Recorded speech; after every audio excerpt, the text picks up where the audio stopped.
Welcome to the treasure room.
Ten, 9, 8, 7, 6, 5, 4, 3, 2, 1, 0. Prepare for vault door opening.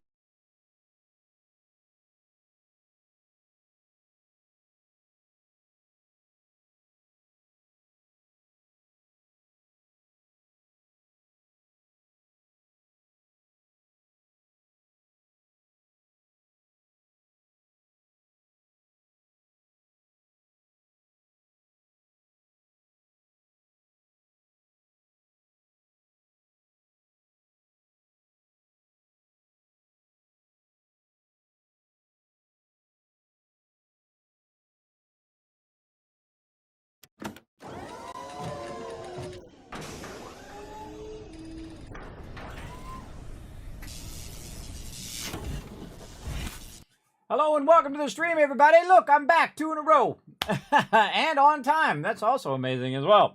Let's get into it. Let's get all of you in right over there. Oh, wait, hold on. I forgot. I got to beam me up. Hold on. Where's it at? Right here. Let me beam me up to my ship. I forget sometimes. Whoop, whoop. There we go. Look at that teleporter. Look, I fast traveled. Welcome to the Kismet Star, everybody, aka Vault 45. My name is Kismet. We're going to be playing some Starfield tonight. Pretty excited to get back into it. We're doing a ton of stuff with our Outposts, and we have unlocked some of the Outpost stuff finally. Now, of course, I've been taking my time because I do love to play games. And take my time in them so that I can discover all the side things. We can do all the side quests. We can do all that stuff. Now, obviously, I don't have all day, every day to play because I do try to do other things as well as streaming things, whatnot. But I do stream every single day. So if you haven't already done so, hit that follow button. If you're over on YouTube, hit that subscribe. Whatever platform you're on, you know what to do. Hit that follow button. Does tremendously help the stream. If you are watching over there on YouTube, also hit that like button. Does help as well on these over there. So I'm streaming live to 4 different platforms at the same time, everybody. That's right, streaming to Twitch, YouTube, Kick, and also to Facebook all at the same time. So very, very cool, I think. So feel free to come in and hang out. We're going to have a lot of fun tonight. So put a 1 in the chat if you can see and hear me. Otherwise, I said all of that for nothing. which is a common thing here in the stream, everybody. Oh, look at that. Pretty. Look at the sun coming around there. Neato. Very, very neato. All right, let's catch up in the chat. Who's in the chat tonight? Paul. Coming in, hanging out. What's up? Just started. I'm already out of breath, everybody. I've been having real bad breathing problems, everybody, trying to breathe. Just started, and it's already kicking in. Foggy coming in saying hello, but I've been taking my allergy medicine today, and I've been taking some other medicine as well that I need for heartburn and things of that nature. So has been helping me a little bit. Rotisserie G coming in, showing some love as well. What up, Rotisserie G? Thanks for chilling out. Zed coming in, showing that love. What up, Zed? Love that Twitch emote there. Always good. Always good. Paul bringing in the Kismet love train as well. Look at that. Look at that. Nice. Hello, Zed. What's up? Will's coming in and says, hi, kids. Tell me nothing. All right, nothing. Everybody thinks they're so smart every time they do that. Oh, almost say nothing in the chat after he says, tell me nothing. There's so many people ahead of you, but hey, if it floats your boat, go for it. Evening, Kismet. How you doing tonight? I'm doing okay. I still struggling.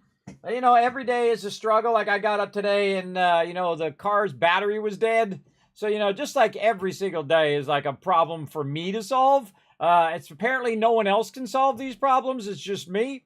So I have to solve problems with my insurance company. I have to solve problems with my phone not working. I have to solve problems with the car battery dead. And these are the things I have to do every single second I wake up in the day, everybody. It becomes very depressing after a while that your life is nothing but solving these constant problems. Problems you think, well, why do I have these problems? I mean, like I was having trouble copying and backing up some of my stuff the other day and thought to myself, why am I having this problem? I didn't touch nothing. But such is life, everybody. You have to soldier on every single day. And so that's what I try to do. I just try to get up, do as much as I can in a day, and then roll on, right? And then you just go on to the next day. You'd be lucky to have days, everybody. When you get to my age, you don't know if this is the one. If this is the one that was going to get you. And it was pretty close there. I thought maybe I might have to go to the emergency room at a couple points there. But that's like $2,000 every time I go over there. And then they sit me in a corner and ignore me while I'm sitting there, can't breathe. So I just wrote it out that time and it seemed to be okay now. A little better. Just, just got to keep at it just a little bit each day. So there we go. What up, Smooth Swab? Thanks for coming in and hanging out. The mighty TDK in the chat. I didn't hear your thing go off. Uh-oh. Is my thing broken? Is there something else that Kismet has to fix that he didn't touch? I think his thing isn't working. Oh, my thing muted it. Muted it. There we go. Now we're getting it started. Say hello to the mighty TDK in the chat, everybody. Thank you very much for coming in. Appreciate that. You meant it's not on the screen. What's not on the screen? What's not on the screen? I missed it. Tell me nothing. Oh, yes. That's because we haven't got to that part yet. We haven't got into the thing. That's where it says tell me nothing. Doesn't say, I don't think it says that on this one.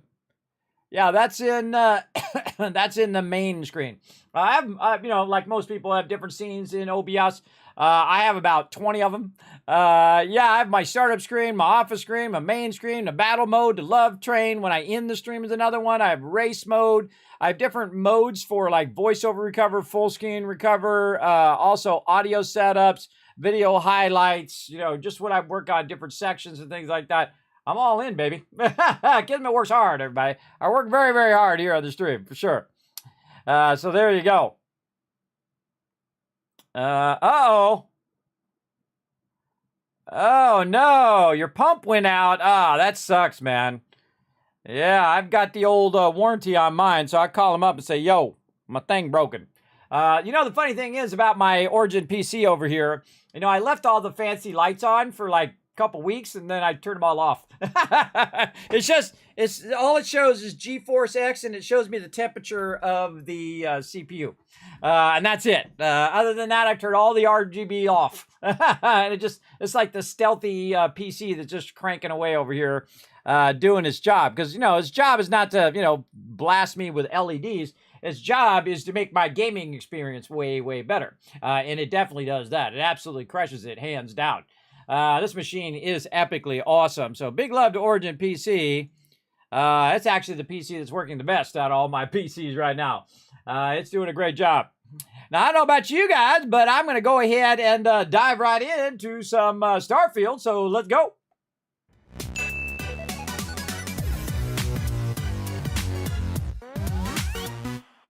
All right, here we go. We're going to load on up. I'm level 20 right now. I had forgotten. I got to go. You bought it 4 years ago. It had 3-year warranty, so I just went down to Micro Center and got a replacement. There you go. There you go, LOC. That's always the way it goes. Doesn't it, LOC? It's almost like it's time to self-destruct right after your warranty, like the day after your warranty goes out.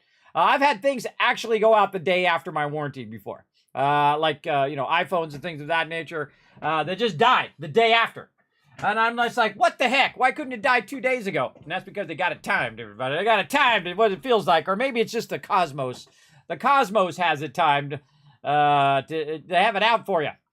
Now, I've already finished Sam Coe, his affection. He's allied with me now.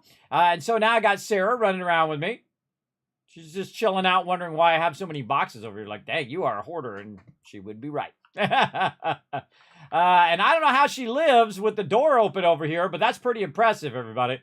Look how impressive she is. Watch her. She magically changes suit when she goes outside. Watch this. Come on, show us your magic, girl. Whee! Show us that magic. Oh, so close. Come on. You got this. Oh my goodness. Come on. Okay, I don't know what she's doing. She's acting all crazy. But what happens is they just instantly change into their spacesuit. Now me, I just wear my spacesuit all the time, and then I won't accidentally die if somebody opens the door like that and we all fall off and die. But one door is supposed to be closed, and the outer door is supposed to be closed. It pressurizes the inner door. You get the idea. Now, I don't have any research to do, and that's because I've pretty much unlocked most of the research. Going very heavy into the research. You can see I've researched most of this. We got to get special projects going on. You can see I've already thought out some of my updates here. We're going to do special projects next at 21, then planetary habitation to get more outpost. Zoology, some botany and zoology there. And security piloting, ship design, and more piloting down there. So very cool. And of course, one of these days we might actually get Persuasion 4 done. But I'm just going to leave it down here. And the second I can do Persuasion 4, then I'm going to do it. But since I can't do it, I'm just going to basically ignore it because I can't get enough persuasion quests to get it unlocked. It's like so incredibly difficult. And I've done tons of quests. I'm sure I'm going to come across a bunch of persuasion quests at some point and then get that going. Also want to get to some spacesuit design eventually and unlock all of these various goodies. Now, I've already got my skills all the way up on a lot of different skills, like commerce. I got all the way to max right away. Persuasion, I'm at rank 3 right now, but I've got to do 4 more persuasions there so I can get that rank 4, because we're kind of closing in on it. I went heavy into research methods to reduce the cost of my research, then into weapon engineering, just so I could get to outpost engineering. Went to the first 3 of those, and then chose not to do the last one because it doesn't actually give me more outpost modules. And what I really want to do is have more modules. And since it's not going to give me any more, I'm not going to bother. Also, I'm 35 of 50, so I couldn't get it right now anyway, even if I wanted to, because I got to do so many of that. I went into botany, and we unlocked and tried to figure out what the heck, how to do gardens and whatnot. And we finally figured it out last time, so we'll check that out as well. Put that over by my silver. And of course, these are all the same. And we finally unlocked targeted control systems. I feel like I should have unlocked that way earlier, too. Way earlier on that targeting control systems, but such is the way it goes. Then security, and then boost pack over here as well. So we can utilize that boost pack. I really like the boost pack. I definitely feel like I'm going to eventually run the gamut with that when I run out of other stuff that I want to do first. So we're going to get into all of that. And again, the next thing that we have going, we're on level 20 right now. The next thing we have going is that special projects. So we can get the gun mods and all of that. I can't remember if it does give me, unplug my mouse there. There we go. If it does give me anything beyond that point. What else did it give me? Oh, these are all things you can craft in the workbench. So eventually I want to do that too, but really I just want to be able to research that stuff. And then this is so you can manufacture in the workbench. You don't have to actually do the manufacturing of it. by creating stuff in your outposts. And that's actually pretty cool if you think about it, because if you don't want to do outposts, this is your jam right here. You can just go ahead and build that out, and then you can just manually build whatever you need. But I really like the outposts. It's one of my favorite things so far. See, I've got a gigantic room full of stuff here. And then over here, you can see I've got a big window here. Kind of feel like I should have done all of it like this, because I thought this was going to be for like the gardening and thing of that nature. But it's not. It's just an absolute a cosmetic thing. So I should have went and just done that one, because I like that one more. And so what I'm going to do is just start the day off with that. And we're just going to go straight in and take out all the stuff that we just made it here.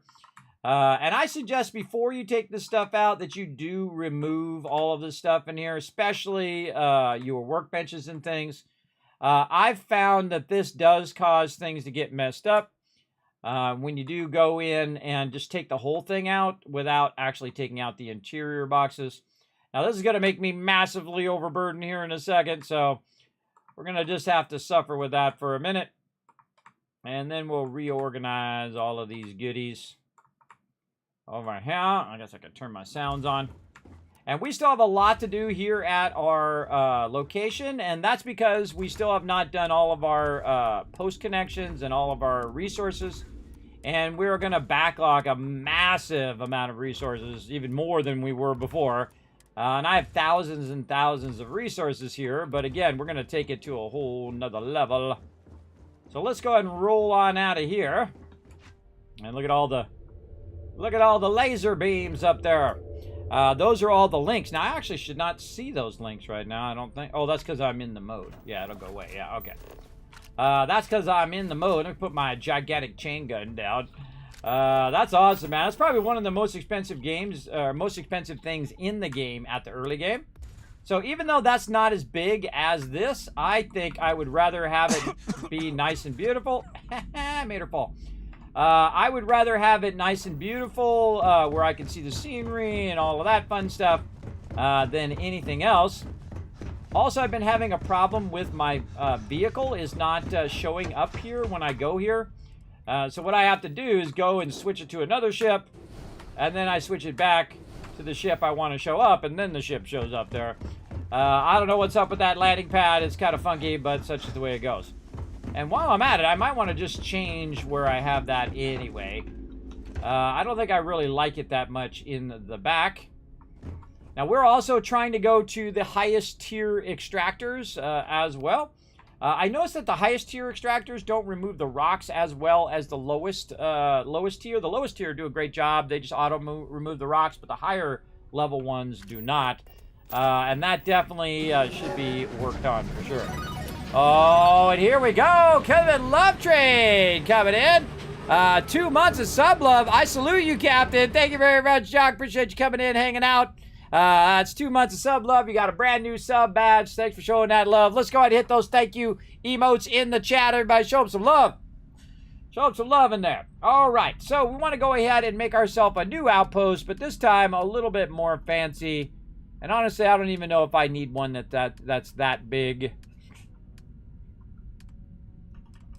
But I love the ones that are transparent like this. This is awesome. Now, the trick to this is being able to get these in here. Well, let's not put it in the gas.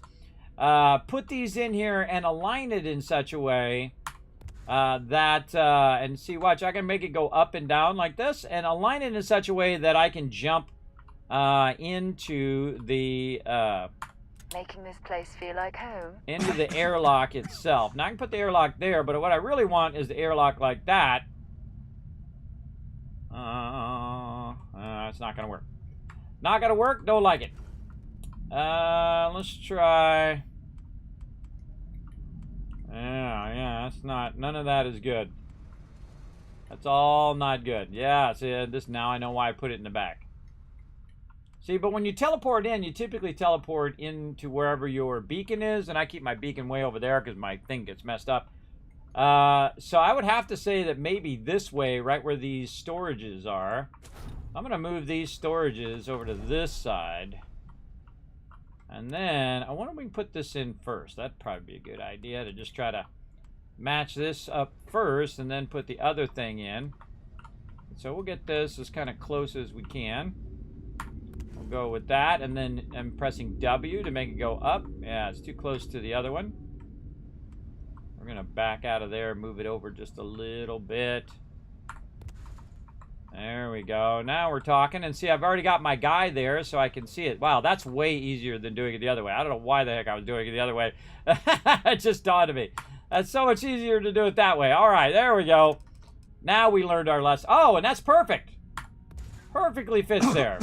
Very nice. Oh, and I got that coughing thing going on, too. So, yes, I could actually put 2 of them there. And I think I'm going to go ahead and do that. Just so I can put my people in the other room so not right in my face. Oh, look at that. That is perfection. We can jump up on there. In fact, we probably don't even need to jump up on there. We can probably just slow hop up onto there. All right, very nice. Let's go back in, get our peeps back in here. Oh, yeah, now we're talking. Get our peeps back in here and get going.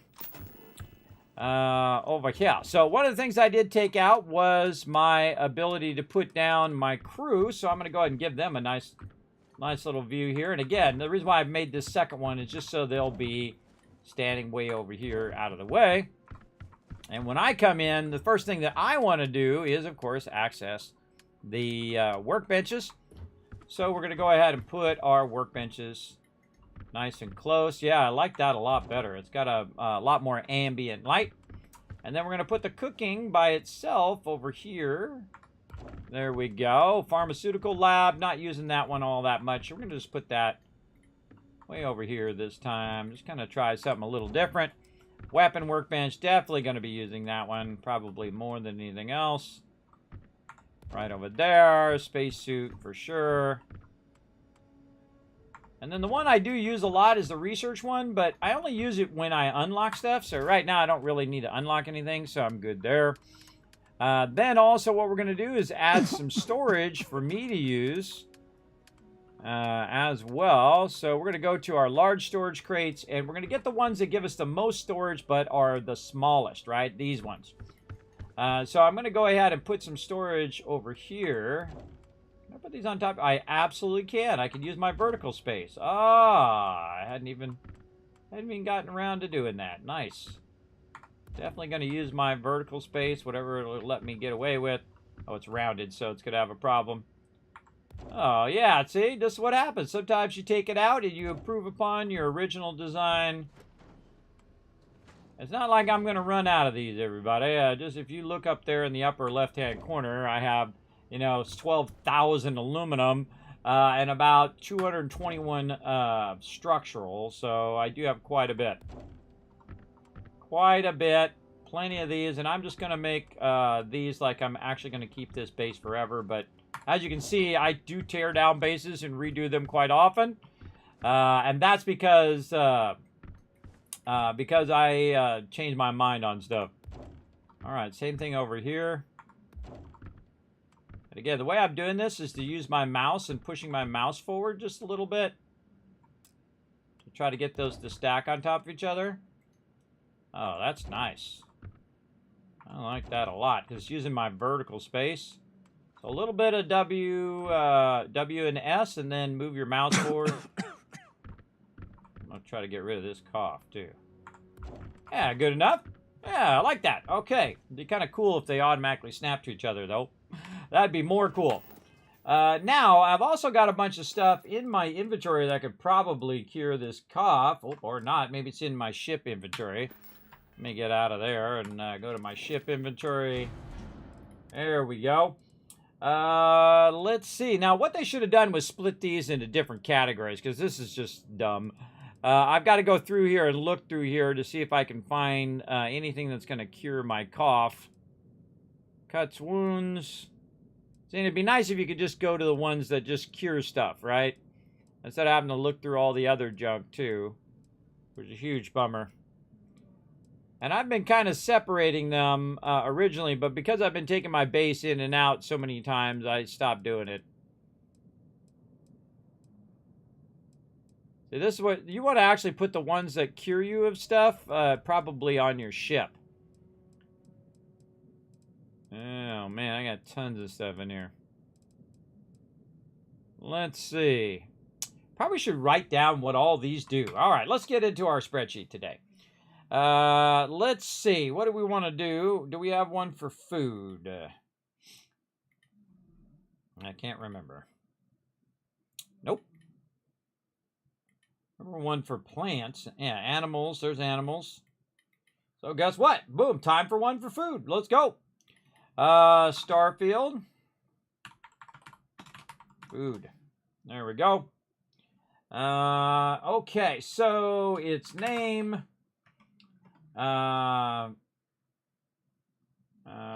Category. And then notes. Okay. So again, we can refine this later. So let's start with heel paste. Oh, and then probably, do we want to do value? Might as well while we're at it. So heel paste. I have a plus? No. P-A-S-T-E. And then we'll go ahead and make this gray. I love doing little spreadsheets, everybody. It really does help in the long run if you come back and you're like, okay, what did what? What was the name of the thing? Like right now, I don't remember the name of the thing. Oh, I forgot to put the tell me nothing at the top. Hold on. Let me get my tell me nothing thing at the top because really, tell me nothing or you'll be banned. You don't want to get banned, everybody. Watch out for that. Something going on my green screen too. Let me go in and see if I can fix my camera a little bit. See, my green screen is being feisty. Green screen.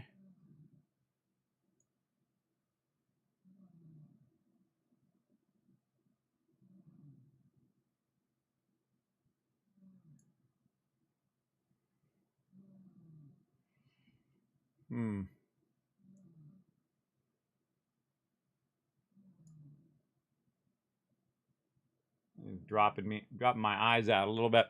There we go. All right, I think we fixed that. Good.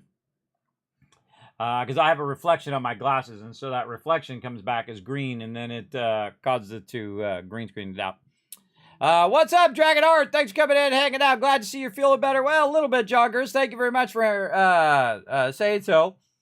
Saw you're having a bad day the other day. Hope you're doing better. Remember, you provide a ton of joy and peace to many of us who watch you. Oh, thank you, JT. I appreciate that, man.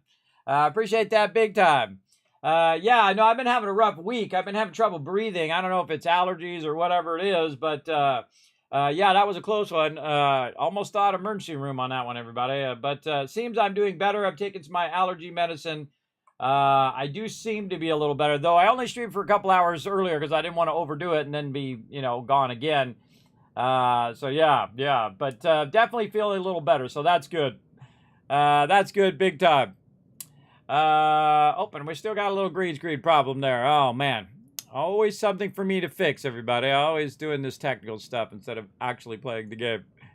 Such is the way it goes. There we go. Again, making sure my eyes don't drop out. That seems to be better. All right. Always fine-tuning. Always tinkering, everybody. Always tinkering here in my stream. All right. Heel paste. It treats burns and frostbites. Let's see. And this would be a... actually, this should be aid items. Aid items. There we go. And this is going to be... what could we call these? What kind of category? Treatment. Let's call it that. Treatment. That'd be a good category for that in the game. Just have instead of it having aid, it'd be treatment category and then be in its own thing.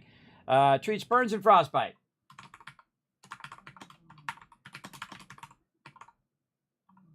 Frostbite. I have the inability to spell like I used to be able to, so just roll with it, everybody. Now, the value is 80, but it's not really 80, because if you take that value of this and you divide it by 12.5, that's actually the real value.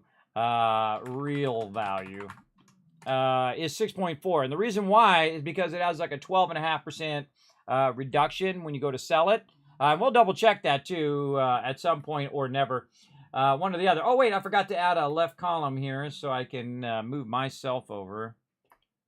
Let's move me over here to the offset. And then if we do a whole bunch of these, my big fat head won't be in the way. There we go. There we go. All right, so now we know what heal paste does. And again, if I was looking for one that cured my cough right now, had I already done this list, I could have just jumped to the thing that I wanted right away. I feel like the other smart thing to do here before we get too far into that as well is to offload all of the stuff that we think is really for cooking. So let's go back to Econo Hall. Let's go to Aid. That's not for cooking. That doesn't say cooking.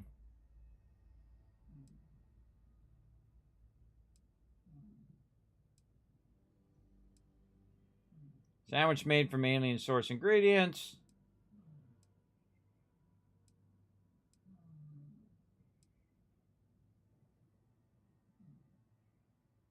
All right, antibiotic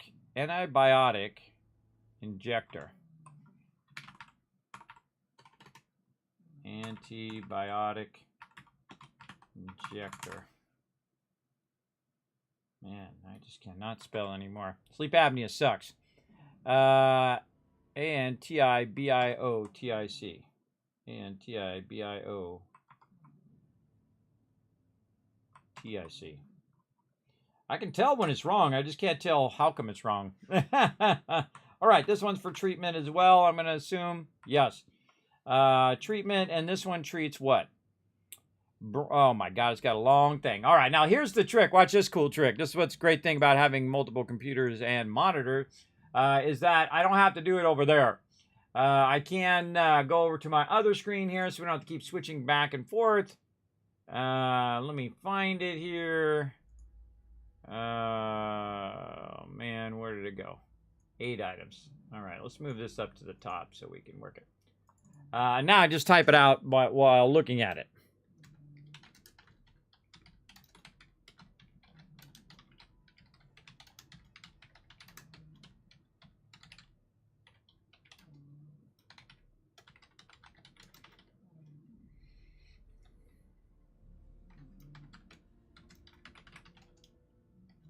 Oh, actually, that's the one I need.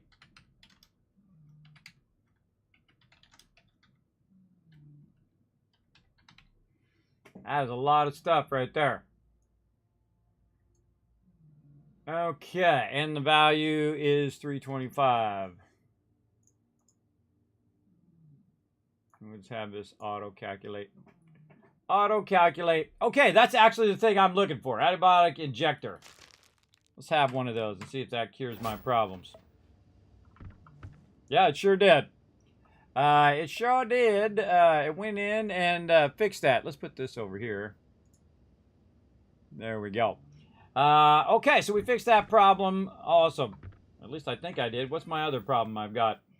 You can hit B, by the way, and it'll show you what stuff's going on. I've got a cough. Oh, I've got lung damage. So that's actually not the thing I was looking for. But such is the way it goes. All right, so we've got our antibiotic injector. Oh, that's because I put it away in the box and didn't actually use it. That's what it was. That's funny. But that's okay. I put it in the box. Now I can use it. Yeah, lung damage. I think that's what it is. Antibiotic paste. So yeah, let's try one and see if that does it. Yeah, no, that did. That did do it. Cool. I haven't gotten around to trying all these out. Yeah, see, my special effect is gone now. So basically, it cures your cough, too. So we might want, like, a little short category in here for cough.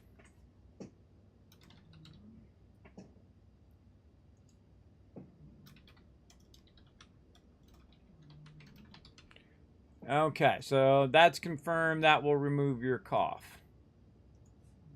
Okie dokie. And again, the thing I want to put in here is just my, like, food. Let's go find something like butter. There we go. Now, see, it doesn't say, hey, this is a crafting item, right? That's what it should do. It should say, this is a crafting item used for crafting. But see, I don't know which one of these are crafting items and which ones are not. And it's a bit annoying. Like, this is something that's probably used for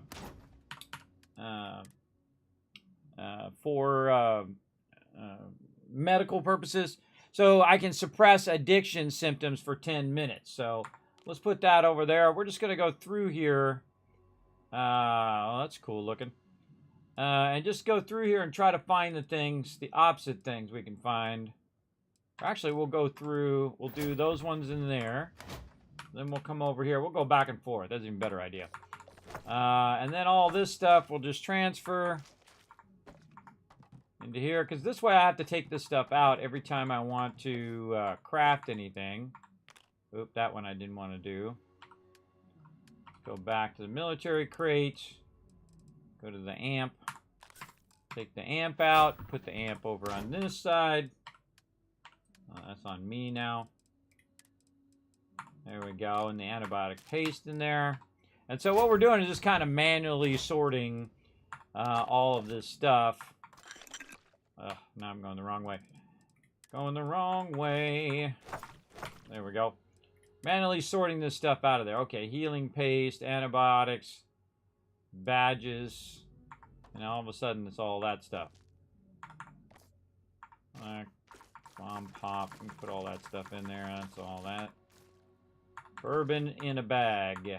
Butter, bacon, bunch of different stuff there. Again, all of this stuff I want to use for crafting, but I can't put it in a box that just allows me to cook from that box. Chardonnay, a whole bunch of Chardonnay there.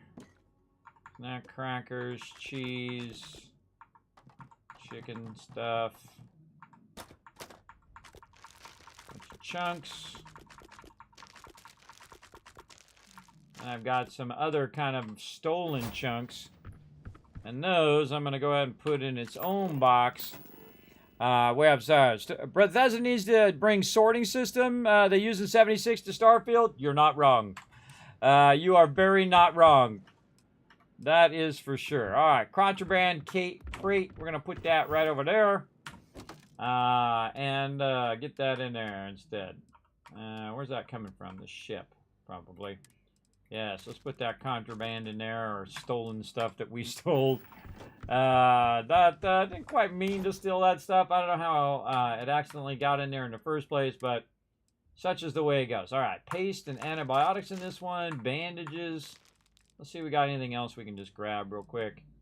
Cob X, or CQB-X, get stronger. Melee damage. So that's more of a buff. I'm not looking for buffs. I'm looking for stuff that cures disease. So heal gel, heal paste. These are more. And so these kind of seem like those other kind of buffs too. Mobilizer, bandages, injectors.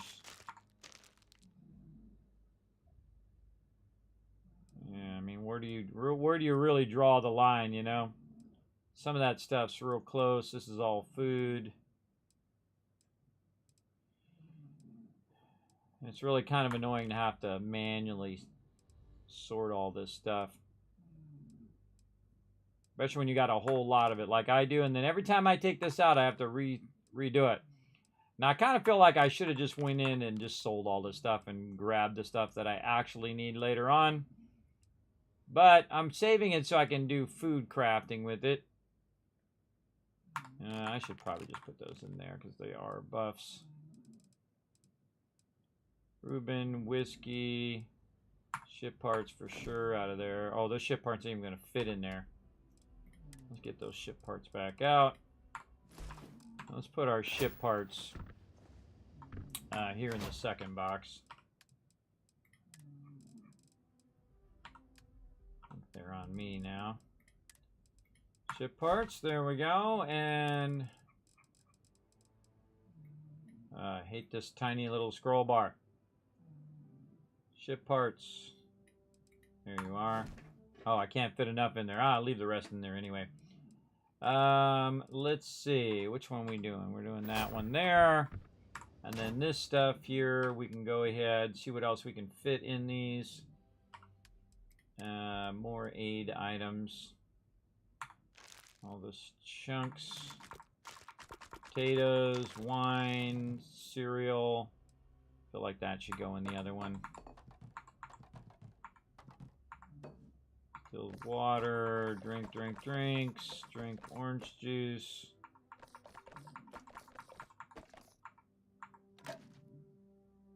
Lager.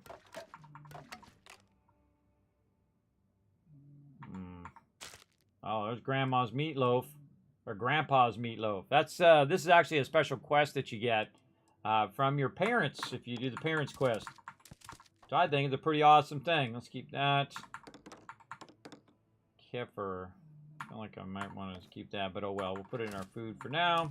A bunch of meal kits. That's a real easy one. Meatloaf, milk. Again, it'd be nice if you could put this in a container and then the containers automatically let you craft from within your base, which it doesn't let you do. The ones outside, the ones actually in the outpost, those do. I can craft from those, but I can't put this stuff in there. And that sucks. That sucks big time.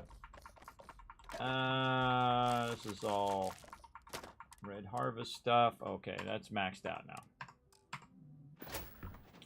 I should have put that stuff over there. Okay, we'll put this stuff over here for now. Over here. Keep that. That. Harvest stuff. Reuben. Keep that. Snack packs. Snake oil. Mini bite. See, every time I go to craft, I'm going to take all this stuff out, and hopefully it's separated from all that other stuff. I feel like I want to keep that separate.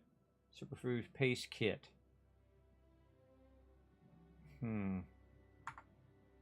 Let's put that in there. Sushi rolls. Chicken, ham, hamburger, Syntha meat. Nice. Pita, Terra Brew. Stuff. Again, some of these are buffs and some of these are crafting items. Multi-pack. Watermelon. Smash. And then yogurt. Okay, it's going to feel like this other stuff here is going to be this stuff. Actually, I'm going to take all this stuff back out of here and put this on the second row. Actually, it might be better to put it back into my ship. And then take it out of my ship and then put it in my actual ship as well.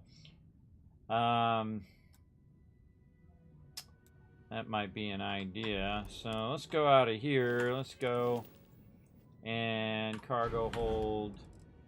And we're going to put all of this stuff back into my ship's inventory. My med packs. Definitely all of that stuff back in. Let's see, and then it's gonna have just all of these treatment items. Yeah, okay, and other buffs. Okay, and then we can go ahead, pull this stuff into my inventory. Okay, that's it. Move this one over. Into here. Alright, now we're getting this organized. Put all. That would be a great feature. They give us so many things, and you got to do this for like an hour, hitting E over and over and over and over again. Put all, just like you can with resources. I mean, they should have that on every category. Time to sell some of your junk. Hey, don't get feisty over there, lady. I'm opening the airlock and letting you go out it. Don't get all feisty. Oh, I don't need to go to the thing. I just want to get the... let's see. Let's give this a different crate. Yeah, maybe one of these for notes. All right. Now, I've also got an absolute massive amount of miscellaneous things on my ship here. We're going to take all those out of there and actually sort that by weight so I don't accidentally get rid of stuff I don't want to. Now, I've been keeping all of this stuff. I don't know why. Usually I have the same problem every single time I play any game for the first time, is I save a bunch of stuff and realize I should have probably just got rid of it at the thing. But a lot of this stuff is like memento stuff, right? So you just, you just keep it just for that particular reason. Now, these are resources. Those we can put elsewhere. But now we've got the notes in there. Let me check my inventory, see if I have some notes. I absolutely do. Some of these notes I can get rid of, and some of them I cannot because I'm on a quest that goes along with those notes. There we go. Let's see what else we've got. Notes, resources. So we can put any of these resources away into the ship for now. Or did I put him? Oh, I put him in the crate. Okay, no, we don't want to do that. Let's take those out of there. Yes. See, and it'd be nice to have your inventory here and then switch between your crate and between your ship and then just transfer into that as opposed to going in and out and in and out of the thing that you got to do so many times. Big time. Injector for lungs. Yes, I found it. Thank you, Dragonheart. I did find it. Watch out, though. You can't get banned for that. My mods are watching you right now. You can get permaban. I don't mess around. I ain't your papa. Watch that backseat gaming. Remember, tell me nothing. You should know what backseat gaming is by now. If you don't, I just told you. All right. So, let's see. New items, you know, a bunch there. Oh, I'm going to my ship. That's what I'm doing. Okay, ship time, transfer. Let's take these resources off of me as well. There we go. Very nice for the moment. I'm not really that overburdened. Anyway, I've got a bunch of apparel on me that we need to clear out as well. Got my Explorer Adventure hat on, which doesn't do anything other than make me look cool. Let's see. So we got that. Any extra helmets, any extra packs, throwables. Those we can definitely sell off. 8 items, med pack and trauma packs. Notes that I can't get rid of but weigh nothing. Digipicks which weigh nothing. Alright, our inventory looking good. Any extra weapons? Rescue axe. So I have 2 rescue axe on me. Oh, I've got to modify this other one. That's what I was going to do with that one. Alright, let's go in and do a little bit of modifying now that we got our weapon modding up pretty high. Let's see if it actually lets us modify that axe. It absolutely does not let me modify it. That sucks. Where is the rest of my stuff? Why can I only see 4 things? Yeah. It will not allow me to modify any more of those things. That's okay. While we're in here, let's see if we got anything better for our guns now. Let's see. It does nothing for it. Already good on the long barrel. Laser recon sight is better. Compensator. Don't really need suppressor, though it does up the accuracy to 68%. It does reduce my range, though. I'm probably going to be pretty close. Let's just go with suppressor and see how I like it. If I didn't like it, I can always change it back. Tactical grip. That's what it's already got, so I don't have any other grips right now. I love the armor-piercing rounds. It's pretty awesome. Yeah, I think that's good. Internal mods. Ah, here we go. So 71% accuracy right there. See, I definitely want to... Oh, and it upped my range, too. Oh, yeah, let's get that one on. Boom. Oh, that should give your weapon a bit more punch. Yeah, all right. Yeah. And then different skins. Don't have any other skins. All right, so yeah, that was actually a pretty good boost. It took me from around 40 to 50 range, and then boost my accuracy to 71%. So that's pretty nice. That's the only gun I really modify because that's my primary weapon. I wanted to modify the axe, but sadly, it does not let me modify it. So apparently, we can't modify that type of weapon. That's a bummer. But that's okay because we're going to go ahead and favorite this one into the same spot as that other one right here. And then we'll just get rid of the other axe as well. And that's most likely because it's a legendary item, I would gather. And so there we go. We'll get that off our character. And now our character's sitting pretty at 38. Looks good. Okay, so now we got all of that back up and running. Let's do a... Oh, not a load. Let's do a save, because we just did a crazy ton of stuff there. We tore the whole thing down, rebuilt it out again, and all of that. Now we got to make sure that our crew is also reassigned. So we're going to put Lynn here at the aluminum base. We're going to put Heller here at the aluminum base. Confirm. There. Lynn, confirm. And then Sarah, who's currently with me. We're not going to adjust her. Bosco's on our ship. Barrett's on our ship. Do we got anybody else? Let's put Andrea over here. I haven't done much with Andrea yet. I might have to switch over to Andrea, see what she's all about. And go from there. Okay, we got everything else looking good. How are we doing on our leveling? So we're about a quarter in on the leveling. Okay. Now, I can sit in here and actually watch my base appear before me as I build it out, because I can literally just go into build mode and fly around. And while I'm standing in the safety of the interior there, and my dumb companions who love to get in my way while I'm building are in there as well, now I can work around with all of this stuff. Now, right here, you can see I have a giant stack of items. These are our extractors, or our aluminum being extracted and then being sent up here. Now, we need to go ahead and bring some resources in, and we can see some people walking around out there. Who is that? Where's that? That is, I think that's Heller. So we need to bring a couple resources here and then utilize them with our more industrial strength extractors here. Now, these extractors, we need to go in and get more resources because we need the drilling rigs for that. And to do the drilling rigs, we need to go over here and look at what does our drilling rigs. I think it's this one. And we need some more of that aldemite. Now, the aldemite is actually sold by the vendors. Only one vendor I've found so far. And we need to go ahead and deal with that here in just a moment. But we got some other things to do actually on our ship as well.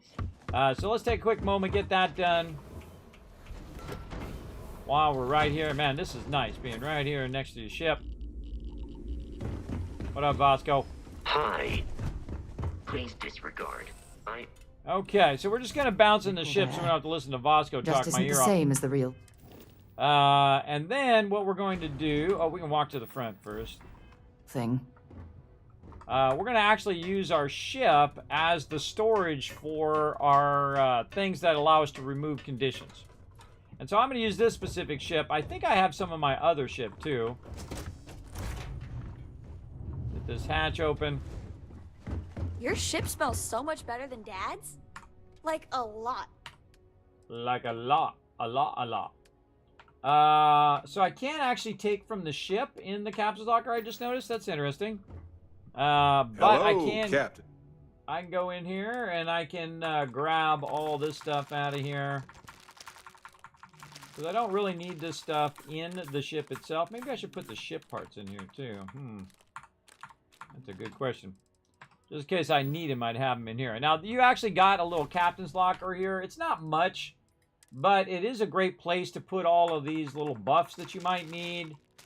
I should actually keep the grandma's thing on me. Heal paste. You know, things that, you know, you go, oh, man, I got myself a concussion, or I got lung damage, or whatever it is.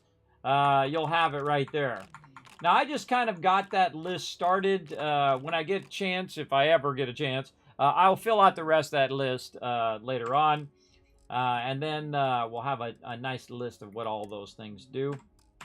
But we got it started, and that's what's important. So again, it'll be in there. Now, I can't actually access it unless I'm physically right here in the ship. So I have to physically come to the captain's locker and grab it. And I have a bunch of other stuff over there that we can sell. So we'll go with that. Let's go right in the middle of the thing there. Very weird, Vasco. Very weird, brother.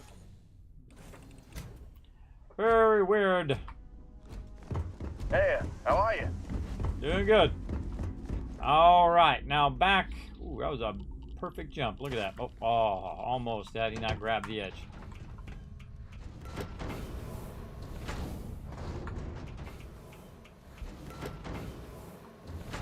Okay, back in here, and a good time to save again. We'll just save over that previous one.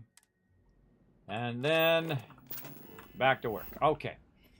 Now, again, we want to go ahead and store this stuff. If you notice, I'm actually working much more vertically. You can see this is all filled full of resources here, and this is filled full of resources.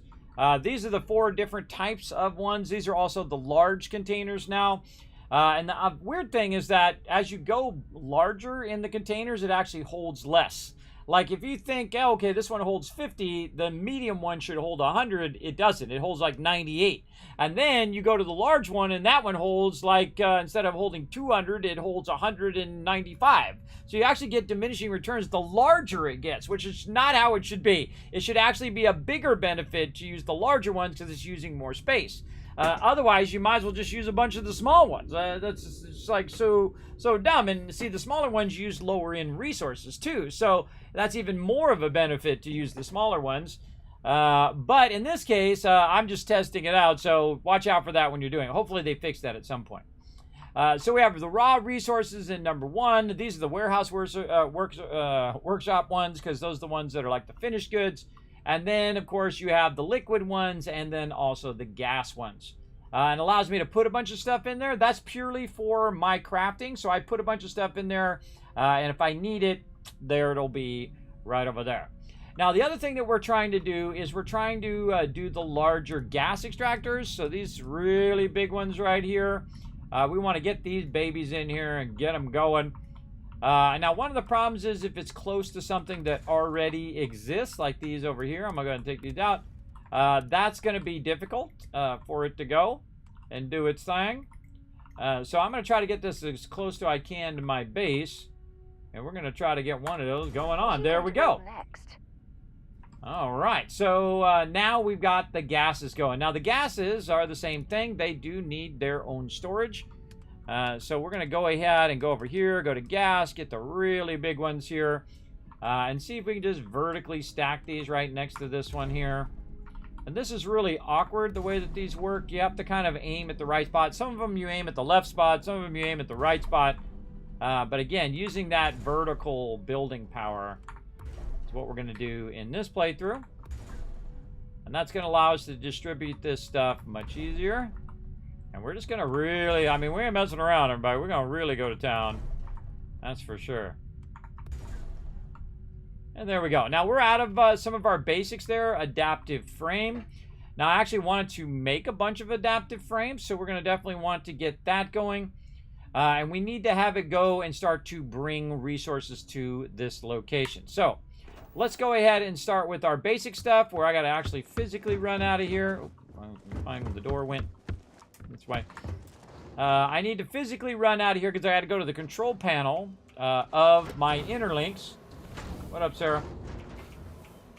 Watch her magically change her suit. Come on, girl. Alright, go do your own thing then, there, girl. Poof! See, she just all of a sudden, poof, she got her suit on. Pretty funny. Okay, so we want to run over here, and we want to go ahead and tell this to basically go get some resources and bring it back over here. So I'm going to go ahead and connect this to my iron mine. And I'm going to say, go ahead and do this cargo link, and that's really all you need to do. You build one of these on one side, and you build one on the other side. I usually go on the side in which I want it to end up, but it will go back and forth. That's all it does. It goes from one cargo link to the other cargo link, and that's all it's ever going to do, everybody. Go back and forth. So you can bring a resource from over here and drop that resource off over there, and then bring it back, and so on. So this is going to be my iron right here. So that's going to go ahead and eventually pull down a ship. Oh, here it comes. I usually leave these off, too, because they're really noisy. It reminds me very much of the power in Fallout 4. When it first started, it was really annoying. Uh-oh. Look out, Sarah. It's going to land on your head. Not kidding.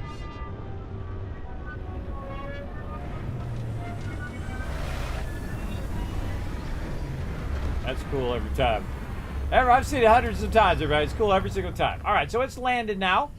And what it should do is bring me a bunch of iron.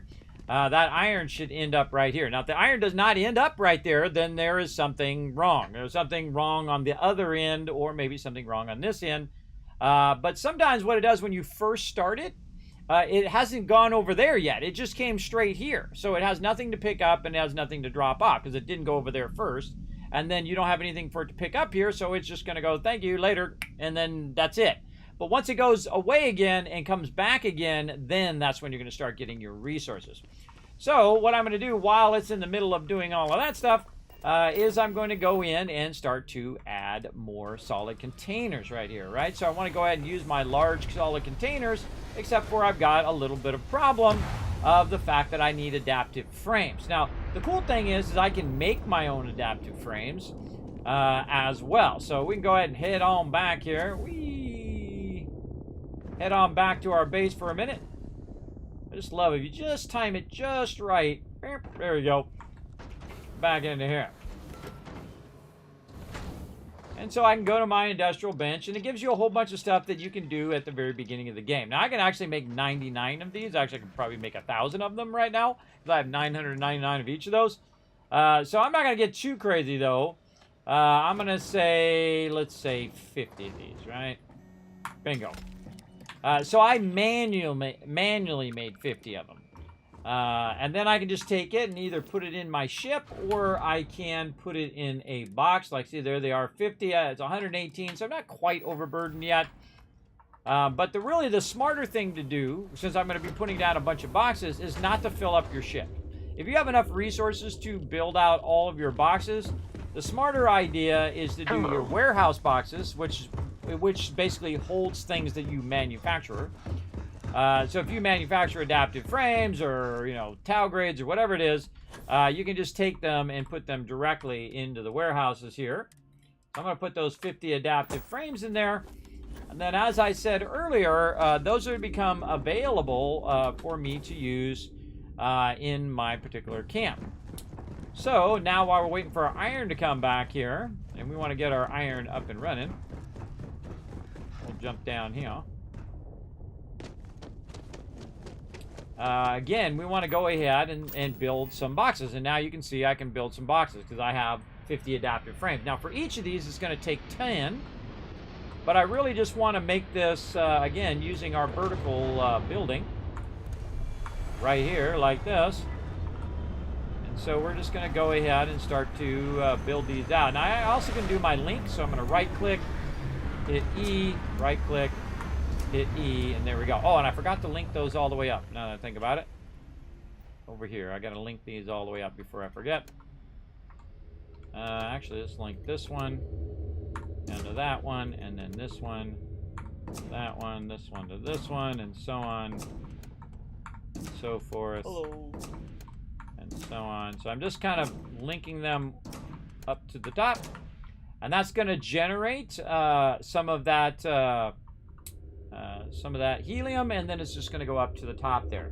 Again, this is the highest end of the extractors. And so now same thing here. So this has brought a bunch of iron. It's put it into here. If we go to build something, we can see what our iron is now, 1861. So I have not only iron in here now, but I also have iron in the other location. Now, at this particular iron, I want to combine the iron right here with the aluminum from over there and make more adaptive frames. And those adaptive frames, I want to go ahead and utilize my warehouse. So we're going to go ahead and stick our warehouse ones, if it lets us. I don't think it's going to let us put it there. And again, the snapping in this game is really painful. It is so incredibly painful. Maybe it'll let us get away with it over here. There we go. A casino, and we can start inviting guests. Okay, and now so what we need is a simple fabricator. Now that simple fabricator will make you an infinite amount of adaptive frames based on how many you need at any given time. So this time what I'm going to do is go ahead and put it kind of in between the two things. So I'm going to go ahead and put one there. And I've already got it set to adaptive frames, by the way. It'll tell you up there at the top. You can switch between the different variations. So what I'm going to do is go ahead and go to the very top one here And I'm going to bring that aluminum down to this one. And then again, might want to do that from the top down. Oops. Right click to get your link. And then, now if I did from the top down, it'd be easier. I could just use the bottom one, but that's okay. And then over here, same thing. I'm going to go ahead and take this. I click the right buttons and link in now my iron. You want to use the last box in the list. And now the reason why I did it like that is so I can see very easily which way the red lines are going, right? You can see which direction they're coming in. That's really important so you don't get confused as to what you're doing with what. It's very, very important. So now I'm going to go ahead and run this into that first one. And then I'm going to run this one into that first one. And get it to work here. Come on, you. There we go. And so now that is going to go ahead and basically make some adaptive frames. So what we should see very quickly is that our adaptive frames actually go up. Let's go see what our adaptive frames are at right now. We have 21 adaptive frames. So if this is working properly and you have enough power, this stuff should be shaking right now, which it is. We can see the thing on the top spinning. So that's going. Yes, now I have 26 adaptive frames. So it's actually now using those resources and producing actual finished resources. Now, of course, we want to do way more than this. We don't want to have just a couple of these babies. We want to have a whole lot of them. So we're just going to keep going up and up and up. Maybe we can get away with here. There we go. We got to go on the right side to get that one to line up. There we go. Okay, so we don't have enough adaptive frames. And so we'll wait for those adaptive frames to fill up a little bit.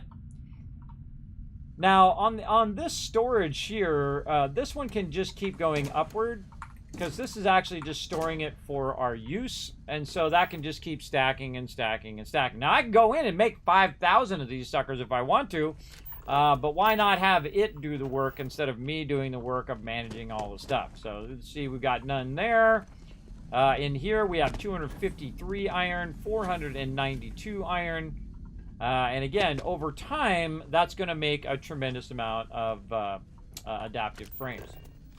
And that's what you want to see it doing. You want to see it going up. Look, I'm now at 24. I was at 4, now I just made 20 more. As simple as that. And I would just keep backlogging this as much as you can, just so that you never have to worry about adaptive frames again. And it will just convert all of this extra iron, because you're going to literally have thousands and thousands of iron and whatnot. That is for sure. I'm not sure where this one is going. I think it's this one is where we're at. There we go. There we go.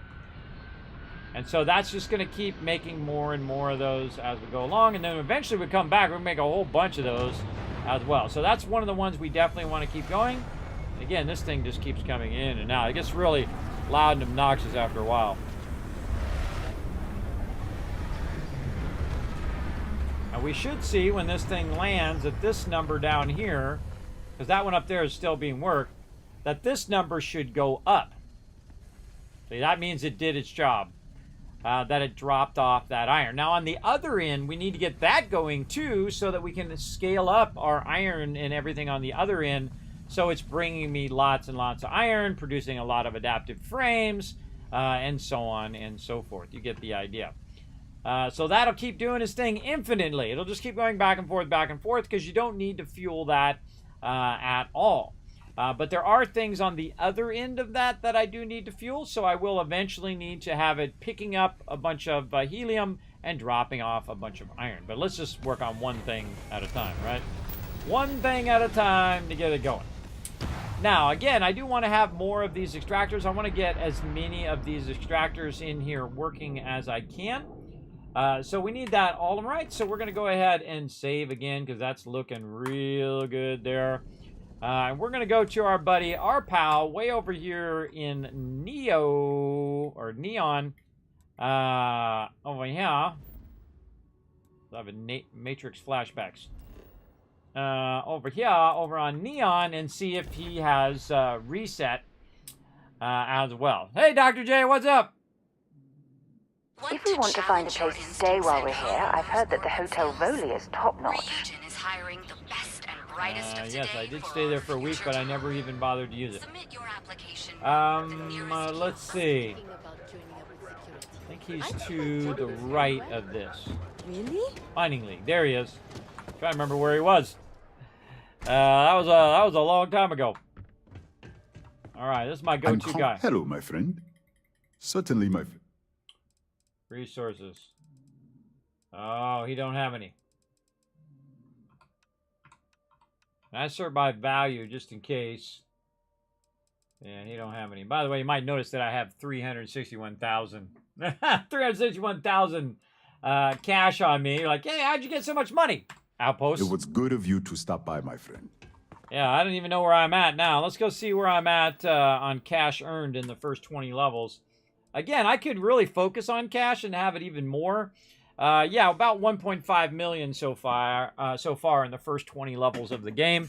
Now, again, I kind of stopped collecting credits because what I really want to do is build up my outposts and spend more time doing that, and then eventually it'll scale up my income to such an incredible level that I don't ever have to worry about it. I mean, I don't ever have to worry about it again right now because I'm making about 100 to 200,000 credits every few days in game. But always good to see what our max scale is of all of our stuff that we're doing. All right, back to our camp over here, our outpost. Again, as I'm building stuff, I'm also getting XP for that. As I'm, crafting things, you get XP and so on. So that's pretty cool. The only thing is you can't craft or scrap stuff. You can't craft weapons or ammo or any of that stuff. All right, actually did bring my ship in that time. That's good. Yeah, look at that. See, the cool thing is when you build it, it's really there, everybody. It's there. Look at the size of this sucker. That's industrial strength right there. And it's working away. Extracting me tons of aluminum right now. Now, it doesn't give you like, oh, if you do this thing, it gives you this much, or this thing, and it gives you that much. It actually doesn't do that. Also, I found a really good loop. It's doing that stupid. I leave, I come back, and then the thing's all screwed up. You gotta reload. See, I left, and then I came back, and then now it says blocked, and so now my stuff is blocked. I wonder if it's my ship that's blocked. Did my ship disappear? Yeah, my ship went away, and now it says, I think that's because my ship might be blocked. Maybe that's what's causing that. That's a good question.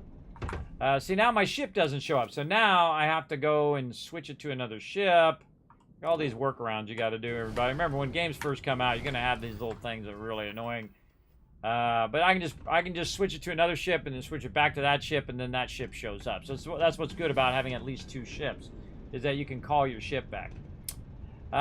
Okay, so all that is looking awesome.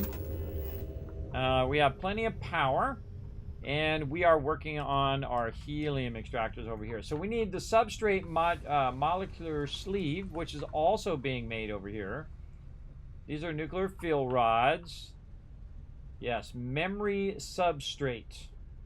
Did we write that down in our notes? I think I should have. Notes. No, it's not notes. It's, what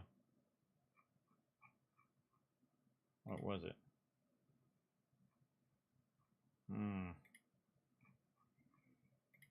Outpost.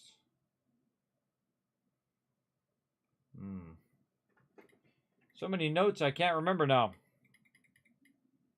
Where did we write that down? Animals, suggestions.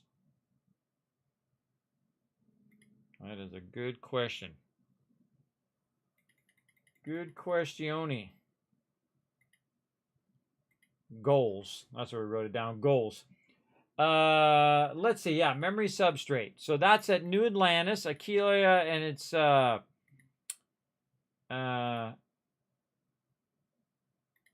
where's it at?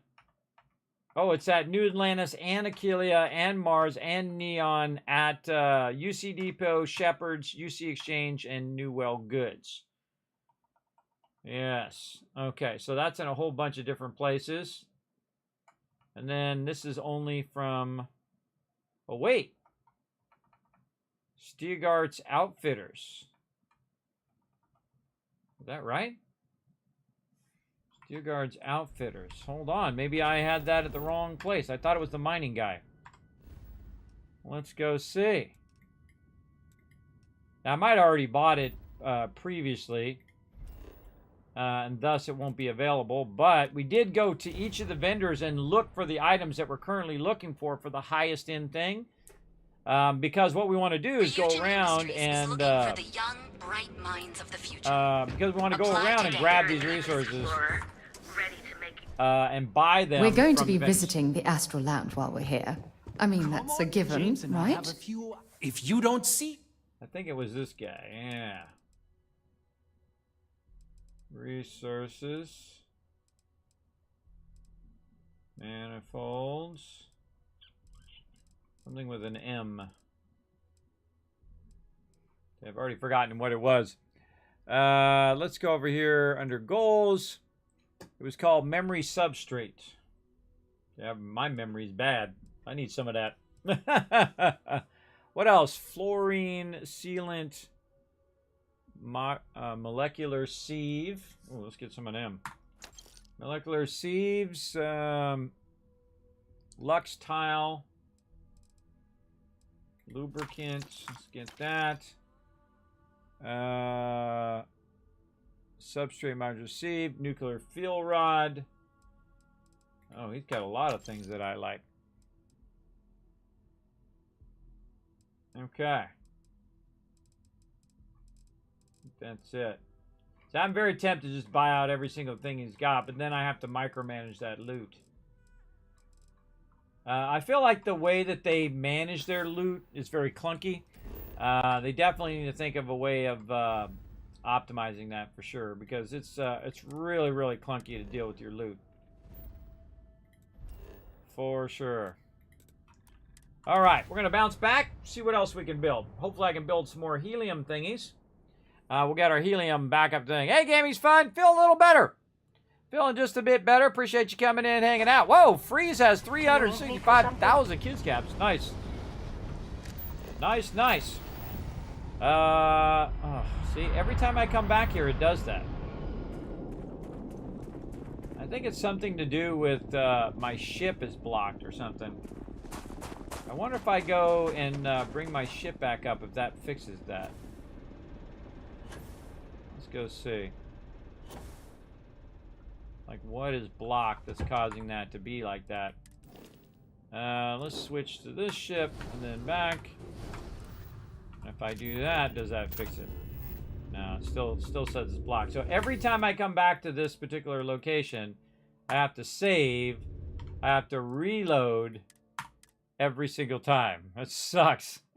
That sucks big time. That definitely needs to be fixed. I don't know what's causing that, but they definitely need to fix it because it's annoying as hell.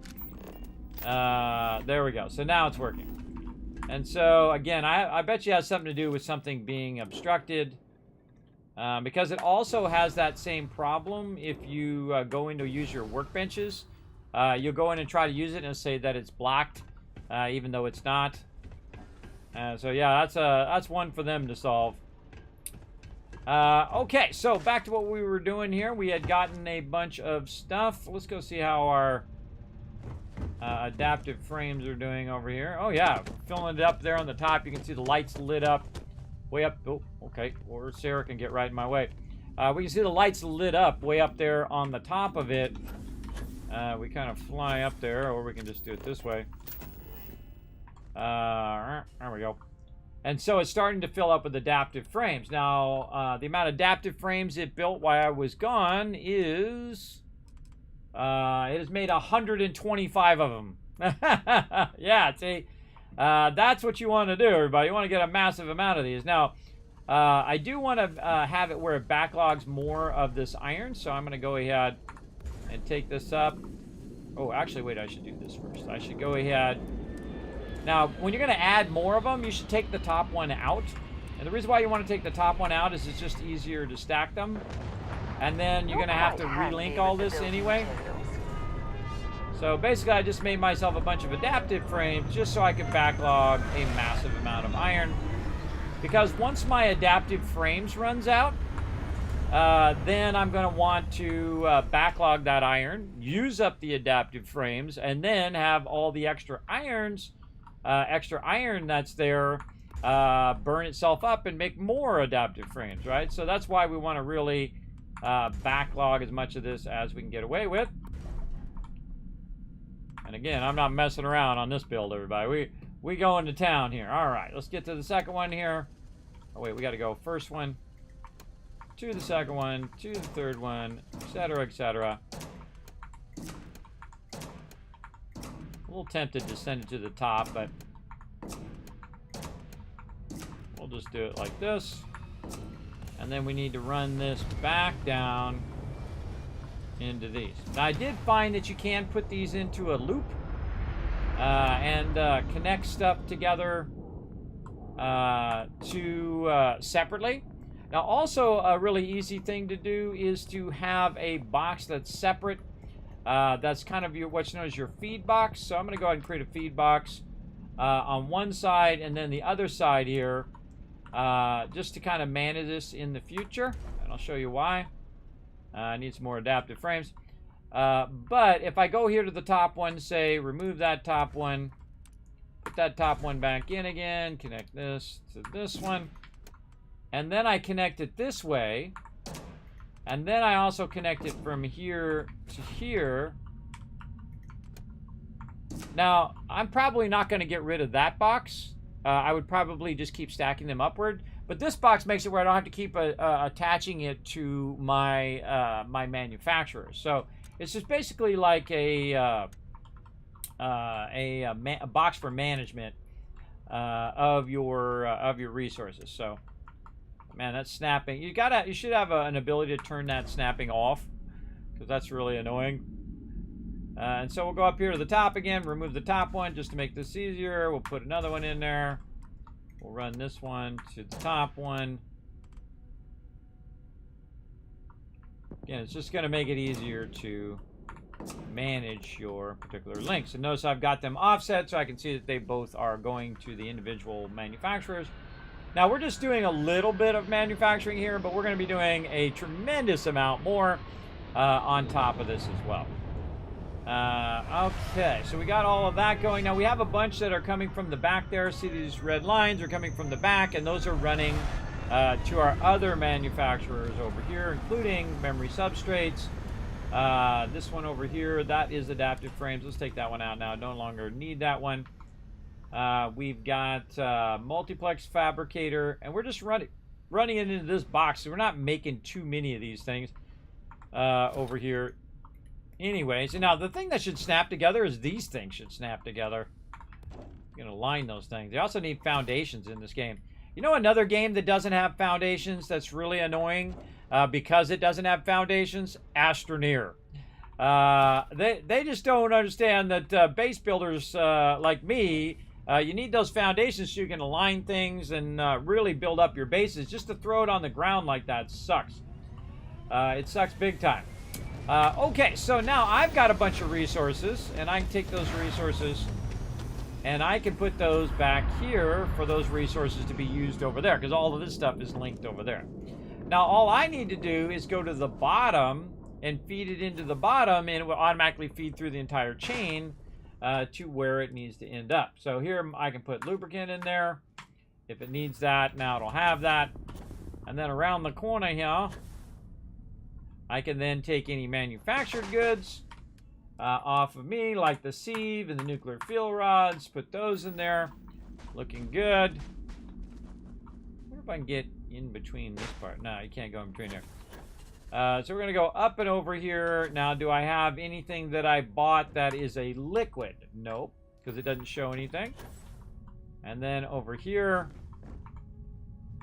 do I have anything in my inventory that is a gas? No as well. Oh, there is some gases on my... Oh, yeah, there's some gases on my ship. Well, let's go ahead and run all the way down here to the bottom. Boy. Actually, that's got a lot of stuff in there. Holy mackerel. All right, I think that needs more boxes. That needs more.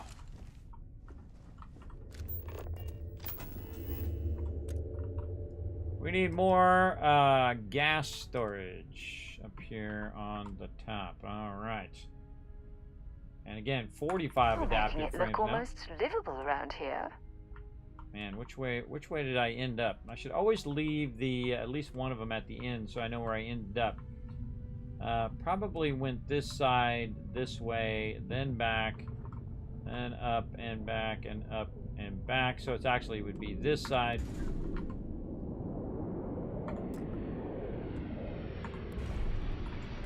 So this one would go to that one, this one would go to this one, and that one would go to that one. And then what that's going to do is push all of those resources up.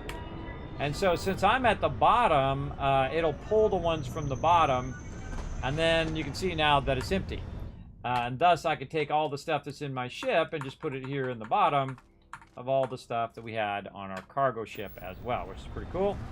Let's do the same thing over here. See if there's anything else. Yeah, a bunch of sealant there that we got. Oh, we gotta go check out our plants too. Move that, and then over here, is there anything on me or on the ship? Yes, we've got different gauges, zero wire, a whole bunch of stuff that we can put away. Again, that's not in my inventory, that's directly from my ship's inventory. And then over here, ooh, mama, lots of stuff. Oh man, look at all that in there. Look at all that. Let's get all the small stuff first. Let's get all the small stuff out of there. There we go. And then when I put the iron in there and aluminum, that's going to fill that up pretty quickly. So I'll go to the next one. And because I am using the large ones, that allow it to hold a lot more. And now my ship is empty. So I don't need to have it on my ship unless I'm going to take the resources from here and take it somewhere else. Pretty much is good to just kind of put it in there so I can utilize it for all the stuff I'm building. Okay, back to building. Speaking of building, let's go over here and see if we get the larger extractor. So I need the substrate molecular sieve. And where do we put that? Over here. Again, memory substrate. Did I write that down? I did. So we've got to go to various different places. Get that going on. I might want to put the actual location next to the thing. So let me fix up my my little spreadsheet here for a second. Yeah, it's a much better idea. That's why I know which one it is in each location.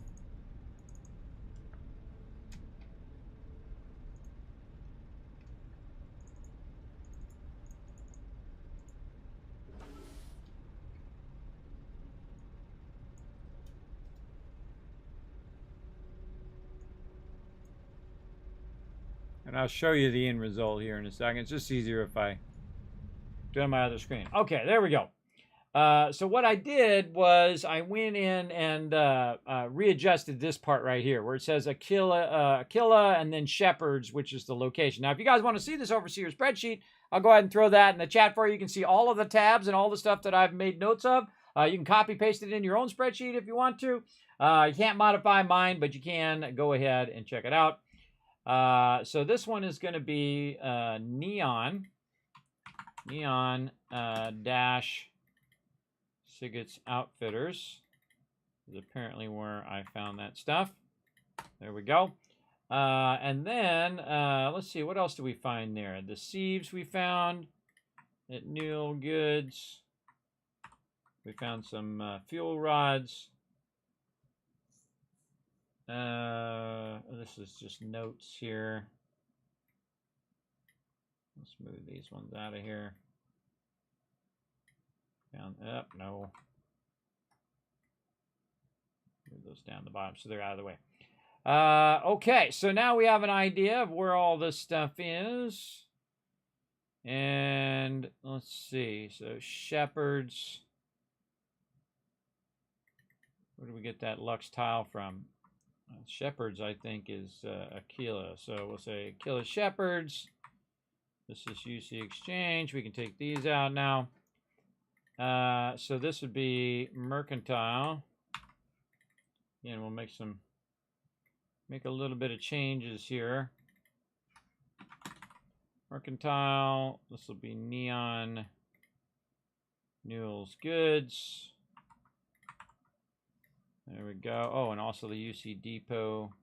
Where? Probably Mercantile and UC depot. So what I'm trying to do is consolidate that down so it's just easier to say, okay, where do we need to go to get that thing? And then we can go and find it. I think it's at Mercantile as well. All right, so we need this olimerite, but also we need the molecular sieve, which we did get. So what are we missing again? I think it was memory substrate. Right, that we're missing. Yeah, memory substrate on the sieves, the substrate molecular sieve. And we also need to look for the finished material too. Substrate molecular sieve. We can get that at Newell's Goods as well. But if we can just get the item, then we can just make the item, right? We can just go ahead and make the larger aluminum extractor, which is what we want. And then this one here, olimerite drilling rig, we should be looking for those as well. Let's go ahead. Let's see, this actually is not right. This should be like this. Let's go ahead. Actually put that like this. Put this here.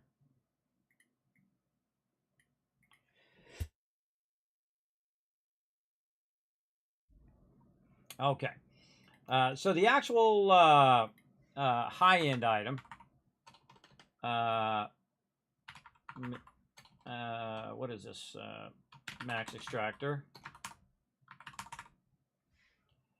So I'm going to make myself a note that the max extractors use this. Oh, let me move this out of the way.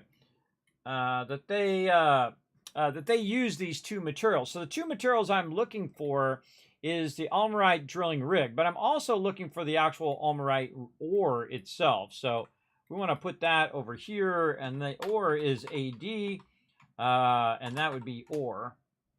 And so that's different from the actual rig itself, which is the manufactured good, right? These are manufactured good. Oh, wait, that's even better. Manu. So I'm going to call it manu for manufactured goods. That's even better idea. And then these are the raw item over there. And some of these are probably manufactured, so I'm not going to bother to put those in. But we want to actually put this as the actual finished material. So we'll say, okay, this is where you find this, or this is where you find the finished material itself. So let's go ahead and head back over here to New Atlantis. I don't know why I always zoom out every time I do that. I could have just clicked on it. We're going to go back to the landing pad, and we're going to run over, and we're going to check those resources again, because I can't really collect these resources right now. They're actually on probably different animals. Or not. It's good to be home. Probably on different animals. Some of these are very high-end, so they might be on high-end animals like pteramorphs or things like that. So we're just going to go ahead and see if we can just find them first, and then kind of make a note of where we can find them. And then every time they reset, every 48 hours in game, pretty much, you can go ahead and get them again. You see I'm using my jetpack and jumping wisely. If you don't see if it belongs on your ship, oh, please take a look. You can also see if she resets by buying and selling her stuff over here. Like I have a bunch of stuff that's in my ship that I could sell, like say some axes. I've got a bunch of, oh wait, these are the things I want to save. That's right, these are for my persuasion chance. I forgot I even had those. Let's keep those. And then resources, do I really want to get rid of this? Oh, this is the stuff I need to take off and put in a separate box. Yeah. Okay, and these are actual boost my persuasion chance and diplomacy chance as well. So I bought those at my corporate suits over there at Neon, so I thought I'd just keep them. Okay, so that's good. Let's see what she's got. Take a now, if I want to buy her resources, what does she have? So we're going to go ahead and look in our list of things. So she doesn't have any automatic drilling rigs. That's the first thing right off the bat. She should have lubricant. Let's go and look for that. She's out of it right now. Lux tile. I must have already bought that recently because I do note that. Memory substrate. She don't have any of that. Nuclear fill rod. Nope. And substrate molecular sleeve. No. Some spice. I needed that for a quest I was doing earlier in Fallout 76. Doesn't help me here though, but does help over there. So don't see anything else I need right now, but normally you need all of this stuff eventually for one reason or another. That's why it's there. Okay, so she doesn't have anything else that I need. Thanks for coming in. But I did purposely sell her some stuff so that I can see when her caps reset. Now we're going to go down into the well. I really should go in and write down, after they reset, I should go write down exactly what they have on them. That eventually would be part of that spreadsheet. I may try to do that this week. Record. Industrialist? If there's something you need, no matter what it is, either I have it or I can did get you hear it. that? She actually interacted with my trait. She goes, "Oh, industrialist? Oh, is that fancy for corporate a-hole?" Love it, love it. See, again, you have certain traits, and they actually look up what your trait is, and you have dialogue options that go along with your traits as well. Of course. All right, what do you got for sale, girl? Let's check her resources. She got helium, red side magnet, and silver. So I don't need any of that, though this stuff is worth a bunch. Nothing that I need there. If you need anything else, you know where to find us.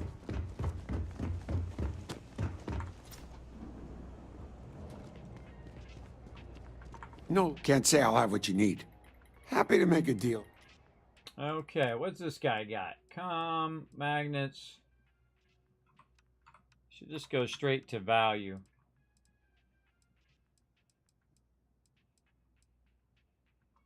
Nothing that I need. Stay safe out there. Okay, and then the next place was Mars. Let's go check out Mars. Again, not sure when the last time I was. I think I did it last time. Went to these various different mobs and or various different NPCs and bought and sold stuff from them. And we might need to let time pass. Now, I don't forward time on purpose to reset the vendors. I just let it happen naturally as I'm doing something else. Then I come back and then my vendors are ready. I feel like when you're forwarding time like that, it feels a little, you know what I mean? Feels a little like you're trying to, bypass the game mechanics. Sidonia can have a depressing effect. I'm not above it, but I try not to do it, especially my first playthrough. I don't want to take too much time. We got it's lots really of stuff. Just ask. My second time playing the game, but it's my first true full playthrough in the game. Looking for any? Cool. I played in normal mode, no more, way too easy, and then decided to go very hard mode. So there we go. Nothing in there that we need. Okay. Okie dokie. So let's sell this guy something. What else do we have? Do we have anything else really to sell this guy?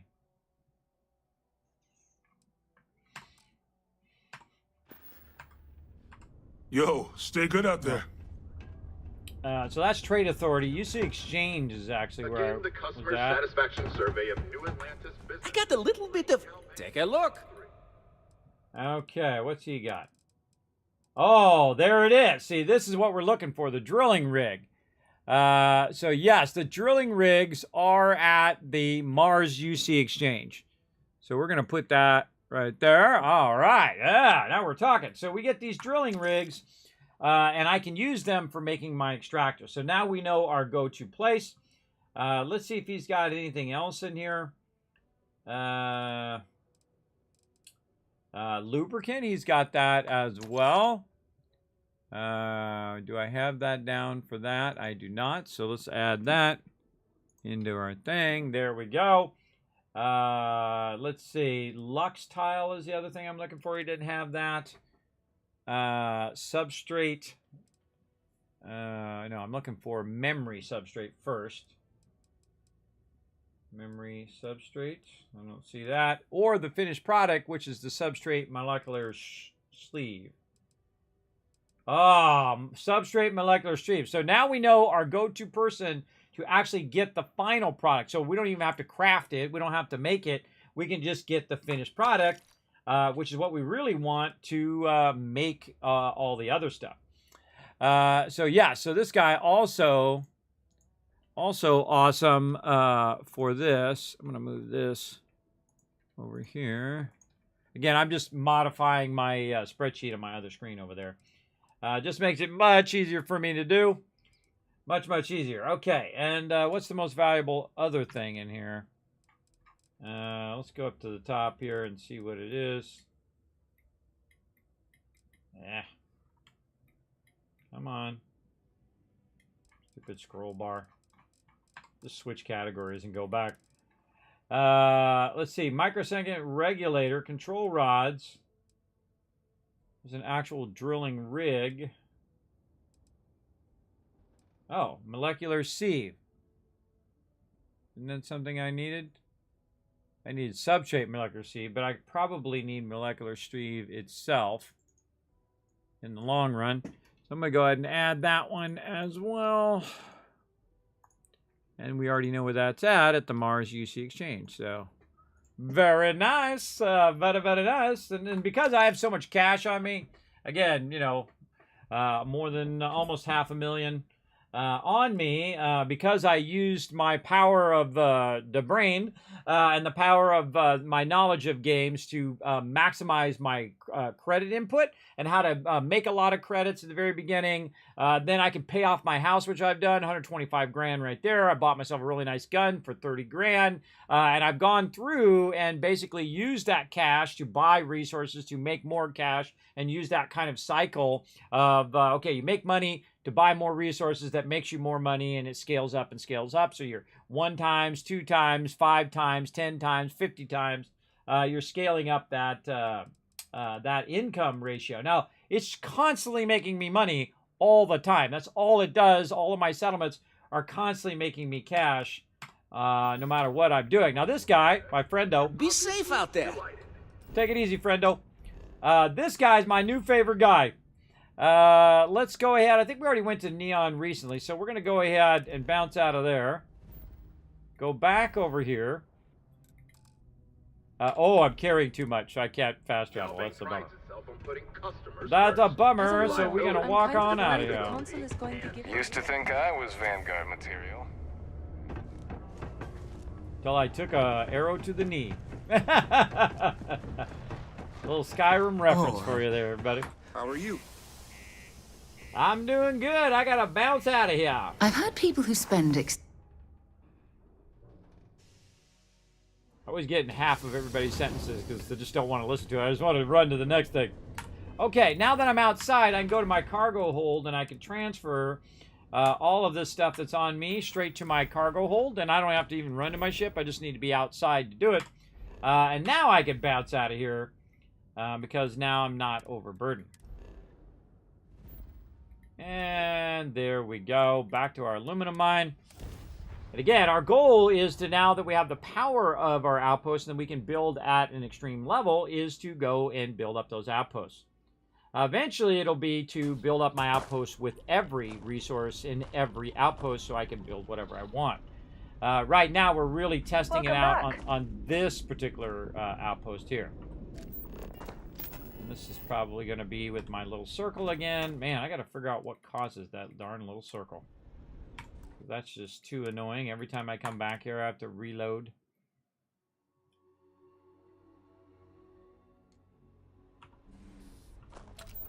Okay, that's so I can use my fly cam. Oh, and I need to go to my ship. Glad to see you're back in one piece. Oh, thank you, Lynn. I forgot those were companions. Those are actual companions I could run around with, Lynn and Heller and all of them. I just realized it last time. All right, let's switch our ship. Switch our ship back. And now we got our ship back so we can use the resources from our ship at this location because we just bought a bunch of stuff. So now you can see that I can actually put down the drilling rigs because I have 6 of them that I can put down. Now, I did put some of this stuff potentially in my way. We're going to see how this works out, but we'll see how it goes. I think I could sneak one in here. Oh, yeah, that's just fine. I'm all about that. There we go. And then we can go ahead and connect that into this bottom one. And so I'm just basically rebuilding what I had before. I used all the smaller ones to start. And now I'm using the much, much larger ones and trying to put them as close together as I can get away with. Like that. That's looking good. Because I wanted to extract at the maximum amount I can possibly get away with. And so, again, I definitely want them to be as close as I can. And this is all extracting aluminum. By the way, I'm up to 112 adaptive frames now. So it's cranking away on making those. Another one down. Definitely want to connect in. I should have made these separate. It just dawned on me. I forgot to do my little separate box. So let's go ahead, and this is going to be a solid box. We're just going to put that in the center. Oops. Go like this. And just to make this easier, what I'm going to do is take out the bottom box. I wonder if I can put a box back in once I take it out. You can't put it back under? Oh, that sucks. Oh, I don't like that. See, I took the bottom box out so I could fix the linking, but now it won't let me put that bottom box back in. That is a bummer.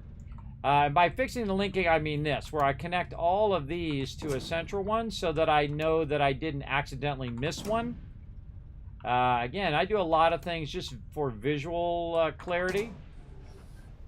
You can see I've got quite a few of these babies started up. Again, these are the highest in. Now, I am going to need some more power, and we'll get to power here in a minute. But for right now, we're going to go ahead and just make sure we have these equally linked into the center. Like that, and then maybe move it up a little bit. Let's say over here. Again, as I move it, you saw that all of the red lines move with it as well, which makes it easier for me to see whether I've linked those particular things. I feel like that works pretty well. Right over there. Alright, I got a lot of those in there. And then I'm going to take this and link this to the bottom part of this one. So it keeps providing it with aluminum.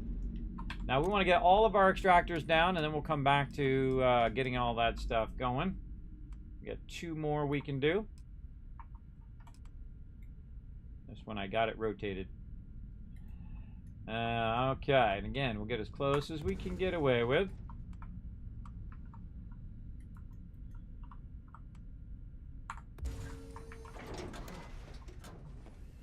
Now we're doing good.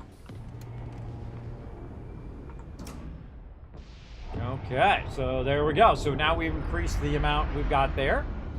And then the same thing over on this side. We want to go ahead and increase the amount we get here as well. Now these take a lot more, and my base is like right in the way. But, you know, we do what we can do. I think that's probably very nice. Okay, now this over here, we can just move this out of the way. Just move that to the other side where it's not blocking these ginormous extractors. Now that circle represents how close you can be to another extractor. And it's usually by the exact center of that piece, so I can just kind of nudge it out. Now I also want to nudge it to the edge as much as I can, nudge it this way, so that when I'm putting some down in the middle later on, I can get away with that as well. So same thing here. We probably want to use, just for the sake of ease of use, we're going to want to put one of these in the center first. And this time I'm not going to take the thing out. Again, rotating your cursor a little bit when you're trying to get these little lines in between works pretty well. There we go. I'm going to remove that link there. And then link these together. Like this first, there we go, and then link it into the bottom, which will then float it all the way up to the top. How are these doing? Not sure I see too much in there, but we'll go ahead and let that do its thing. Okay, now more power. Now you can use the little power generators that come from the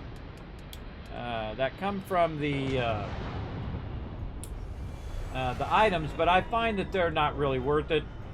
And these ones right here, I kind of feel like they're not worth it as well, because I could put 4 of these pretty much in the same spot as I can put 1 of those. But I'm just kind of testing them out right now, but they're actually less efficient space-wise than using these ones here. And I'm just going to kind of line these along the edge of my base here, whatever it's going to let me get away with. Intersects with an existing object, really. Yeah, see, it doesn't let me take out the rocks. Now, if I was using this, see, it'd just take the rocks out. See, so another kind of thing that they forgot in their stuff. They forgot to make it where the 2nd level and the 3rd level stuff takes out the rocks as well. That's a big oversight there.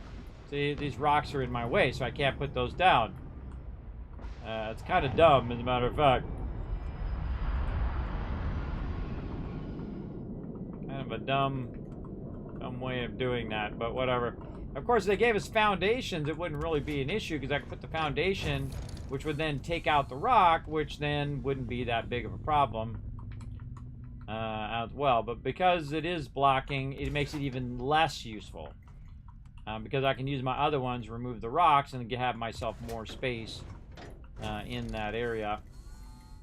And I have a feeling that I'm going to eventually replace these. Now, the big reactor like this, that would be pretty awesome, right? But I need some more nuclear fuel rods before I get to that. And then that one is going to be 30 power. So that's about 3 of these smaller ones. But I can make, 1,000 of these smaller ones right now. So again, you have to find your diminishing returns. At what point is it just not worth using your higher end resources for something that is not really even working properly in the game right now? They got so many things to fix in this game.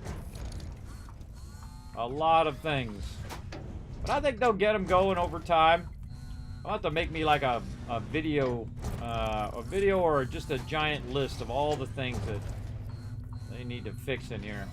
Now, see, what I'm doing also right now is I'm letting everybody else do it first. And then they'll give all the feedback, they'll do all the things, and then eventually I'll do mine, and then those will be the last, hopefully, ones that they need to fix. Alright, so there we go. So now all of our stuff is extracting. We'll want to go ahead and take a look, make sure everything looks like it is going. Yeah, there we go. It's going up and down. Let's go look at this top one up here and see if it's going up. Right now it says 24%. That's what I'm looking at there at the top. It says 24%. So I want to see if that goes up. If it goes up, then it's working. If it doesn't go up, then it's not working. Or I don't have all of the boxes connected properly. Let's see. That's 2%. This is all 2% all the way down.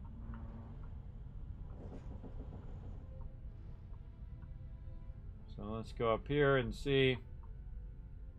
Yes, it went to 25%. So I know that not only all the linking and the boxing is boxes are working, but also the extractors are working. Actually, I take this one out now.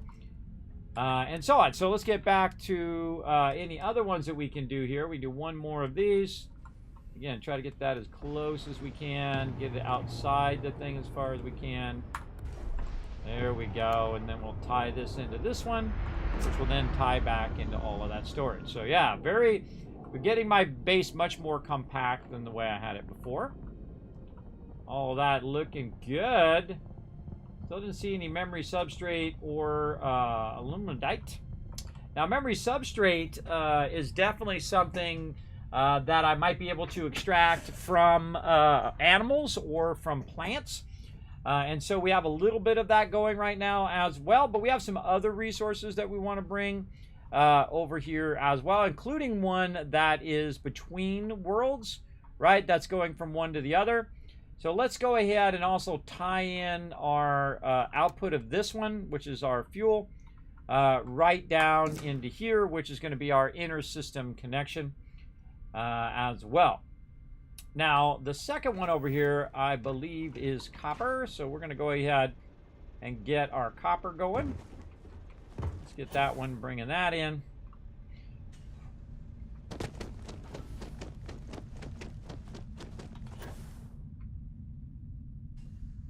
Right over here.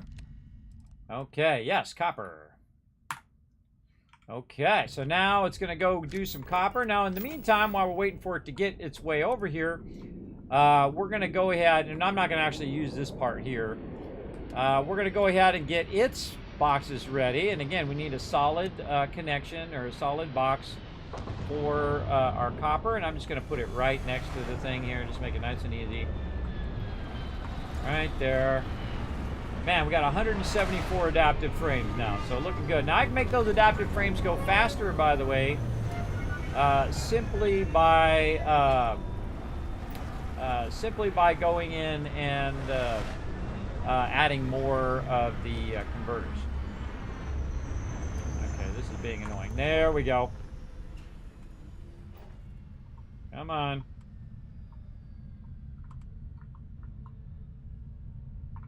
Be like that. I don't know. Oh, because this one's turned sideways. Oh. Yep, that one's turned sideways.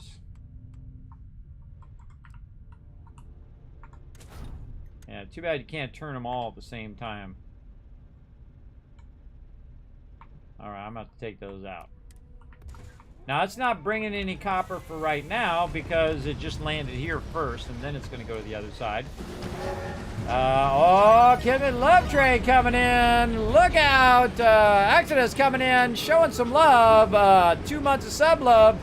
Saying, hi, Kismet. Hi. Thanks for coming in, hanging out. I turned the box the wrong way. You want the 2 little circles that are on the front of the box to be aiming outwards. So that when you put them down, you can snap them side by side. But in this case, I'm actually going vertical. But it will actually help you stack them vertically a little bit easier as well, because you're doing it from this side. You're going to see like it's 1,000 times easier. See that? Way, way easier now to stack up our copper here. And again, we're trying to bring our copper in so that we can stack that up and then use it for manufacturing. Come on, there you go. And again, we're going to backlog a lot of copper using our vertical stacking.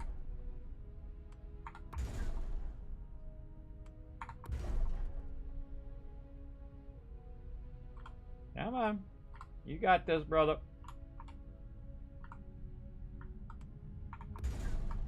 Very awkward how this snapping works.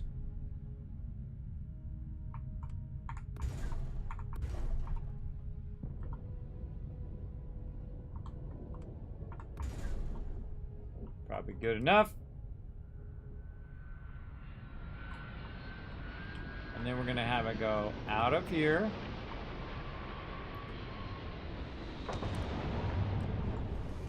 There we go. And into that first box.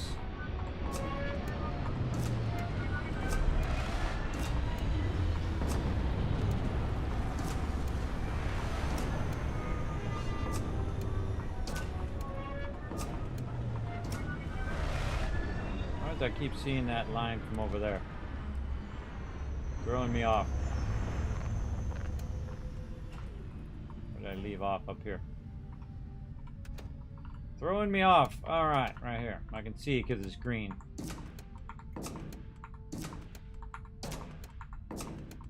Because it's in the background.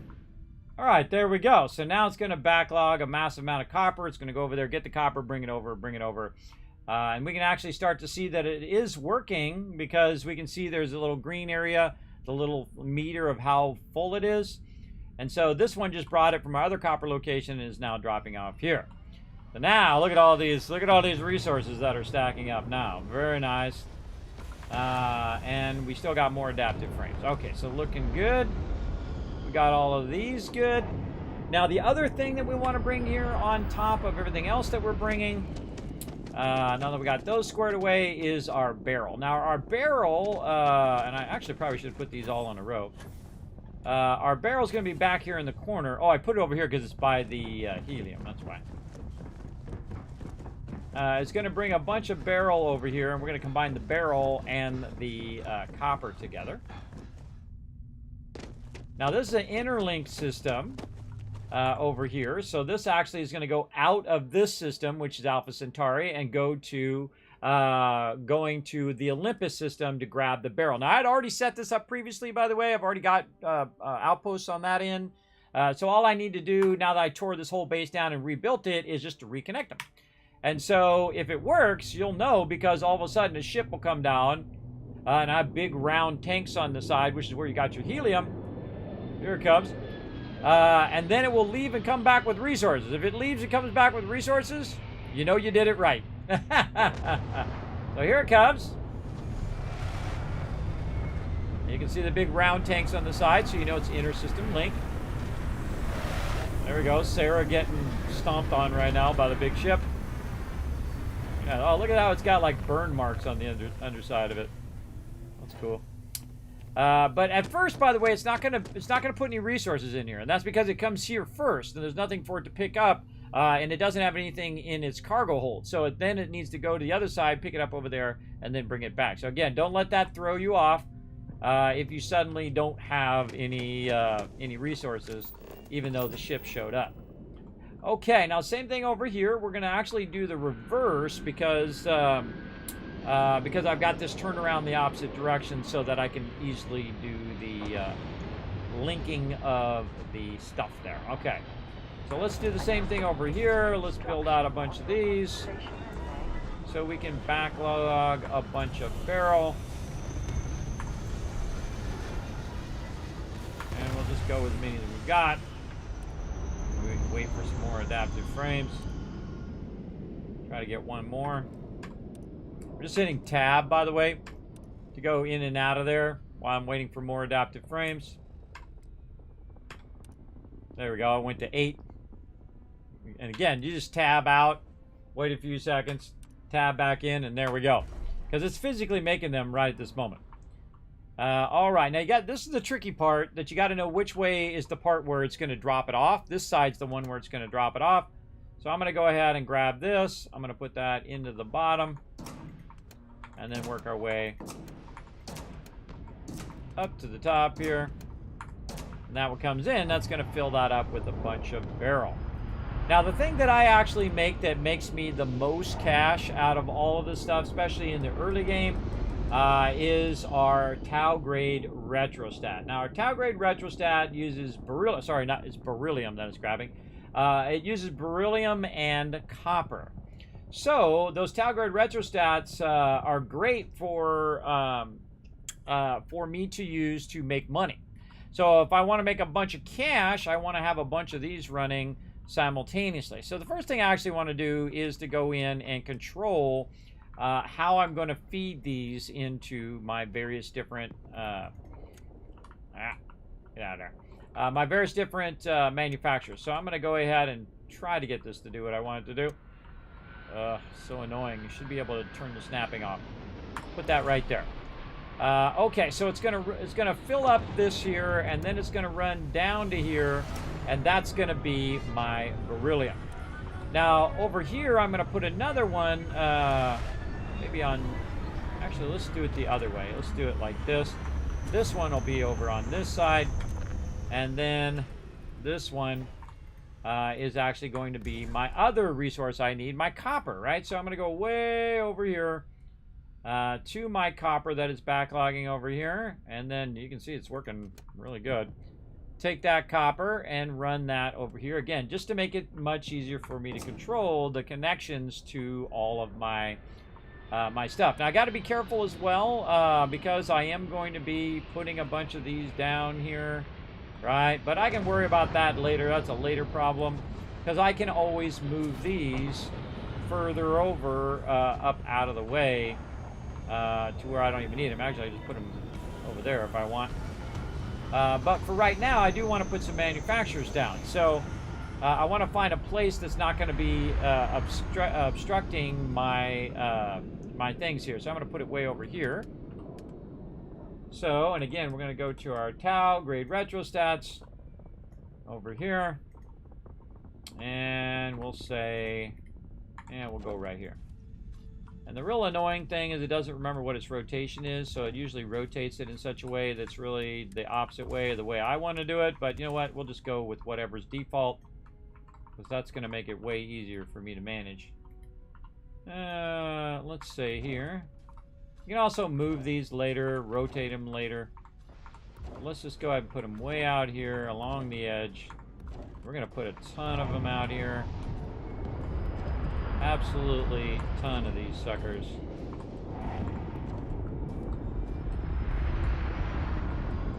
Get rid of that rock. Just gonna put a solar array down so I can get rid of that rock. Again, I feel like once you take it out, it should be permanently out. So that's another thing that I wish it had. All right, so that's pretty good. And now we're gonna need to take this. And again, double check that these are Tau grades. Yes, they are. It'll remember which one you actually did there. And then I'm just going to go ahead and link these individually to make sure that I didn't miss one. And it will go ahead and start to distribute that down the line.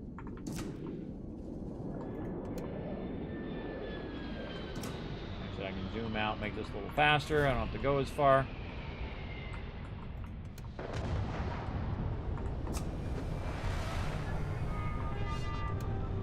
A little harder to see, though.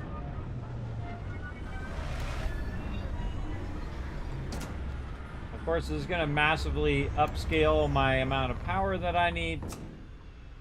But we do what we got to do, right?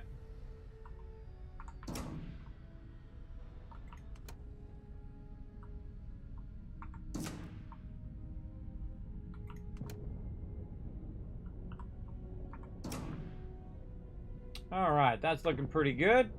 Now what I might want to do is take this and move this, and you're going to see that it'll move all the red lines so they're facing that way, which is going to make it easier for me to now tie in the second resource. Like this, just visually easier, and this is why I have them in separate boxes, so I can make sure that I don't miss any of it. Again, I can zoom out, go a little faster, to go as far. Also tempted, I should have probably put these closer and then moved them after. Might do that in the future.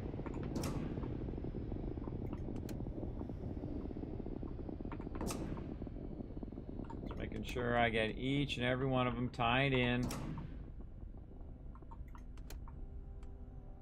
to the inputs. It's so much visually easier to see this way. I can also just move this closer. Like that. That works as well.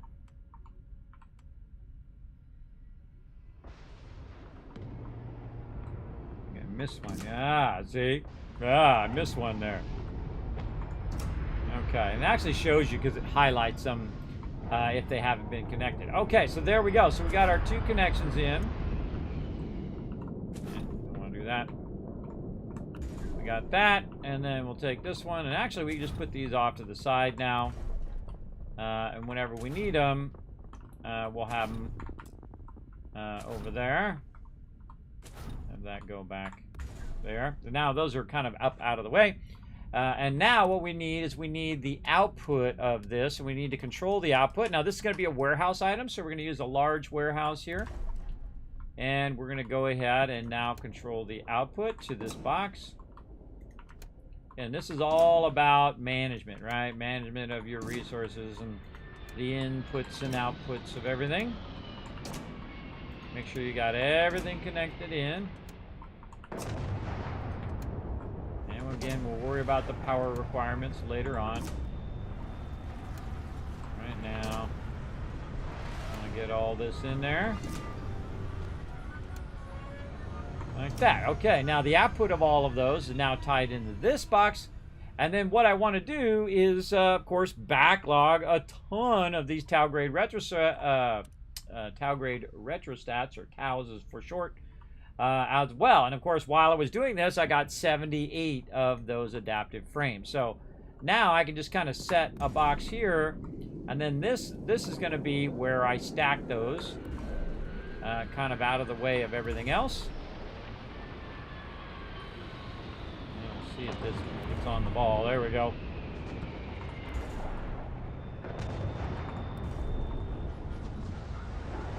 I think it would prioritize stacking in the direction in which I'm building. I think we can wait for one more here.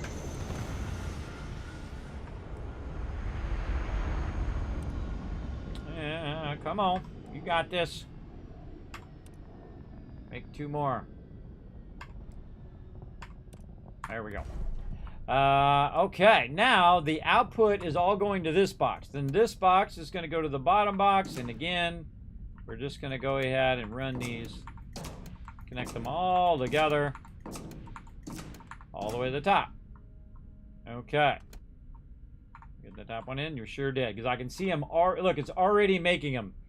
It's at 35%. Then we're going to take this, and we're going to make it super easy for us to come collect this, because we're going to link this all the way over to here. Actually, I'm going to take this link out. There. Again, I'm using my mouse by turning it, so you can rotate the camera just a little bit to get those things. Those things are pretty tough. So now what it's going to do is generate thousands of those Tau grade retrostats, and then it's going to backlog them and run them into these boxes and then run them over there, and then I'm going to run in, pick them up, and go sell them for 200 grand. Yeah, so that's what it's doing right there. That's how I make my money, and because it's such a basic resources, you need beryl and you need copper, that is actually one of the greatest things to do early game. Now, there's other stuff that you can do. You can do beryllium or whatever that's called, which is a base resource. So all you have to do is extract the resource and then sell that. It really depends on what you want to do. I like the Tau grades because they're really lightweight. Because even if you have 10,000 of them, you can pick them up and you can manually carry them, as opposed to the actual raw ore, which is a large item that you can throw down in your base or whatnot.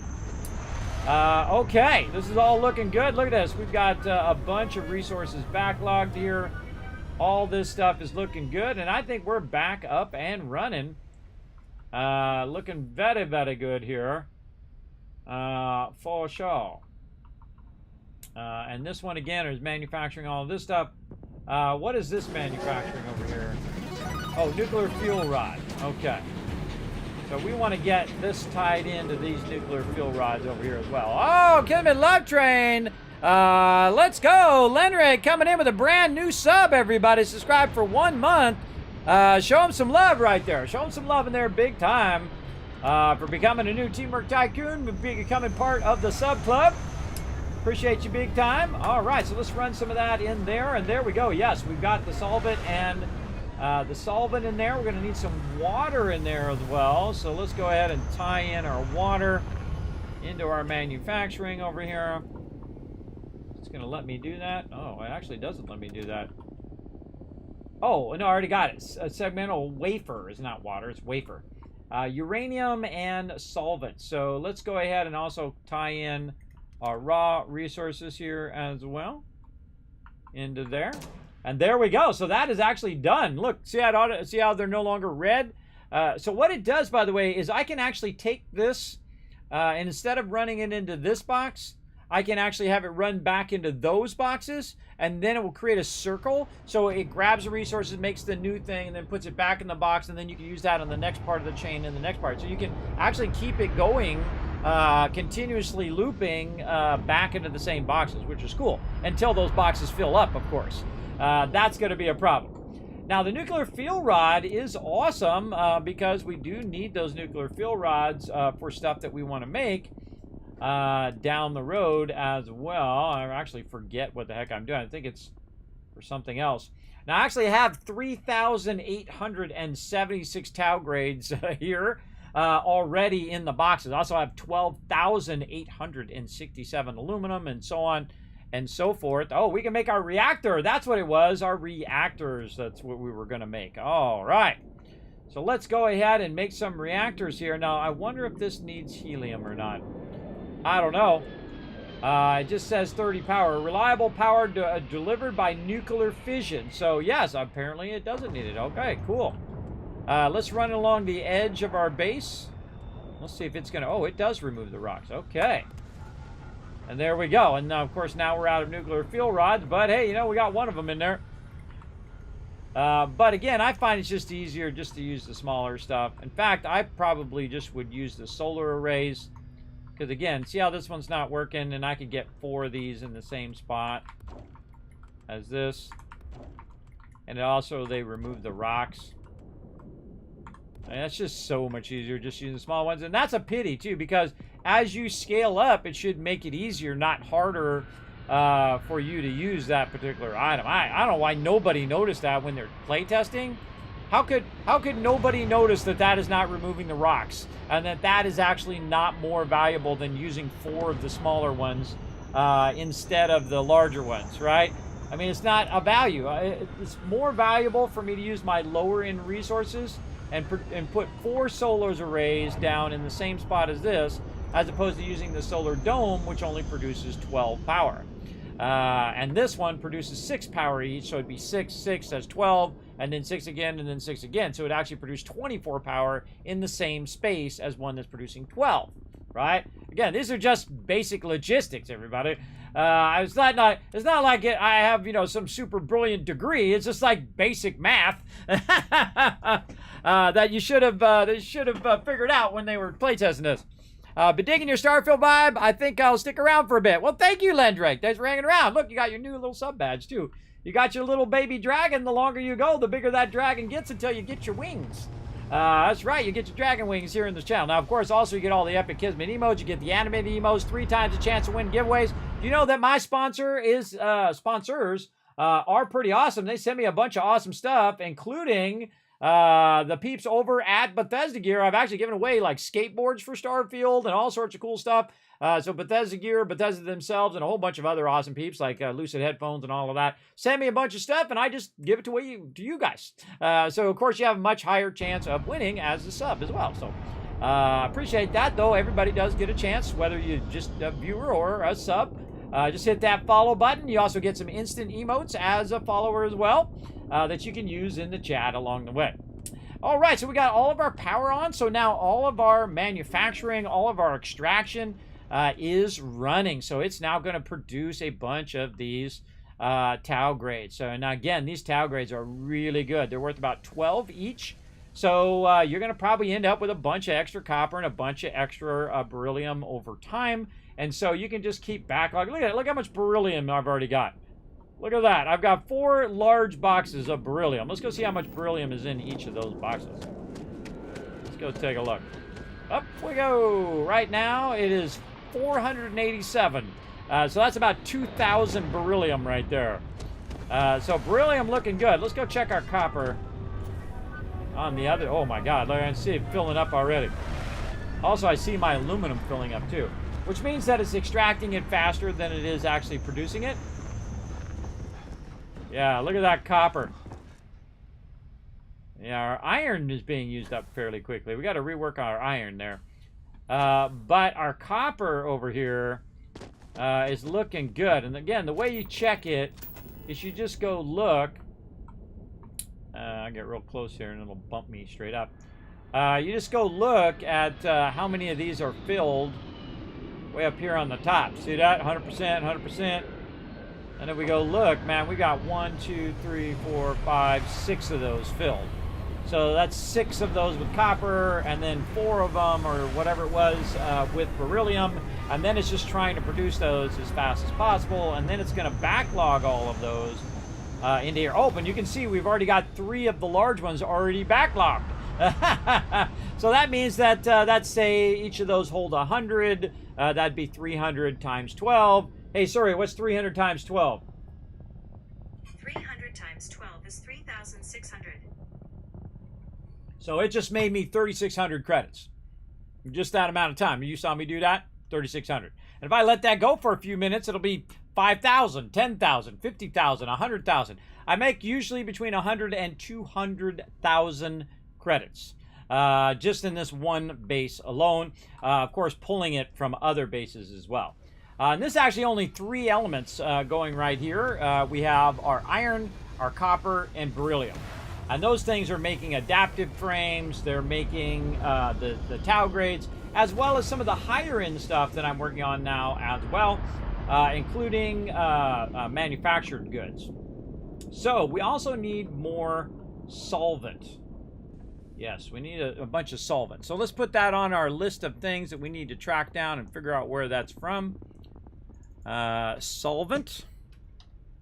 Because if we had more solvent right now, we could make ourselves some nuclear fuel rods. I'm sure they're around. So when we're running around, we'll do that. Now, we should check in on our iron, because I see that my iron is not really backlogging as much as I feel it should. I feel like we should have way more iron there. So let's go ahead and save, since we got that looking good. And then we'll pop on over here. Now, on the other side, in the same system, away from there, over here on Zamaka, I actually have 3 separate outposts, because in the beginning, you just want to grab whatever you can find. Grab whatever you find. Instead of spending hours and hours and hours trying to find that perfect outpost, just get some of it extracting so you can use those resources. Atmosphere. For safety, we probably shouldn't stray too far from our ship. Probably a good idea. Okay, you can see that I've got some ships coming in and out of here. Now, at this particular location, I do need to send some helium here. So that these 2 ships over here, the ones on this side, are actually going and grabbing stuff and bringing it back. And we'll get into all of that stuff here in a bit. Now, what I really want to do is take all of this out and redo it. But the problem is I haven't even finished my larger extractors at my primary one, so that wouldn't be a real smart idea. The best to just kind of leave it running and doing its thing for now. Now over here I'm also making 0 wire, so I do have a ton of 0 wire backlogged over there. Over here is where I normally bring the helium in, and then it powers my other 2 inner system links. Over here we've got solid resource, which I can't quite remember what that is. I think that is coming for our 0 wire. Yes, it's probably... Oh, that's silver. This over here is platinum. Or titanium. Yeah, it's getting titanium and putting that in here. You can see those are already filled anyway. And so on. So that all looks okay for right now. But the real thing is my iron extraction here. This should be extracting a ton of iron and putting that iron in there. Now, I could just say, you know what? I'm going to use the ones in between. These right here, the commercial ones. But if I'm going to do those, I might as well just do the higher end ones anyway. And I feel like the biggest problem is the drilling rigs. Those are the ones that are the toughest out of all the stuff. So it is extracting it and going into here, but that kind of seems like a real small thing. And I do want to go to the larger storages. So I think the problem right now, yeah, is adaptive frames. Because we've got iron, we've got some aluminum that we dropped here. I can tell because I put it in some boxes because it's showing up there. But definitely some adaptive frames. For sure. Okay, so let's go to our iron, which I believe is this one. I definitely want to redo how all of this is working. Just the layout of it. We go up here and we can look. Yes, this is coming from the alpha. The outgoing resources is iron. Right now we can see we've got, we had around 300 iron. But again, it wasn't backlogged. That's interesting. You would think because I've been working on that all this time, it would have been backlogged. But it didn't backlog because all it has is this one little container and doesn't have a bunch of containers backlogged. But that's okay in the long run. We're going to come back and we're going to scale that up. Oh my goodness. Look at how many more extractors we could do. Wow, I did not even... Oh, that's because I redid this base too. Oh, yes. I did not redo all the extractors. Ah, okay. Well, that's another thing that we could work on. And that's really easy because I actually have all the resources already over here. Actually, I can turn this around, I think, this way. No, it's this way. And I try to put it as far off the edge as I can get away with. That is this way. And the reason why I do that is so that I can put more in the center. Yeah, let's just do some more of these smaller ones. And I have it so it rotates really slow like that on purpose, so that I can fine-tune it exactly how I want. Now, another great trick is, if you notice that I do have a lot of extractors over here, and I can just pick up this box, and I can move this box to make it really visually easy to see which ones I have connected and which ones I don't. So I can just go ahead, connect these in like this. And definitely going to need more power, and we'll work on our power and all that stuff here in a bit. Oh, we got a bunch of crystals there, too. We should be working on that, too. But, again, we can go ahead and put all these down first. I can put about 50 of these down. Not kidding. I have so much tungsten over there that I can do about 50. And so, we'll just try to get as many of these in as we can. Very nice. It's going to only let us get so close and put so many down. Yeah, I can't believe I didn't redo all of these. I must have got sidetracked, which I do quite often in this game. Definitely need to scale up our iron here, for sure. The reason why I know we need to scale up our iron is because on the other end, it's not manufacturing fast enough.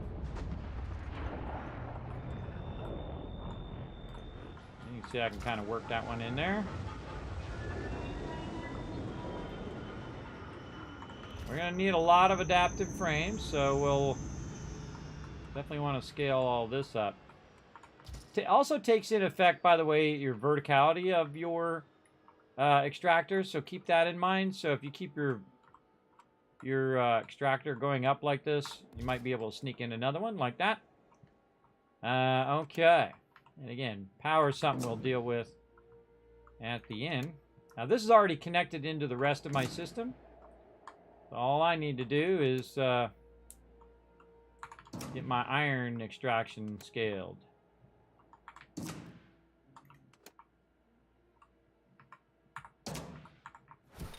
this up, move a little closer. I don't have to go as far.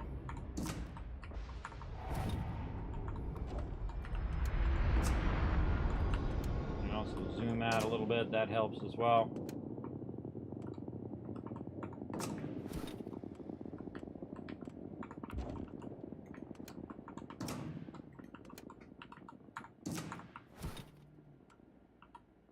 Back in the center for right now. And you can see I just have an absolute massive amount I can extract here. Why is this in such a weird way like that? That is so oddly placed. Move that up just a little bit. There we go.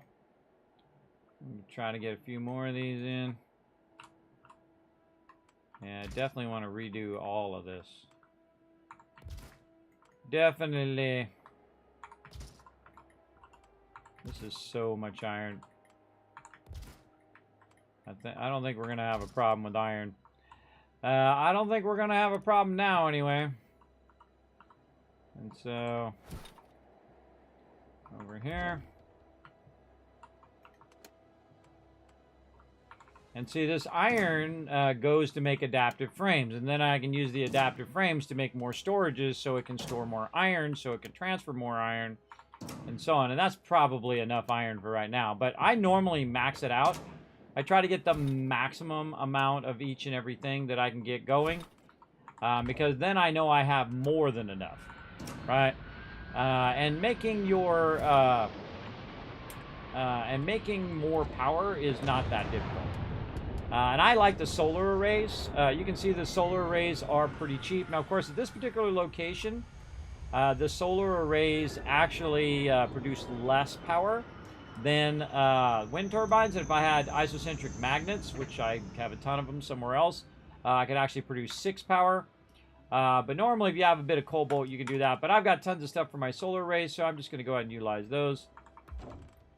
I find the solar arrays are the most space useful and easiest to put down. You're going to have a ton of this eventually. for sure. So I'm just going to stick them over here on the corner for now. Of course, eventually I'd want to have all the high-end resources, put them on my ship, and then go, you know, settlement to settlement to settlement and just build out the real high-end power and let that rock and roll. And hopefully use up less space. It'd be nice if you could also stack certain power, like nuclear power, you should be able to stack that on top of each other. Again, just use the cheap resources. Power is just as good in the long run if you think about it. As long as it's got power, that's the important part. I'd love it if these things snap too. The snapping system in here is not so great. They need a grid and a snapping system. Same thing in Astroneer. They got the same problem. They don't have a grid or snapping system. I'm going to add a little bit of extra power here in case I want to add some manufacturing. There we go. So now all of those are running. So I basically tripled up my iron extraction. So now it's going to extract a lot more. Now, one of the things I definitely should do, because this is running to this one right here, I can see, is to add a bit of a backlog too, so that while it's off doing something else, it can actually store a bunch of these raw resources in here. But I need a bunch of adaptive frames. That shouldn't be too big of a problem because I can just save here. I can bounce back to my other one over here, which is producing adaptive frames, and grab the adaptive frames from there and come back with those adaptive frames. There we go. Big time. What's up, Familia? Thanks for coming in, hanging out. Exodus, thanks for coming in. Hey, Bommel, what's up? Sometimes I do get focused, everybody. Obviously, I've tried to finish a line of production. So there we go. So now what I can do is get over here. See if I can jump all the way up to there. I could also just run into my thing over there, but we're just going to see what we can do here. There we go. Grab some of these adaptive frames. I think you need to get rid of some of that gear. You think?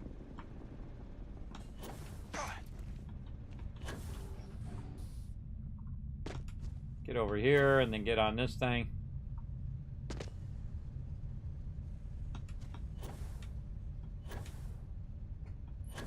So you can use your momentum in low gravity systems to get way up here. Now I got a bunch of adaptive frames. Oh, more coming through.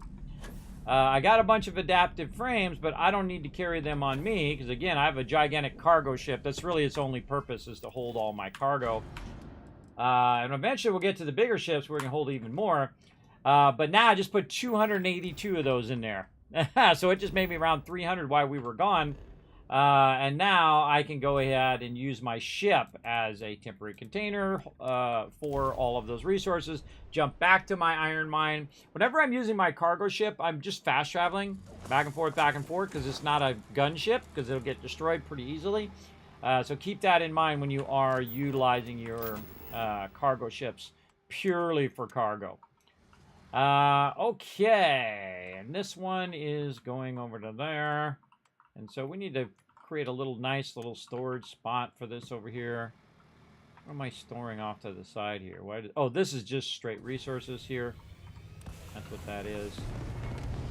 We can get this to be its own thing here. Yeah, there we go. And then again, we'll just backlog a bunch of iron. Now, you definitely want to backlog this stuff. And the reason why is you're going to need some iron for whatever you're doing. And so I just try to, at each place at which I'm extracting resources, just letting it run. Especially when you're building out your base. It's best to build out your base in such a way where you get your extractors going, you get your power going, you get your storage going, and then you're letting that run while you're figuring out all the logistics. Okay, how am I going to get it from this base to the other base, and so on and so forth. And that's going to be a lot of iron right there. That's a lot of iron. All right, there we go. And believe me, it's gonna make a lot of iron too. So we'll go ahead and take this and we'll move this a little closer just to make it a little easier for us to snap these together. And so I'm gonna actually take this link out right there. So first, it's gonna go to this box. No, nice. Selected the wrong box right at the last second. Grab this one, bottom box. There we go. And then up it goes again. So it's stacking upward. I find stacking upward a little easier. It just makes it easier to connect all that stuff later on. And then this one ends up back down in there. Now, in theory, what should happen is that thing should fill up, and then we should start to see these start to fill up as well over time. So when we go look at these and we see a bunch of green lights up there, then we know that we are now producing more iron than what's being used on the other end.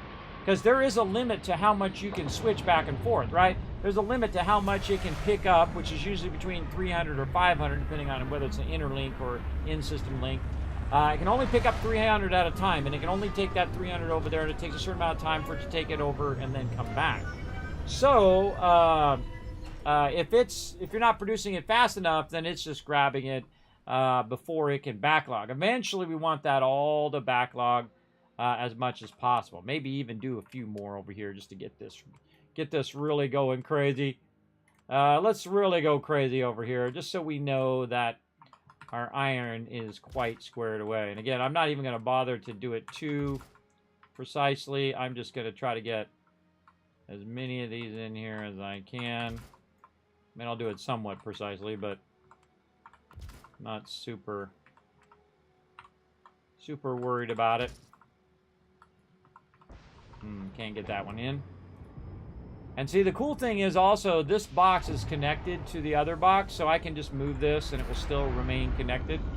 And so if I want to add more, I can just bring this over here. It's always good to have basically what I call a control box. You're controlling all your linking. It's so much easier to just move this box around. Bring the box to where you're linking, not the linking to where your box is. That does help a lot. Like that. And I can also move it way out of the way so it's not blocking other ones that I might want to put down. So I can put even more of these down in between. Like this. All I have to do is make sure that that circle is not offsetting there. I probably could have got that one a little closer, but oh well. And we're not messing around now. We're not messing around. We're going to get squeeze every one of these in here we can get.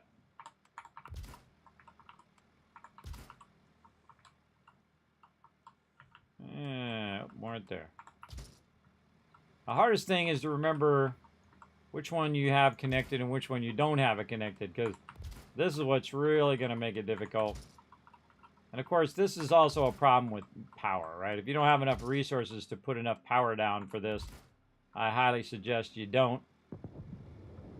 I think we're pretty good there. All right. Now, the next problem is, again, which ones of these are connected and which ones are not. And based on where I move this, it's going to make it where I can see which ones are connected and which ones are not. Like this one I know is not connected because I can just tell. Because there's one behind it that's running in there. And again, we'll just connect all these. And if you accidentally hit one that you already did, well, guess what? You're just connecting it back to the same thing that it was already connected to in the first place. So no big deal. And you always want to start with your basic resources as well. And you might as well scale it up to its maximum scale, everybody. And again, I'm at the point now where I'm on Outpost 3. So I can do the really big extractors. But again, I wanted to make a bunch of adaptive frames so I can make a bunch of boxes so I can hold a bunch of resources to make more adaptive frames. You get the general idea. And this is how I had this one originally set up. Is I do maximize every single location. We'll bounce over to some of my other locations here in a minute as well. I feel like that one needs to be attached. Yep.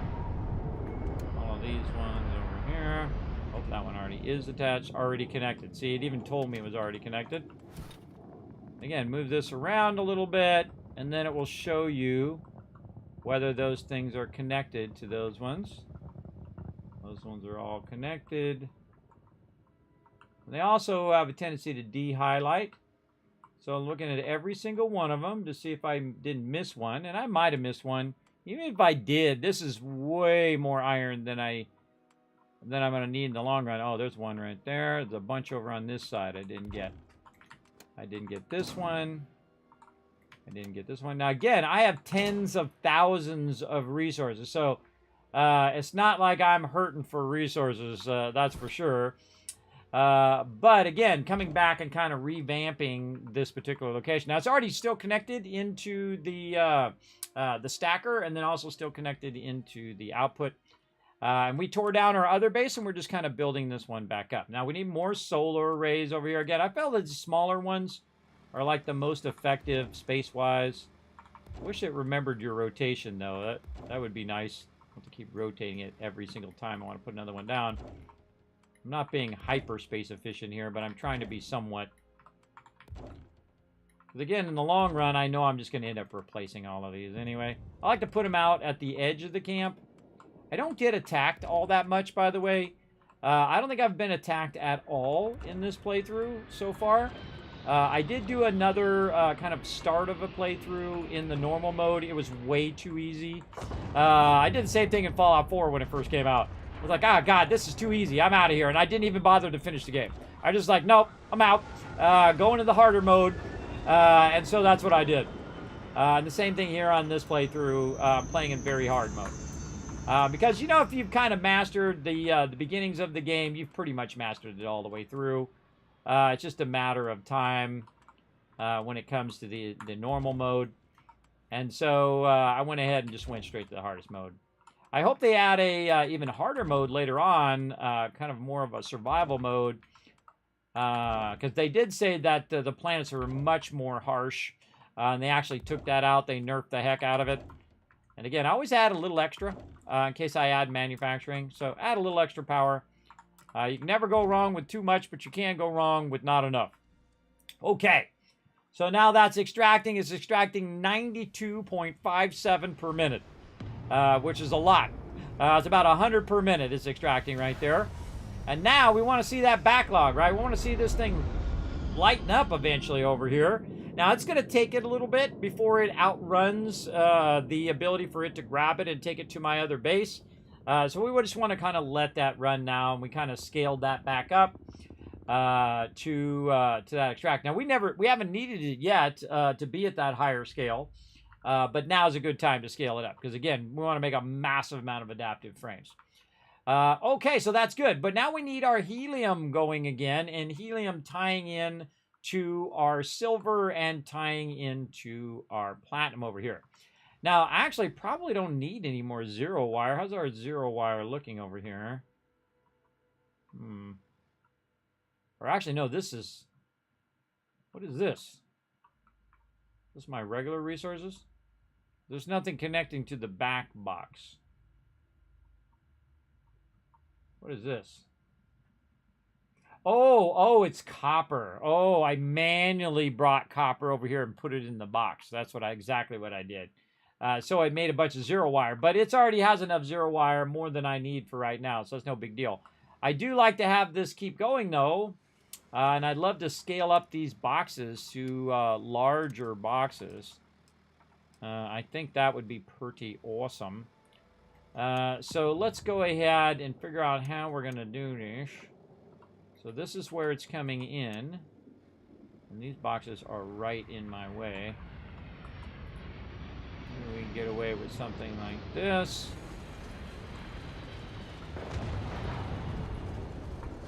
Say that. Now again, I'm doing the iron and the aluminum so I can get more boxes, so I can get more iron and more aluminum. And massively backlog it now. Not just in the tune of 1,000 or 5,000, but in the tune of 10,000 or 20,000 or 100,000, right? And then the reason why I do that is because if I have a massive backlog like that, I can then take that backlog and take it and move it to other locations as well. Look at that. Okay, now we're talking. Now we're talking. All right, and again, this is bringing in titanium. So we're going to go ahead and change the titanium to go to these larger boxes. I'll show you a great little trick here in a second as well.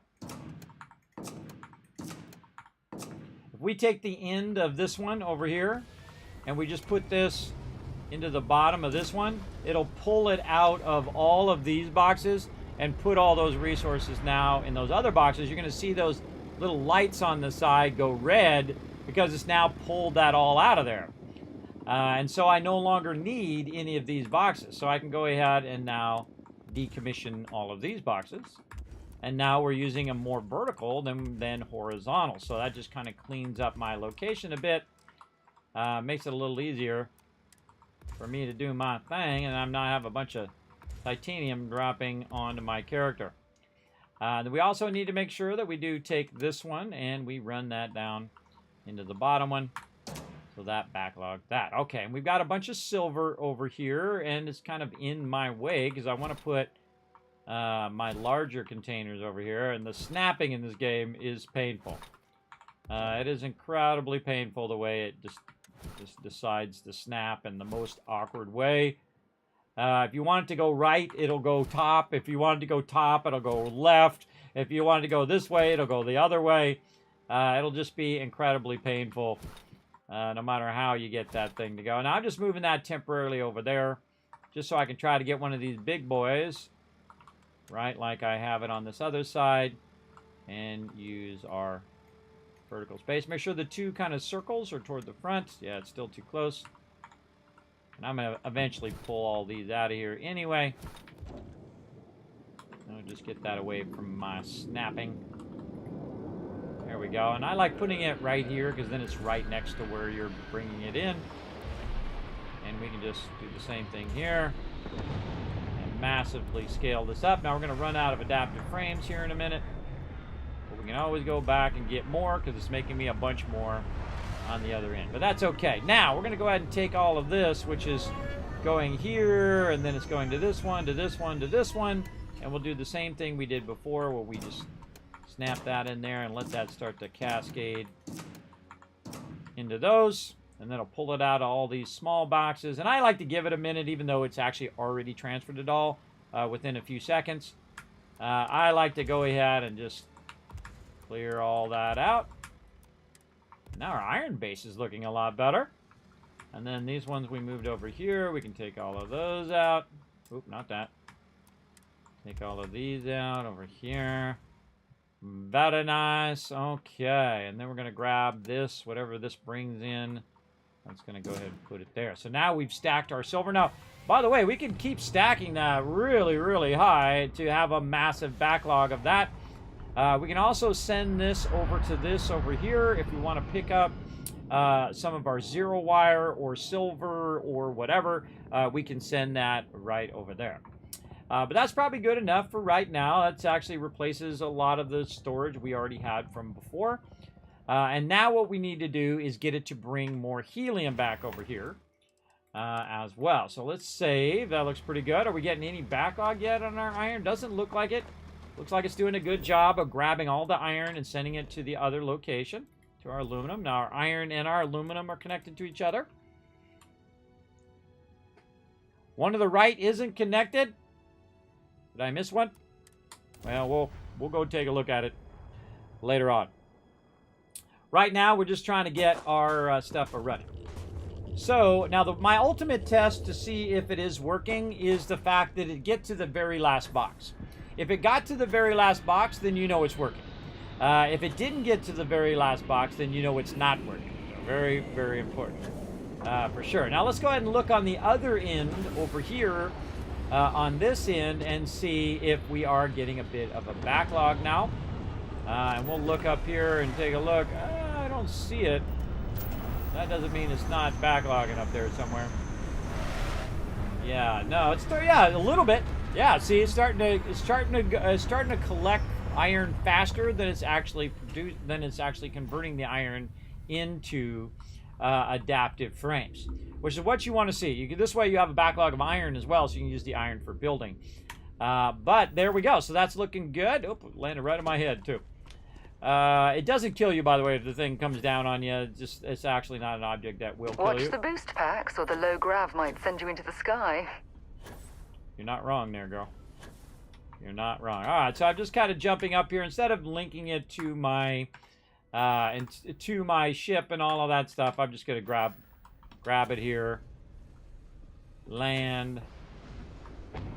Like that. And then, again, go to my ship and drop it from my inventory because it's way too heavy. It's 400 weight, which is way more than I want to carry. Put it on my transport ship. And then now we have a bunch more adaptive frames we can use for building elsewhere. But there's nothing really we need to do on the other end. It's really on this end that we need to have that thing. Now, we need to go and have the outgoing be our helium. So it'll bring the helium from this location over to our iron location. It'll then put that helium in both of our inner system connections for our silver and for our platinum, and then we'll go grab more platinum and grab more silver and bring it to that particular location. Then we can go pick it up and use it elsewhere, or we could cargo link it other places if we had more cargo links, which you can add more cargo links on top of the 3 base ones that you can have at each outpost. That's what you start with, 3. Now, by the way, I built all of these up with having 0 points into outposting at all. So that's how I started. And I made around, about $1 million by level 14.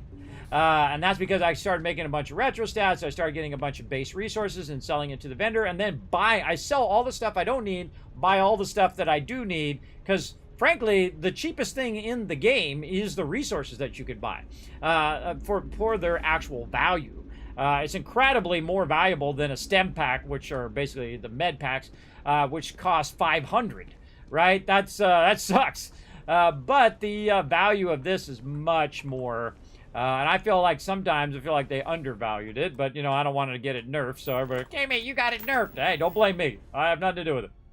All right. So let's go ahead and also transfer some of this helium out of here. Now, the top one is the one where it has the final kind of link in the chain, right? So it's going to fill up that last one no matter what.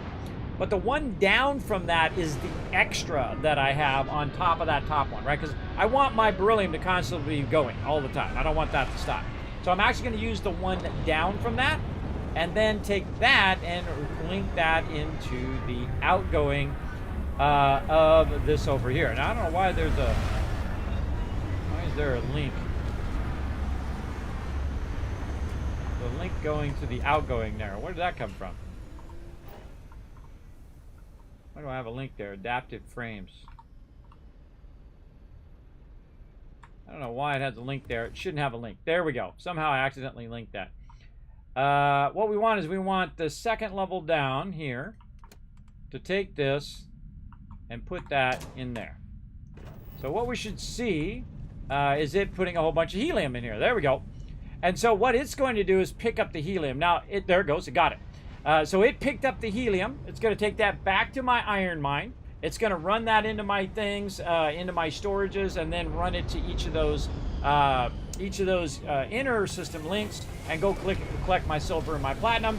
And then when it comes back, it's going to grab the iron and bring the iron back. So now we have it doing a fully productive route. Right? And again, I always suggest to have one helium area and then that helium area to provide all the others. Now, 300 helium is a lot of helium, everybody. That's a massive amount. It only needs 5, and you only need it on one side. You don't have to actually fuel this side and fuel this side, right? You fuel the one side, and then that will go there and come back. And so that's all you need to do. It just saves you a massive amount of time and logistics and so on. So there we go. That's up and running now. And so now my silver and all of that should run. So we want to check it, though. Don't assume that it's going to work. Anybody who's ever built anything ever should know that lesson. Should know the lesson of double check everything.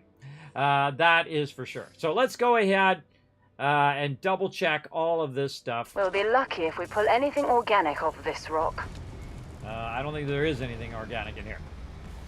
So, again, now we're on the other end. It should be extracting a ton of extractors over here. And again, let's double check that we got all of our extractors going. Oh, it's doing this circle thing. That sucks. And so we're just going to give it a good eyeball. This one. Kind of looks like it is connected. Connected. And it connects from the back, so that's where you want to kind of look to see. And again, see how I have the box placed in such a way that they're not, the lines are not overlapping? It just makes it visually easier to see that all of these are connected. Yep, that looks pretty good. And again, if I miss one, no big deal, no big. But I got that stupid circle thing, which really sucks.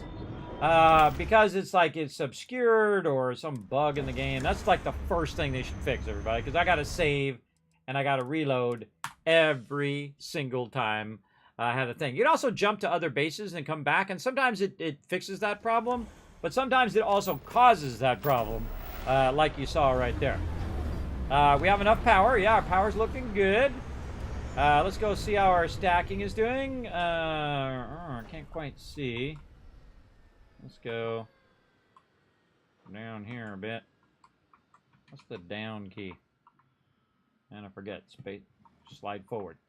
Let's see.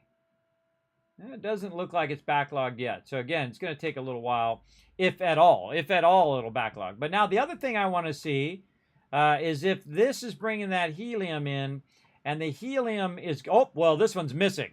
That's a dead giveaway that one probably had flown to the other side and is going to come back. But you want to come over here and make sure that it is running and it is doing its thing. Now, the main thing is that it's connected to this back one. You notice that this one has an extra box. Oh, that one's taken off. This one has an extra box, and this is where you put the fuel for your interlink system. So make sure you put your fuel in there. If you don't put your fuel in there, it's not going to work. You can see that both of these have these lines, and they are connecting into the very back over here. And so we'll go ahead and see what's up with our silver one. And we'll see if this stuff... Oh, there it goes. Never mind. Never mind. We can see that that one is working. If it's just sitting there, then you got problems. You probably don't have enough fuel. But if it is flying away, you know you've got it. Now, every now and again, I just go in and look at the cargo links to see if there's some sort of weirdness in there, like all of a sudden it has helium in there for some reason, or whatnot, on ones that I'm not even sending helium to, right? And then over there, very nice. Look at that shot. Cool. Oh, and here it comes. All right, where are we at in our resources here? We're about 4 boxes down.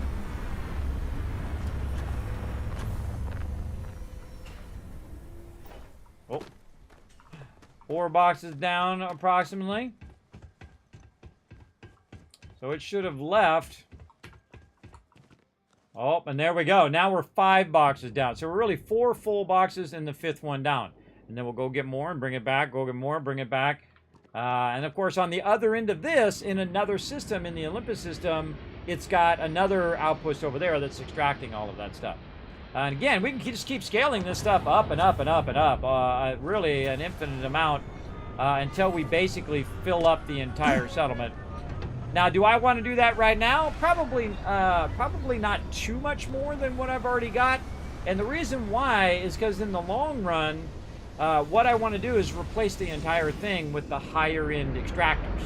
And so we'll do the maximum size extractors, we'll get all that going, and then we'll build the base around the actual extraction, as opposed to building the extraction around the base, which you don't want to do. You want to always start with your extraction first. You go look at what the shape of your extraction area is, like this. You can see that it's in that kind of light brown here. This thing here, that's the area in which I can put down extractors, and that's the area in which I can extract resources. The same thing with my water over here. I can put my water extraction down. I don't really need to. I got tons and tons of water. Not really a problem with that. But you want to look for that shape. And of course, you want to have as many of the various different resources at that location. So if you can have, 5 different resources at a single location, you're doing pretty good. unless the resources are so small that you're barely extracting any resources, but still, it's more efficient if you have more per location. So I typically like to have 2 at any location. Now, this particular one right here is not very useful, so I actually would probably, in the long run, completely remove this base and move it to where I'm getting iron and something else, right? It doesn't matter what it is, as long as it's not just one thing. One thing is very less efficient because you only have a maximum of 24 outposts in the game.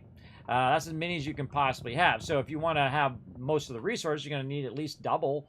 You're going to need to at least extract 2 resources from each one. That would be 48 resources you're extracting. Of course, 3 or 4 per would be even better because then it would be 4 times 24, which would be about 100 resources that you would be extracting. Now, I don't know how many total resources they are, but 100 sounds way better to me than 24. For sure, for sure. And I don't even know if I need all of that other stuff as well. So there we go. So now we've got that scaled up, looking good. Probably a good save time, just because I feel like it. Right over there. All right. And so all of those are looking good. Keep doing your extraction over there, party people. I guess I could scale up some 0 wire while I'm at it as well. Yeah, we can. Let's scale up the 0 wire as well. Okay, so the 0 wire is going into here, and it's going over here to my location there. And we can probably just move this little 0 wire manufacturer back over here. We're probably going to need to end up bringing in more copper in the long run as well. Because this is manually bringing copper over here. I'm bringing it and putting it in those boxes. So we probably want to go ahead and do something like this as well. The outpost a bit. Now I have to build a bunch of outpost items anyway. Now see, it won't let me build any more because I'm now out of aluminum. So definitely want to come back and bring some aluminum. But let's go ahead and see if all of these here, instead of running it over this way now, we could get these to empty into this. Over there. And then we can just remove these. And then go grab some more aluminum. There we go. I can see that it fit it all in there because the bottom box did not fill up. See, now all these smaller boxes, which are obsolete, and also using a horizontal style versus a vertical style, are good. Okay, right there. Now, also, this line in the back here is going up here. So that's fine. This is bringing the gas over there. And then we can just keep adding more and more and more and stack that up higher and higher and higher as we want. So we need copper. And what was the other thing we need? Aluminum. So we need copper and aluminum. Oh, stupid thing. Stop it with this stupid. I want to change that key. It's so annoying. It's so annoying. It won't let me change the stupid key. All right. Where is our ship? This way. So aluminum and copper. Let's go see what we can do about that. Thank you, Aaron. I appreciate it. Yes, I try to keep things simple, everybody. I try to make it, I don't try to use fancy smancy words and try to look smart. I just try to make it easy for you guys to understand. I find you can always tell people who are trying to look smart because they're trying to use big words and they're trying to, well, in the hemispherical centrifugal force of the 57th parallel. And you're like, bro, just get to the point. I hate videos that are 45 minutes long trying to tell you how to turn off your Windows key. I've actually watched that video, everybody. I've watched that video. I hate those kind of videos. I try to make videos that are short, to the point, and concise. Okay, so what do we need? I already forgot. Aluminum, which we've got 3,000 sitting right there. There's a huge difference between being prepared and carrying too much. And what was the other thing? Aluminum and something else I've already forgotten. I've forgotten what it is. So let's take this aluminum and throw it in our cargo hold. There we go. What was the other thing? Copper. That was what it was. And around 1,100 copper. Okay. And then we'll take our copper.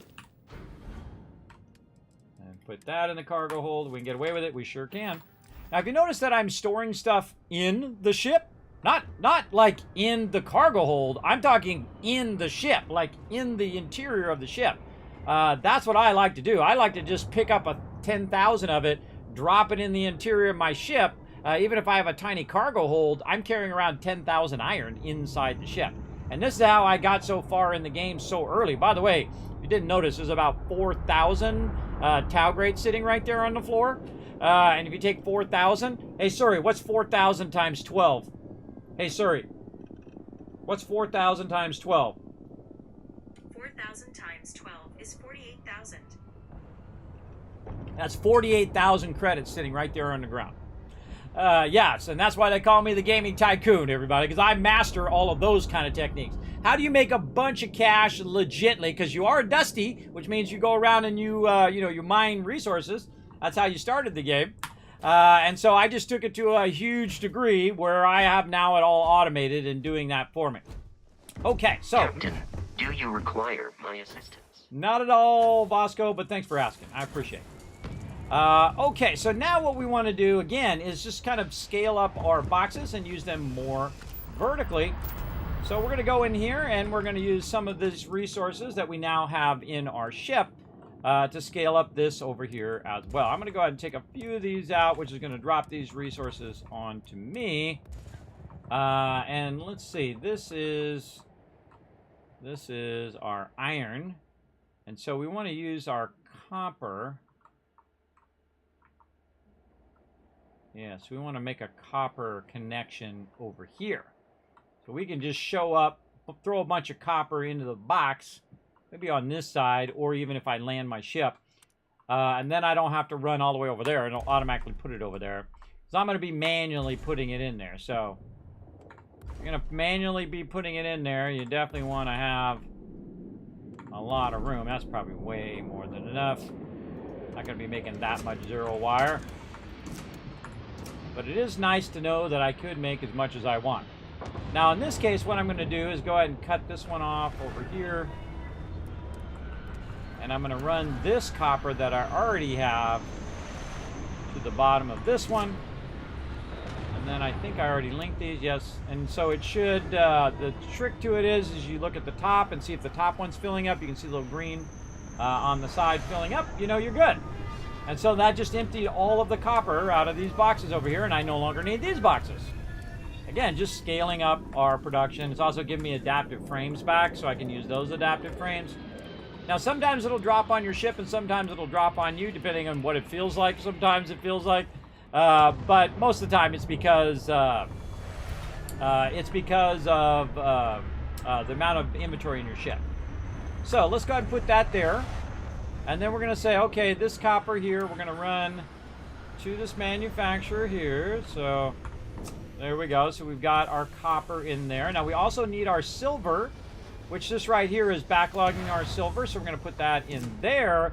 And now that's already back to working now. So that's going to actually take the 3,493 silver that we have and the 370 copper and put that in there. But since I'm right here, by where I produce this, I can also take the copper that's in my ship and transfer that into this box by simply going in there, say transfer Q, get to your inventory, go to your ship's inventory, and then I can go ahead and transfer that 1,100 copper into that box, and so on and so forth. Down here. There we go. So that's going to have a lot of copper backlog. Yep. There we go. A lot of copper right in there. Very nice. Okay. Now, I also want to go in and put down some of my basic resources separately, right? And my basic resources are things like aluminum and things like that that I might need just for whatever I'm building around the area. So I'm going to go ahead and remove these boxes back here, which is holding all of those base resources. You can see that it says contents dropping into my inventory. And again, we're just going to go remove all of this. Oh, we have a, I see a bunch of these little ones back here. Very nice. And again, use more of a vertical vertical storage. So put this over here, rotate it in such a way it's nice and easy that I can get to. Ooh, that add-on should spruce this place up a bit. Shouldn't it? And up we go. By the way, using the excess iron at this location, you can see it up there at the top because it's making that iron. And just massively stacking all of this. Now, a great little trick, too, is to go to the bottom one first before I go and start connecting all these together, this right here, and start to put the resources in.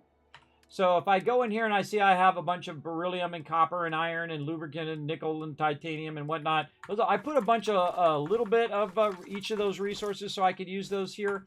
And then I have a massive amount of aluminum. Now, if I go in and I actually connect this one to this one, it'll actually start to pull the stuff out of this one, and it will put it into that one, right? And so it should, well, unless I did the other way. Try that again. This one into that one. There we go. And so on. And so it'll cascade its way up there. There we go, because it should be emptying out.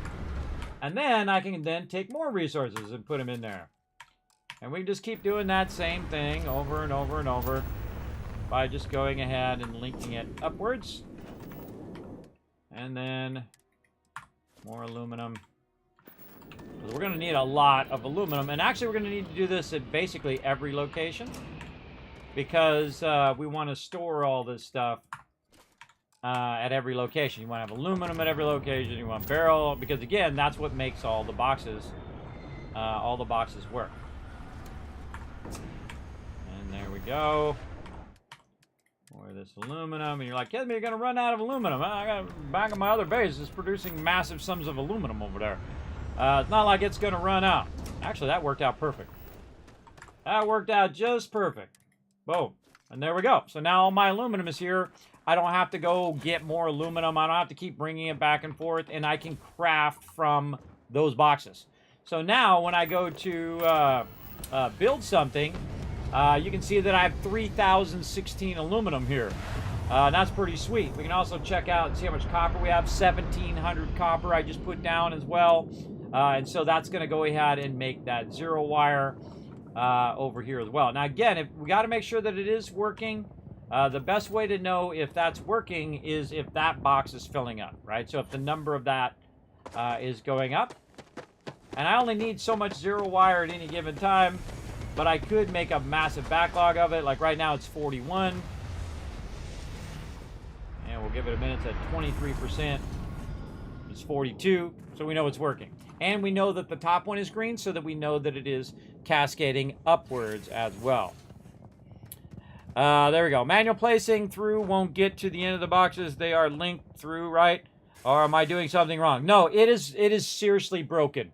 So if you just go ahead and put it in the bottom one, you would think it would automatically cascade its way up just by putting it in there. It does not work that way. The only way that that works is if you use your transfer container. Because you can transfer stuff into your transfer container, but you can also transfer it out. So what I could do is go to the transfer container, connect the transfer container to the bottom box, put it in this, and then come out, put it in this, come out, put it in. Now, of course, if this could hold more, it'd be much easier, because then I could put, say, 5,000 in there and would automatically take the 5,000 and run it.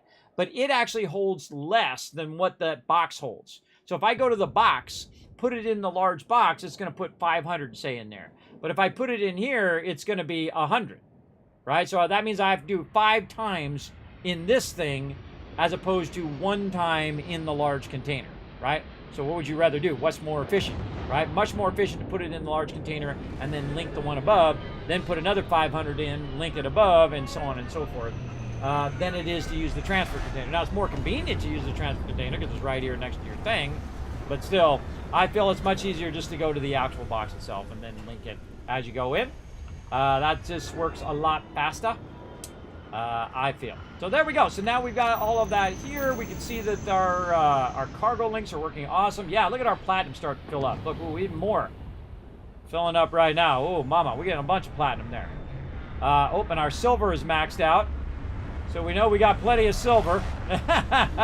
And it looks like our 0 wire is about to be maxed out as well. Let's keep this going here. Let's make a bunch more of these.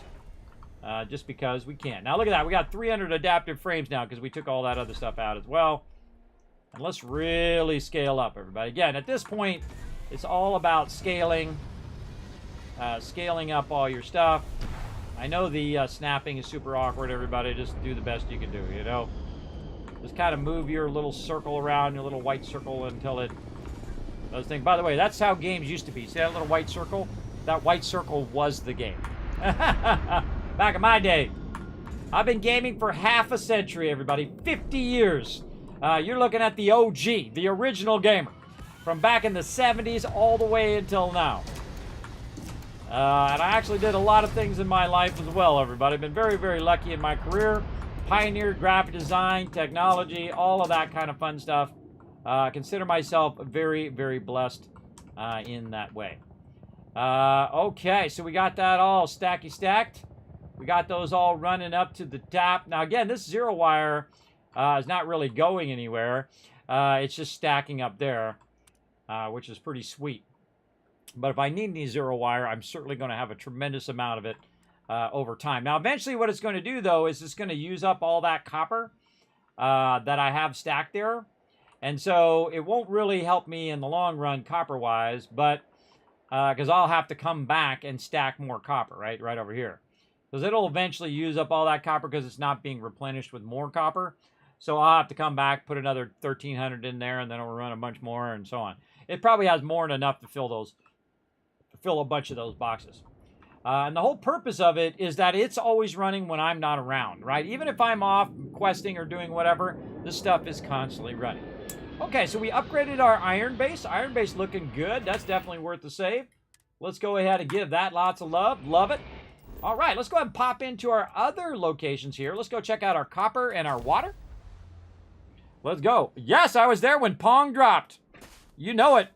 I actually played it on the stand-up arcade. Have you ever played Pong on the stand-up arcade? That's old school right there, brother. Playing that Space Invaders when they first put it in the arcade. They go, brand new game, Space Invaders. I'm like, ooh, I got to go try that out. I knew this really cool guy, by the way. He went and got a Space Invaders game at his, like, you know, like, what do they call those things? Like, it's not a drugstore, but it's a convenience store. Like a 7-Eleven, right? So he bought it, put it at the convenience store, and next to it were comic books. So I would come in all the time and get some comic books, right? But next to it, he put Space Invaders, and then he put it on free play. So on my way home from school, I would buy some comic books, and then I'd sit there and play Space Invaders until I got bored, and then I'd go home. Very cool of that guy, by the way. Of course, I would have, if I had the money, I would have plunked a bazillion quarters into that sucker. But that guy was super cool, man. Very, very cool guy. For sure, for sure. I forget what his name is. I forget. I barely can remember what he looks like. I think he had gray hair, which is funny because I was like, you know, 10, or I don't even know, 7 at the time. In the old school days, everybody, you walked to school. You walk like miles to school, too. And, you know, like the old men always say, you know, it was uphill both ways. Not really for me, everybody. I live in California. Everything's flat. Everything's flat pretty much unless you go up in the mountains. But where I lived, it was like a perfect grid. Like you were making a perfect grid in like city skylines, right? You're making that perfect grid. That's exactly how LA or Orange County is set up. It's all perfect grids of houses and whatnot and roads.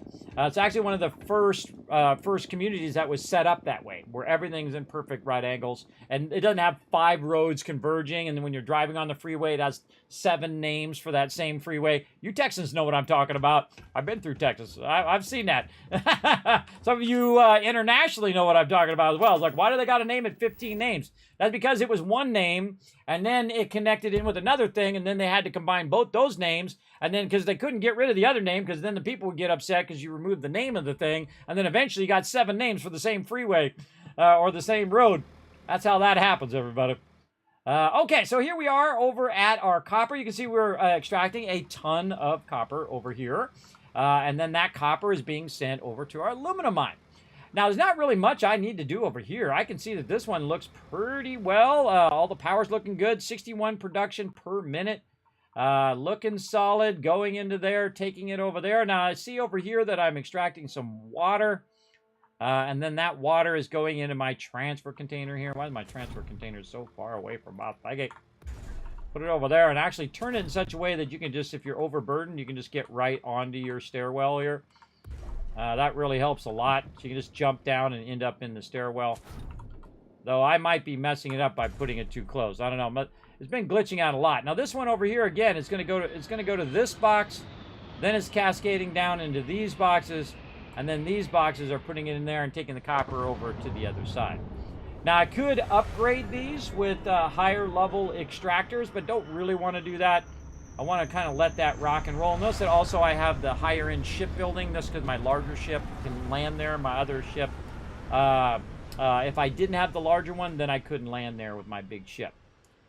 Oh, we got something out here that's part of the terrain. Cool. Cool.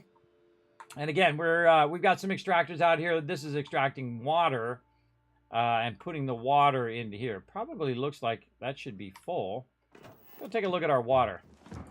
I haven't needed water in a long time. I have literally thousands and thousands of the water.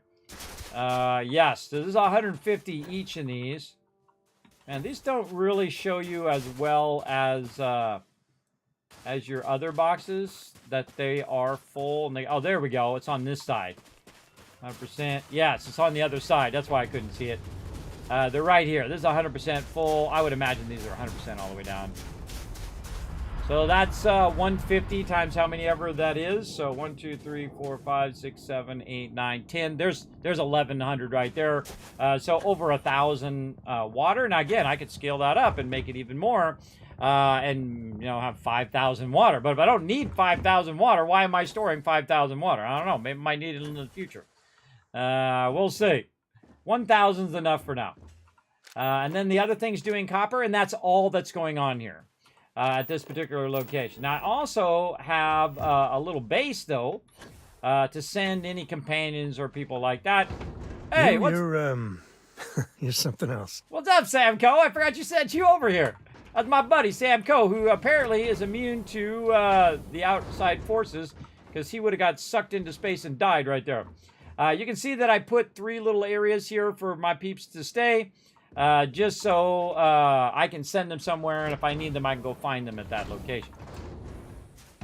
For sure, for sure. Now, I haven't even really got back into all my little robots and all of that stuff, and so on, but we'll get back to that later. And I also, if I do need any of the copper or water, it is running here, so I can come over here and pick it up. Like, I can go and pick up the copper. Maybe some water as well. Is it really necessary for you to drag around all that gear? And then you can see I'm actually picking that up. And I'm picking it up again. And then, now I've emptied out all of those. All of those just got emptied out. And so, actually, see if we have... because we don't have that much resources over here. We don't have tungsten, aluminum, nickel. And I need to collect a bunch of that and put that in some boxes over here. But I need that before I can make the boxes. But I just picked up thousands of water and a bunch of copper as well, so that I can use that copper and water toward other bases. But you can see what's happening over here, because I'm so overburdened. But here's a little trick. Use your slow walk. Your slow walk is going to allow you to carry 10,000, 50,000, 500,000. I've tested it, everybody. A lot. You can carry a massive amount of resources on you and basically walk them back to your ship. Or you can drop them, hold down E, pick them up, and do some loot hooping, which I love to do. It actually works really, really great, especially in the early game as well.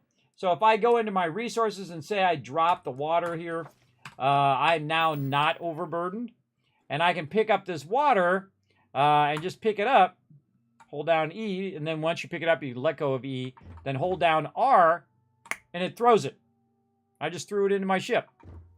Hold down E, let go, hold down R. Then the longer you hold down R, the harder it's going to throw. And you just throw it in there instead of walking it in there. And then now you've walked over here, you're not overburdened. You can pick it up, now you're overburdened. And then you go into your ship and you can just drop it in the interior of your ship. Do not modify your ship with a bunch of stuff inside, though. Before you modify your ship, take all your stuff out of the inside of the ship for sure. And you can see I've already got 4,000 water sitting right there. So I'm going to go ahead and pick up that water there, and I'm going to go ahead and combine it. Now I've got 6,000, and let's see if we can combine it into one thing. There we go. And now it's one thing. Hold down E. Put it up into there. Up. Down it went. Hold down E. Pick it up. You can also rotate it. You press Shift to rotate it another direction. Shift to rotate it again, another direction, and so on. Just keep pressing Shift until you get the right rotation. There you go. And then I can just try to put that in there. And then I have to get just a little bit above it. Hit E, and then it will drop and flatten itself out if you did it right. And there we go. We also have, 1,000 isocentric magnets, 222 zero wire, a bunch of helium. And this is so if I go to another location and I need those resources, they're sitting right here. Now, the same thing with my copper that I just picked up. I can just go in and say, you know what? I want to make sure to keep a little bit of copper in case I need copper if I'm working on another settlement. Drop it right there. GG's, all good. All good. Let's go ahead and save over that last save, and we're good to go. Okay, so that was our copper one, and our copper one doesn't need any adjustments for right now. Let's go check our nickel and cobalt. Now, of course, we have two things together that actually produce Suit pressure an normal, output. everything in the green. Let's see what's out here. That's true. So you can see that I have a bunch of boxes here as well, and it is transferring isocentric magnets. That's because nickel and cobalt make isocentric magnets. So that's right. How convenient, right?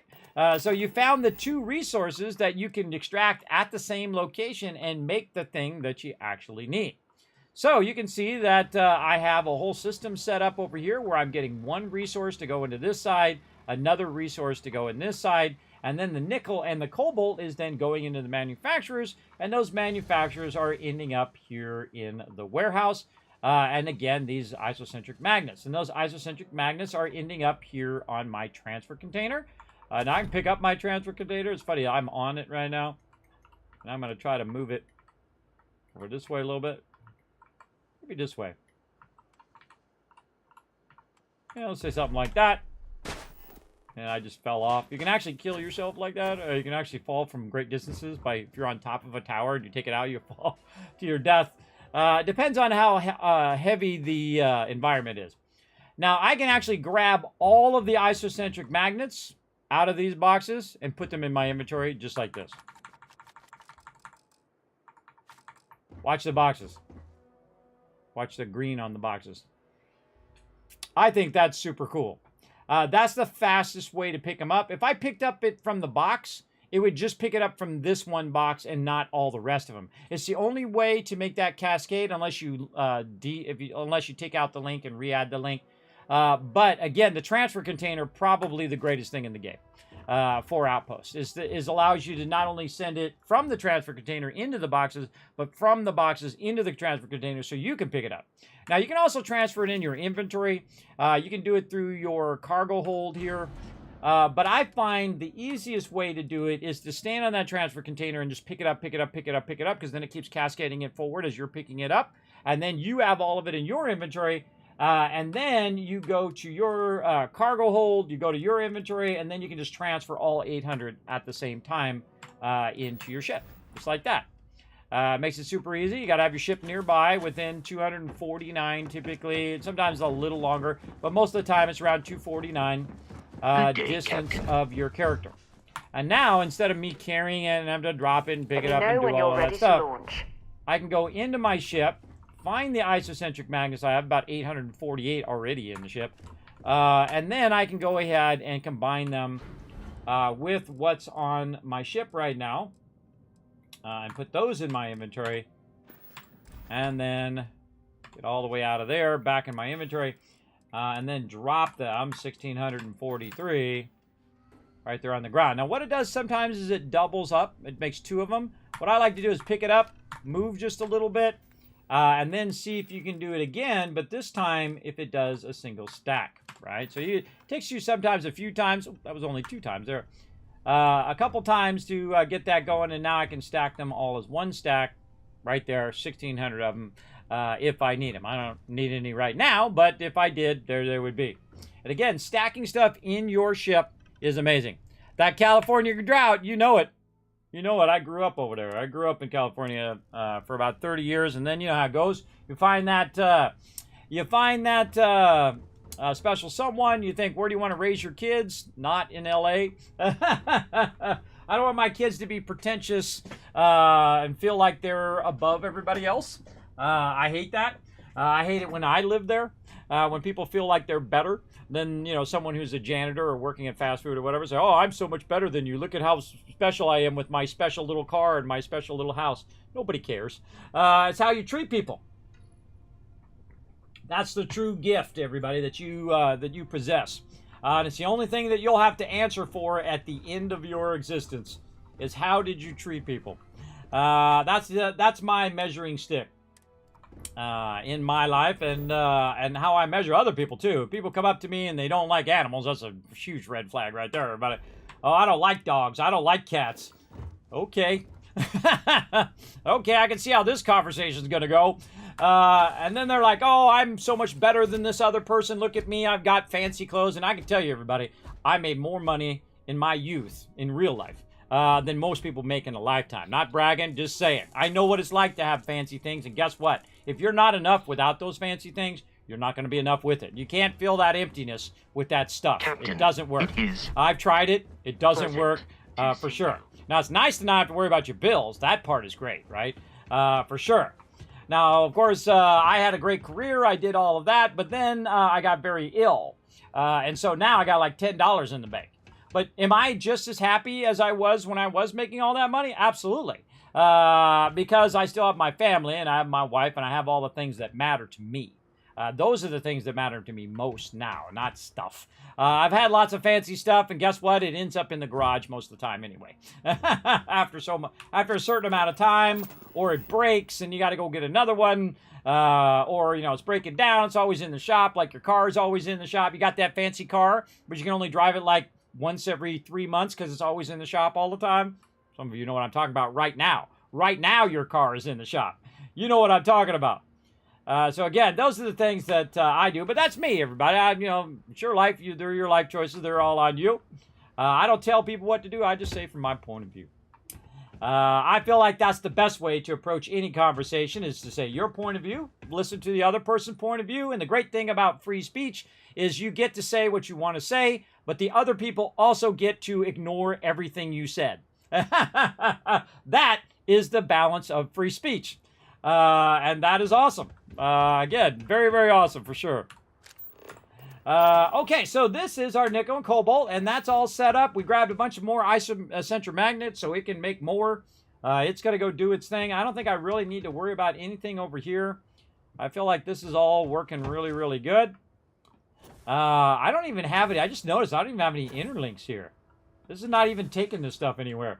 It's just literally being at this one base. Huh. I'll have to come back and think about that.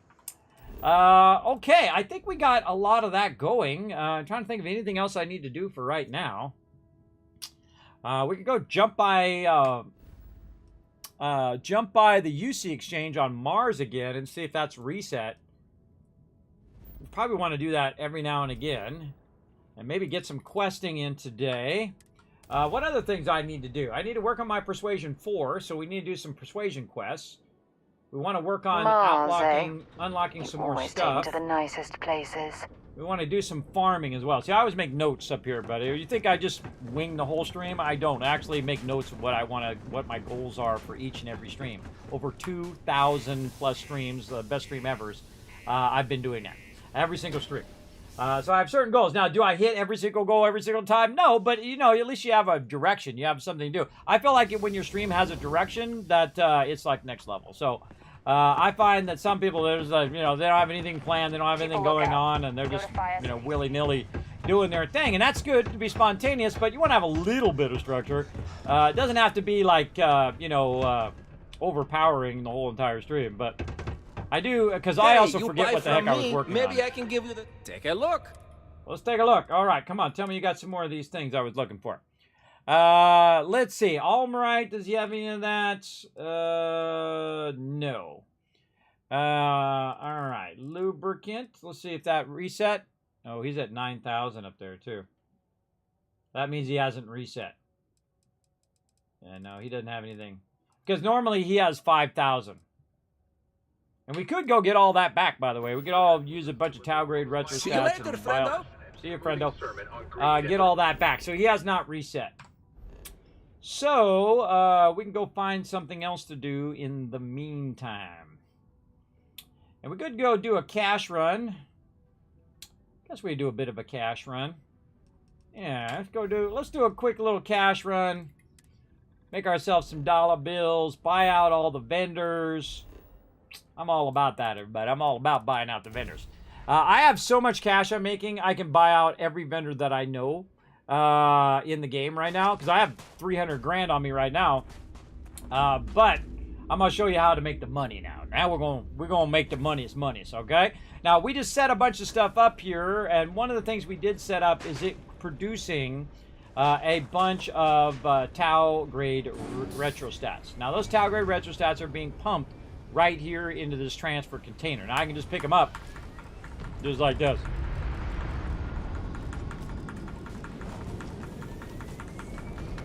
Still going.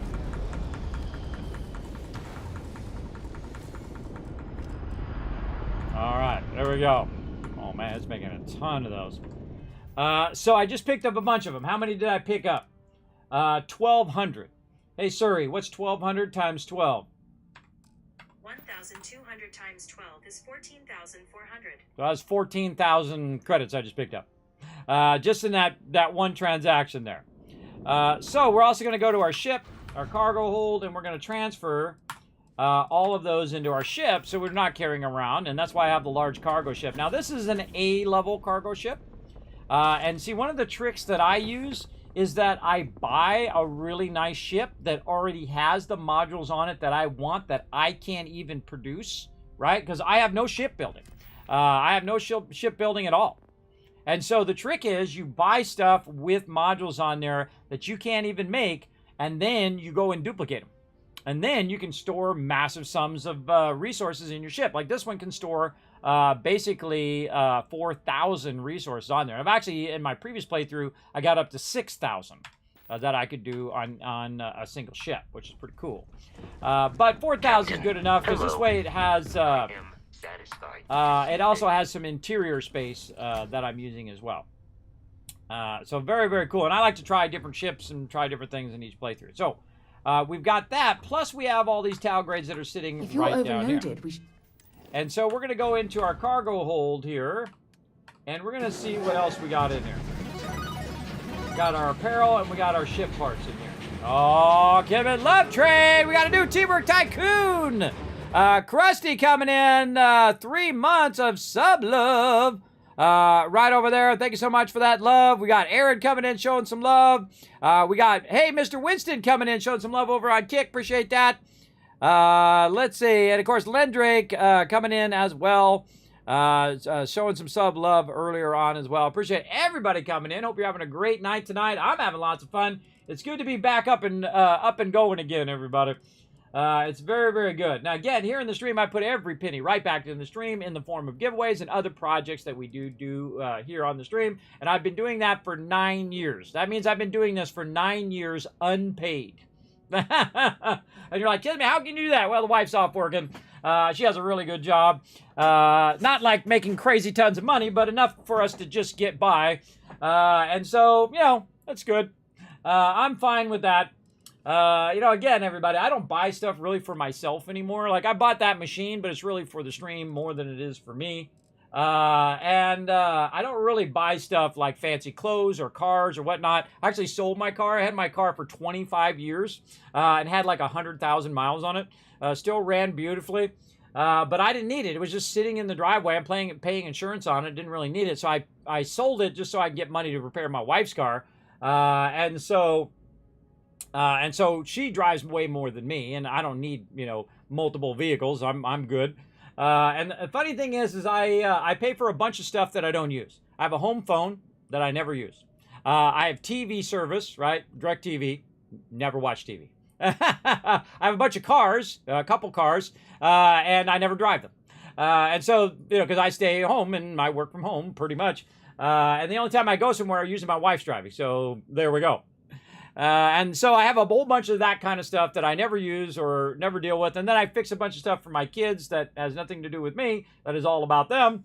And that's kind of the stage I'm in my life, everybody. I've done the big things and rented the 30 Sea-Doos and partied at the river and done all of those things and stayed in just countless amount of 5-star hotels and traveled all. I'm glad I traveled when I was in my 20s and 30s, everybody. That's the time to get that out of your system. Of course, you're really poor at that age. In my case, I was not. I actually made a lot of money in my 20s and 30s. And so I could do those things. And I was in incredibly great shape. So I could go sea-doing and I go boating and I could go traveling and I could do all of that stuff. Now, I'm not like a huge traveler. Like, I don't travel around to Rome and Paris and Australia and all of those kind of awesome places. That's not my thing. That's more my wife's thing. But me, I like to go there and then chill. I'm like go there and chill kind of guy, as opposed to look at every single landmark and all that stuff. Again, I've been to a lot of those cool places, but that's not really my thing. Like, if we go to somewhere like the Getty, that's cool. I'm all about the art, everybody. But about an hour, I'm good. I'm good. I'm ready to go. That kind of stuff. Again, you know, you can see a lot of things in your life, and hopefully you have profound moments in seeing those things. But there's a point for me that I'd rather just be, you know, sitting at the beach, basically, chilling out. All right, let's drop some stuff on the ground. So what I did is I picked a bunch of that up. I put it in my ship. I maxed out my ship's inventory. Oh, I didn't quite max it out. I think I forgot to put it in there. Put some more in there. Hold on. Let's max our ship inventory with a whole bunch of these Tau grades. Could have sworn I put them in there.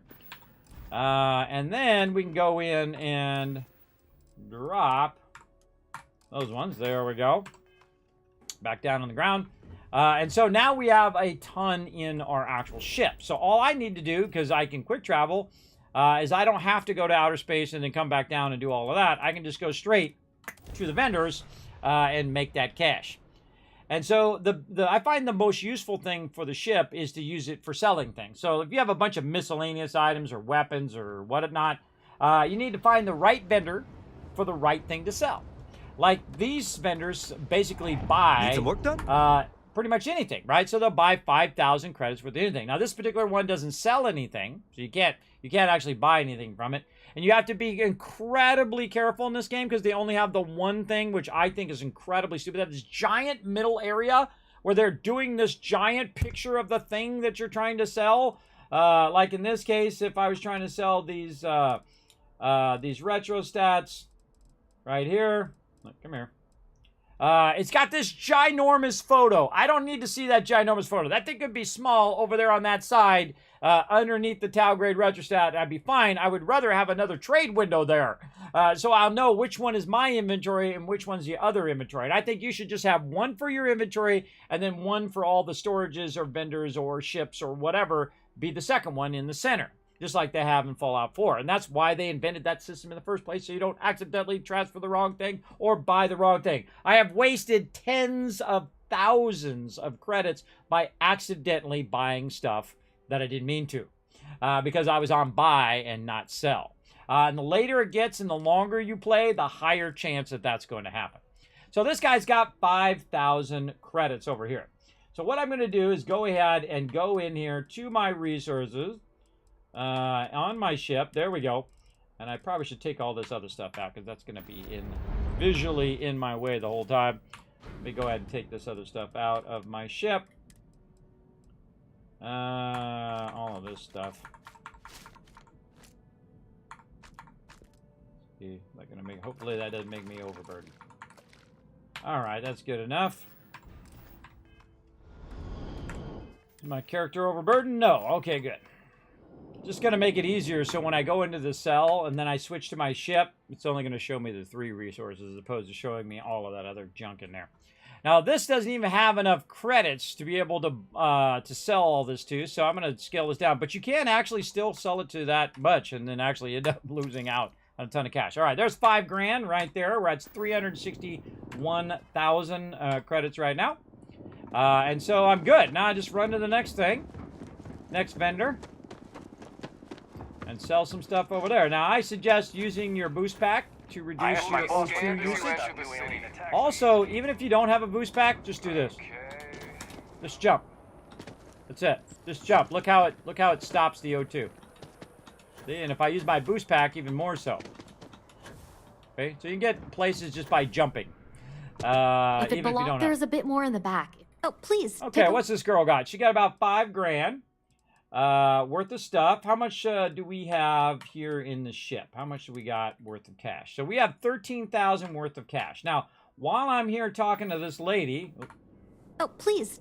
While I'm here talking to this lady, I can look and see if they've got any weapons. Oh, that's something I could... I probably sold to her. I could sell some stuff to her as well. But I can also buy stuff. One of the things that I do buy a lot of is the ammo. It's 272 of the 7.77 millimeter. And of course, I have a chain gun. So that chain gun shoots like 500 bullets in a second.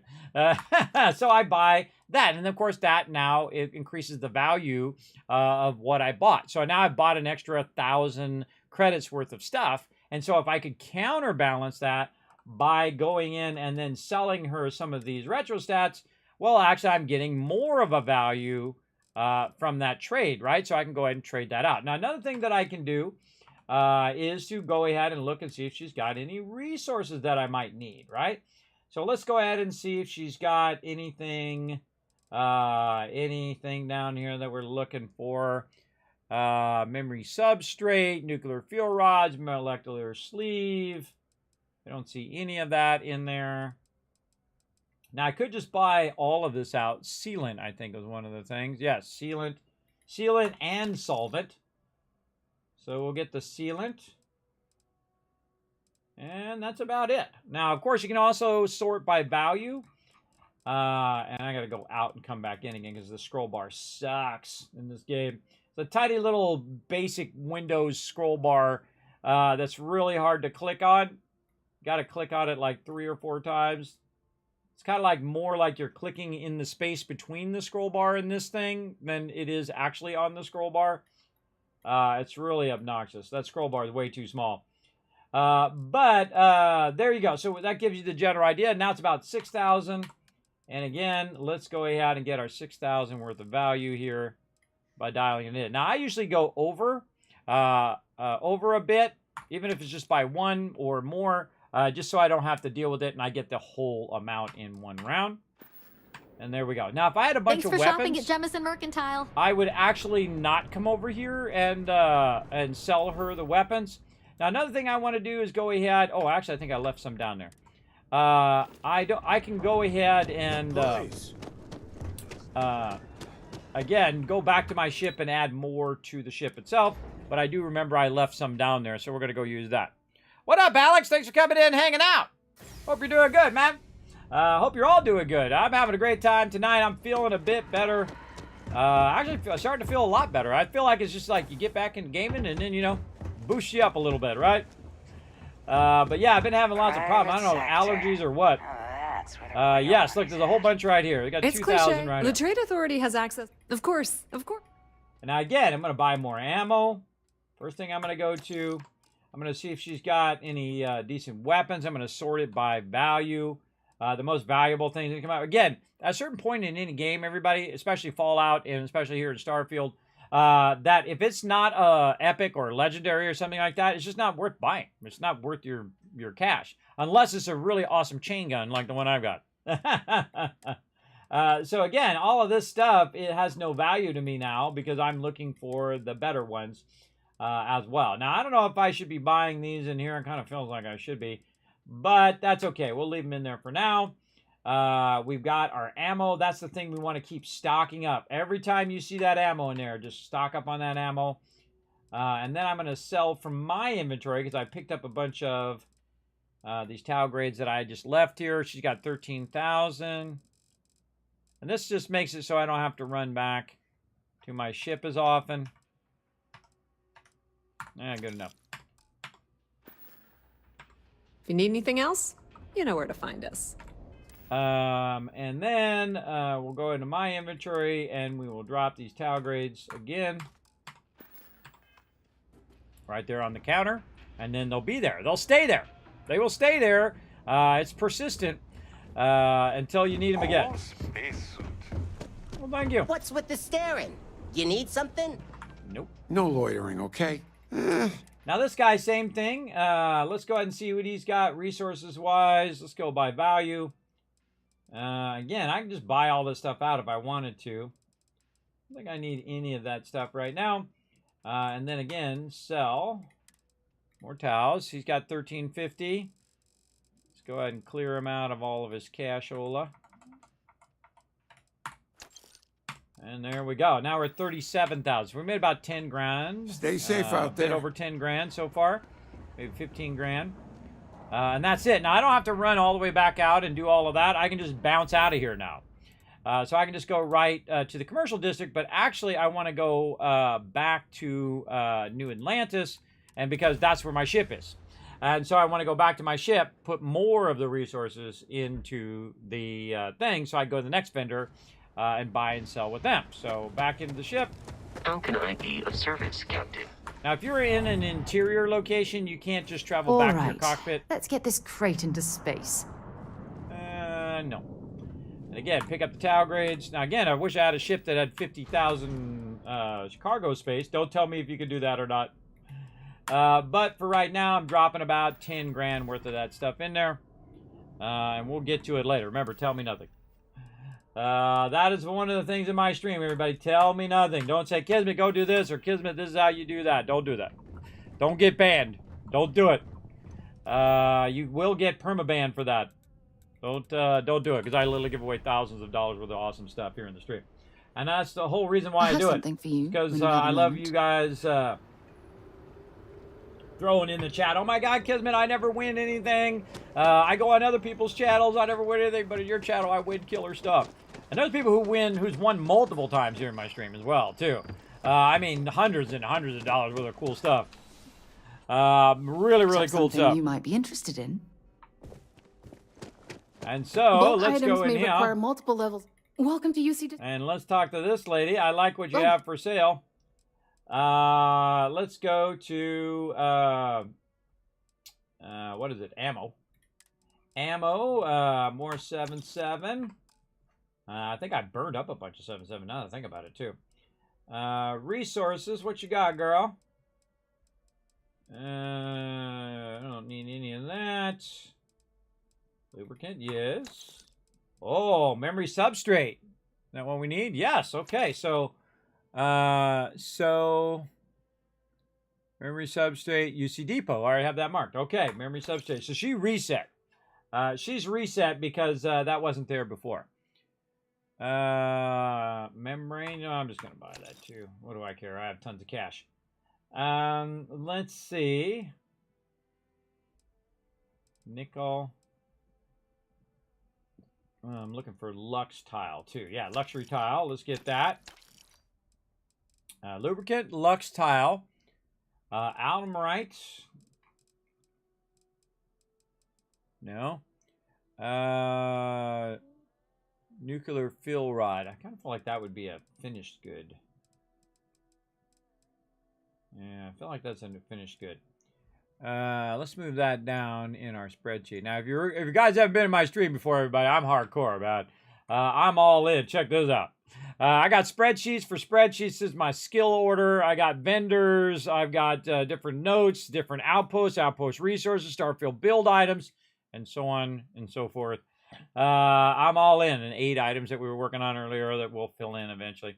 You get the idea, everybody. So I'm pretty hardcore into making serious amount of spreadsheets. If you guys want to see that, I'll go ahead and throw the link in the chat. You can click that link. You can go check it out. You can't modify mine, but you can copy paste it and put it in your own thing. Let me throw it over here also on the YouTubes and on all the other locations over there. There we go. Now everybody's got it. Everybody's got it. There we go. Oh my goodness. Holy mackerel. 4 hours have gone by. That's how you know a game is great, everybody. That's how you know it's really great, when you just suddenly look up and go, oh my God, time just flew by. All right. What else do we need here? Let's see. Drilling rigs. Anything else up here? We need solvent and sealant, right? Let's get that sealant. I don't see any structural material. Yeah, we'll get that. That's for building like boxes and things at our base. I don't see anything else. Then I'm going to search by value. Now, once I go through it, I'll go ahead and go by value just so I can see if there's anything up at the top here, which is typically the thing I'm looking for. What's up there? Now, in the beginning of the game, everybody, I suggest you make a bunch of cash and you buy out everything. You go to every one of these things that have resources and you buy it all out. And then you go to your primary base, you make a box, and you throw that stuff in your box, and then it allows you to build stuff at your primary base. Which is what I'm doing at my aluminum base right now, which is my aluminum outpost. That has most of all of this kind of random stuff that I've been buying out.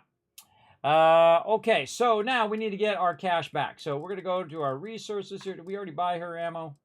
I feel like I already did. No, I did not. Oh, that's my ammo. See that? I almost sold 4,000 ammo. Whew, that was close. That was close there. Okay, no, okay, good. You can buy back stuff if you accidentally sell it, but if you buy something, that's different. If you buy a bunch of things that you didn't want to buy, then you can't, like, say, sell back, which would be awesome. Kind of like you can do in Fallout. Like, when you trade a bunch of stuff in your inventory and then you realize that you don't want to trade that thing, you just say no, and then it puts it back. Not in this game, brother. You buy stuff, it is now yours. That is your thing. You bumming. Oh, a little rapid shot. There's 10 grand. That looks like some fun. I should give that to my companion. Yeah, that's fine. I'm going to give that to my companion. What ammo does it use? Let's see. It uses 15 by 25 CLL. 15 by 25. Oh, it's a shotgun. Ooh, okay. All right, we can get some of that shotgun ammo. I'm going to give that to my companion and see her go crazy with that. And see, I want to get another chain gun like I have and then just give it to my companion and watch him mow everybody down. I love giving your companions heavy weapons.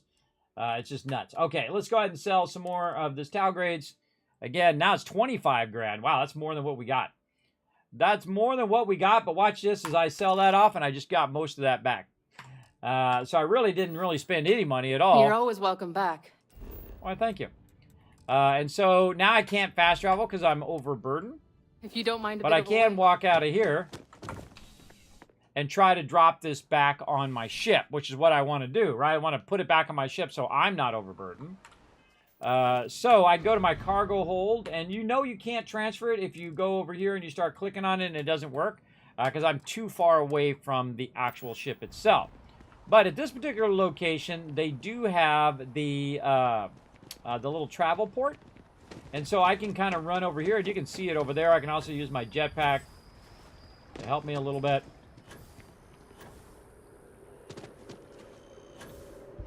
And if you go in this thing, even though you have, to the spaceport, even though you have your O2 is going down, you're starting to do CO2, it'll actually regenerate that whole thing by the time you get there. See? It's all back again. All back again. So now I'm closer to my ship, so I don't necessarily have to run to my ship. I just go to my cargo hold, I hit H, then F, then go to my inventory, hit T to drop all that back in there, and now I have nothing on my character that I have to lug around. Then back to New Atlantis, because even though I'm pretty close to my ship, if I go to New Atlantis, it'll put me even closer like this, and then I can just run back in my ship. Hello, Captain. What's up? Board my ship. Turn around, grab more of this. Now, I could just carry this with me and just slow walk it over there. It's not too bad. But I can also just take it and throw it in my ship, which is even easier. And we'll go ahead and also, let's get out of there. The way that the UI works in here, I feel like it's super clunky. Super clunky UI, but, you know, such is the way it goes. Let's go upstairs. Let's see if we've got any room here to take some of this stuff out of there. Oh, I can use the one in the back. That's what I'll do. I actually have a storage in here from here that actually puts a storage right here. Oh, and I have a bunch of stuff already back here. Bunch of notes. Oh, that's where all those 8 items went. Yeah, see, look, I have a bunch of heal paste back there. I put them in the back of the ship. That's what I did with them. And not necessarily in the thing. Okay, I got to pull all that out of there and take that my next time I go by my thing, or I'm just going to forget. Which is probably going to be the thing. But I'm not going to do it right now because we want to keep doing our cash run here. Now, meanwhile, while I'm over here doing this cash run and whatnot, it's making me more tau grades back at my outpost. So I actually will eventually get to the point where it'll make more than what I'm selling by the time I get back. For you. So then I can go to the next vendor and the next vendor and the next vendor and so on and so forth until I get to a point where... If you experience any issues in your dealings with the distribution center, let us know. We're always striving to improve. Skip. Welcome to UC Distribute. I just want to skip that dialogue. Oh. Auto skip that dialogue because it's like the same dialogue over and over. Okay, so I already got her ammo. All right, yes. She's got $5 grand left. Let's go ahead and get that $5 grand. Right over here. And this is just to keep our cash up. Because there is going to be a big giant ship we're going to want to buy at some point. I just know it, so we want to try to keep our cash at that next level. Right. Come back if you need something else. Not really right now. Okay, and I'm also trying to find different resources that I need for my outposts. And I find the best way to know if the vendor has reset is if you got all their credits from them. Right? If you got all their credits from them, then you know they were at 0, and when you come back, if they're not at 0 again, guess what? They reset. You're only... I would never dream of selling. Yes, by all means. All right, let's see this guy. You got any ammo I need? No. Do you got some resources I could use? Not really. Molecular sleeve. I think that's something we need, right? Yes, that's definitely something we need. We'll take that. This guy is... this guy, New Atlantis. New Atlantis. And this is Outland. Let's make a note on that as well. And that luxury tile was mercantile. If you don't know what I'm doing, I'm updating my spreadsheet on my other monitor over there so that I can, when I go to do goals, there we go. So what I did is I added this guy right over, let's see, right here. So memory substrate, I added him to the spreadsheet so that I know if I need that particular thing, or actually molecular sleep, New Atlantis Outland. So I made a note of where I found that thing so I could find it again if I need to, or go back to that that vendor for when I need that stuff. All right, so anything else? Let's do it by value. Other way. There we go. Nuclear fuel rod. Oh, I need those. Yes, get those. That's for power. Control rod. I don't really need any of that other stuff right now. Okay. Now, at some point, I will start to just buy all of the resources every single time. But you're definitely going to need a lot more storage than what I've got. I just do not have enough storage. It's just too overwhelming to manage if I were to buy every bit of those resources. And I could buy every single thing that he has, sell him a bunch of Tau grade retrostats, and then I have tons and tons of resources that I'd have to deal with and find a way to do something with it. So again, what am I at? 103. I'm okay for right now. Come on out of there. There we go. That's pretty much it for the vendors here. Let's go back through my ship. And since we're not overburdened, we can just go close to the ship, transfer. I'm going to go a little faster. I hope you guys don't mind. And I can transfer those nuclear fuel rods in there. That's going to allow me to, again, build those larger power things over there. Let's see. I think that's probably good for our base for now.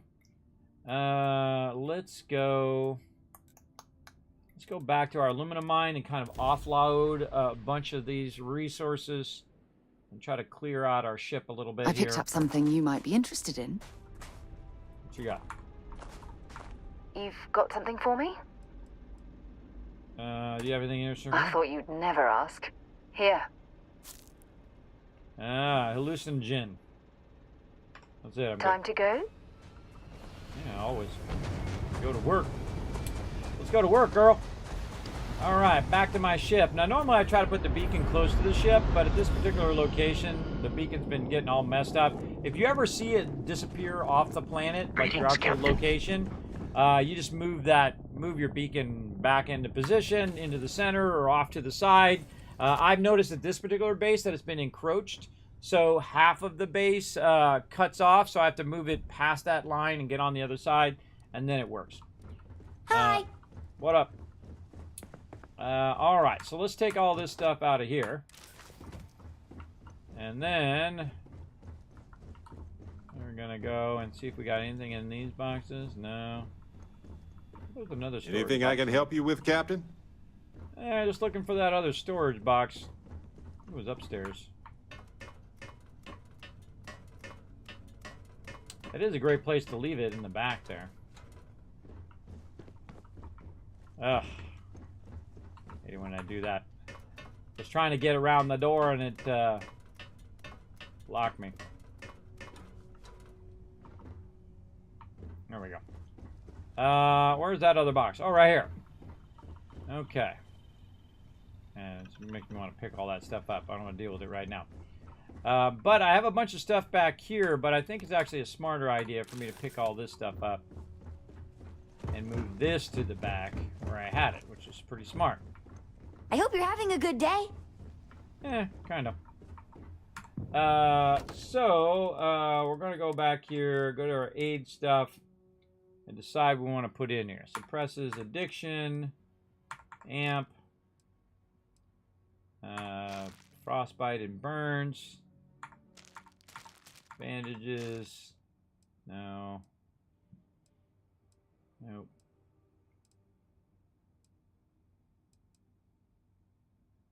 And some alcohol.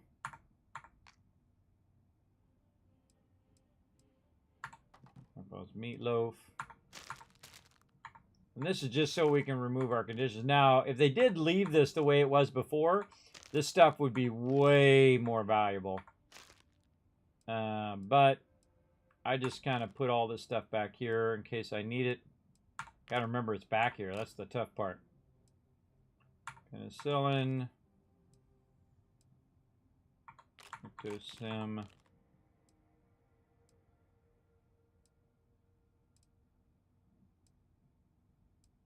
If I had an option, I'd put a bunch of boxes down in my actual ship itself. Then I wouldn't have to throw stuff on the ground. Eventually, I'll go through and look at all the features of all the various different modules and just put as many boxes as I can in those modules. Just for storage and to have all the workbenches as well. Okay, so we got all that stuff. I'm going to go put this away in our outpost. Good day, Captain. What's up? I got my outpost lined up so I can just bounce right in there. And again, it sucks that you can't just put the stuff in these boxes and then these boxes count for your crafting. In fact, I think it's kind of dumb.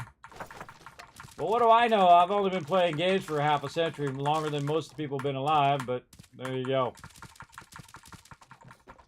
Not all of you, though. Some of you, not the case. All right, put that in there. And then over here, we'll put all of these random notes that I've picked up. Notes. And some of these, let's do it by weight. The ones by weight are most likely the ones that you can get out of your inventory. Some of these other ones are like quest items. I'm just going to click it until it says I can put them in there. Okay. There we go. Now, how's my inventory looking? 42 of 145. Looking sharp. Okay. Plenty of med packs. How are we looking med packs? Let's do a little check-in. 45 trauma packs, 22 med packs. Looking sharp. Ammo right now, about $5 grand in ammo. I was going to give my girl this weapon, but I probably should craft it up really nice for her. So let's go to the weapon workbench, see what we can do here. All right. let's see. Despondent assassin's rifle. What? I should have gave that to Sam Coe. Holy mackerel. I don't think that's what I got. I got the rapid shot. Yes, this one. Yes. Yeah, that despondent one's really nice too. Mine's worth 48,000. But let's go ahead and give her a nice thing here. So it's already got the long barrel. Let's see. Let's get the recon laser sight. Now, because I'm at this location, see all those adhesives and zero wire and all that? I have those in boxes outside at the actual outpost itself. And so I don't have to go in and out of boxes to find those resources. I don't have to have it in my ship. I don't have to have it in my inventory. It's actually here at the outpost. And that is when it makes it super, super awesome. So let's see. Choke. Designed specifically to reduce shotgun spread. Oh, that's going to really up the accuracy of that. Yeah, let's put a choke on it. It actually ups the range, too. Wow, okay. Let's definitely want higher range and also higher damage. Let's see. Tactical stock. Not much difference there. Tactical magazine. Which means the mag has 7. There's a... Slug shots. Okay. Fletchet rounds.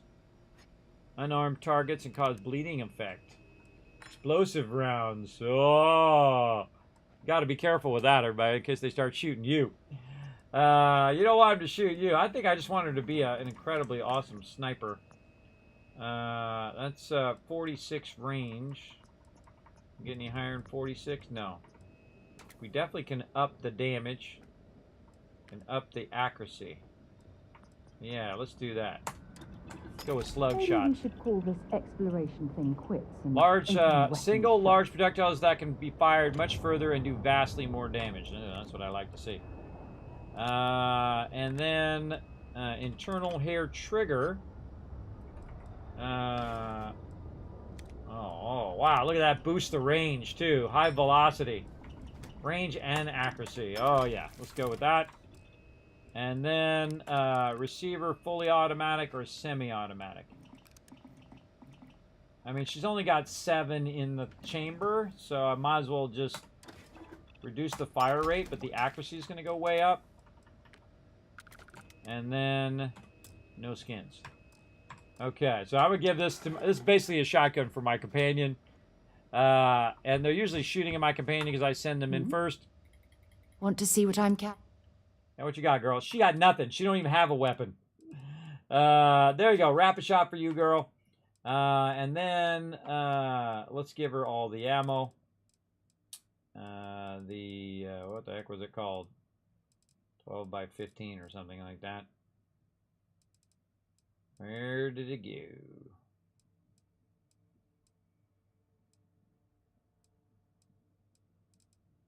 Huh, I forgot the name of it now. It was called 15 by 25. Well, that was close. 15 by 25. Did I sell my 15? I think I sold my 15 by 25 ammo and actually didn't buy it because I see I've got none in there now. That's exactly what I did. I think I accidentally sold it instead of bought it. Bye for now. Bye. All right, we got to go get you some ammo, girl. All right. Let's go get you geared up. And go back and buy my ammo back. Bunch of peeps. Of course, it's going to cost me money to buy it back now, so I just wasted a bunch of cash on that. Hopefully, I didn't have like 5,000 ammo or something like that, but that's okay. Even if it does cost me lots of cash, I can always make more. And I have plenty right now too. Let's also go... Oh, I forgot to take all that stuff out of the thing and put it into that base. All right, we'll have to go back and do that too. Let's take some Tau grades and put more Tau grades in here. Right here. There we go. And all the way out, back in our inventory so we can drop stuff. Drop those Tau grades. And then we'll bounce right to... Oh, actually, we got to go out of here. Definitely seems like I sold that somewhere. How can I be of service, Captain? I thought I was buying some, but I might end up selling it instead. Let's check over here. No buyback items. Got anything you need to offload? Trade authorities always buy. Kiosk, right? You're not always buying. You don't have any credits. Nice. You'll be scanned as you enter the city. Please keep moving.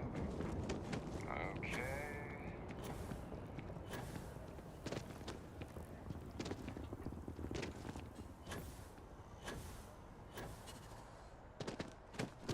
There's a bit. Hope you're finding everything. Oh, please take a look. Okay, ammo. He's only got 12. 15 by 25.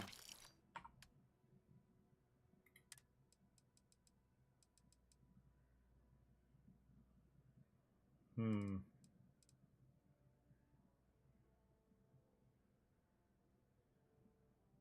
got 12 shots. That sucks. I feel like I've sold some because I should have a ton of that just laying around, but apparently not. Not a great weapon if I can't get a bunch of ammo for it. Let's get that cash back.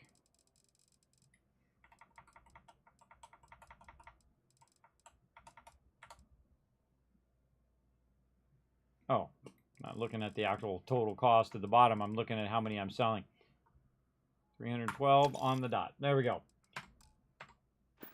Okay. Thanks for shopping at Jemison Mercantile.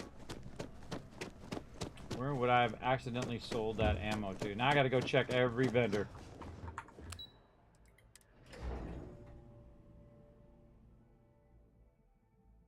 That's okay. We'll try to get her going. Yes, I'm on PC. If you want to see all my PC specs, they're down below. On Twitch, they're down below.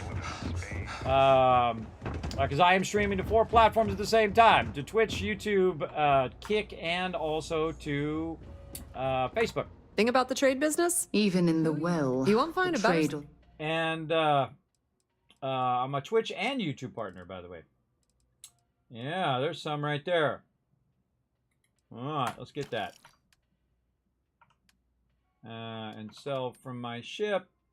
Resources. Yeah, I forgot to take all that stuff out of there. 1,000. 14. Close enough. Authority continues to flourish. Need anything else? Makes you know sick, where to find us. doesn't it? Man, they got something against the trade authority for sure. No, can't say I'll have what you need. Happy to make a deal. He's just got resources. Yeah. All right.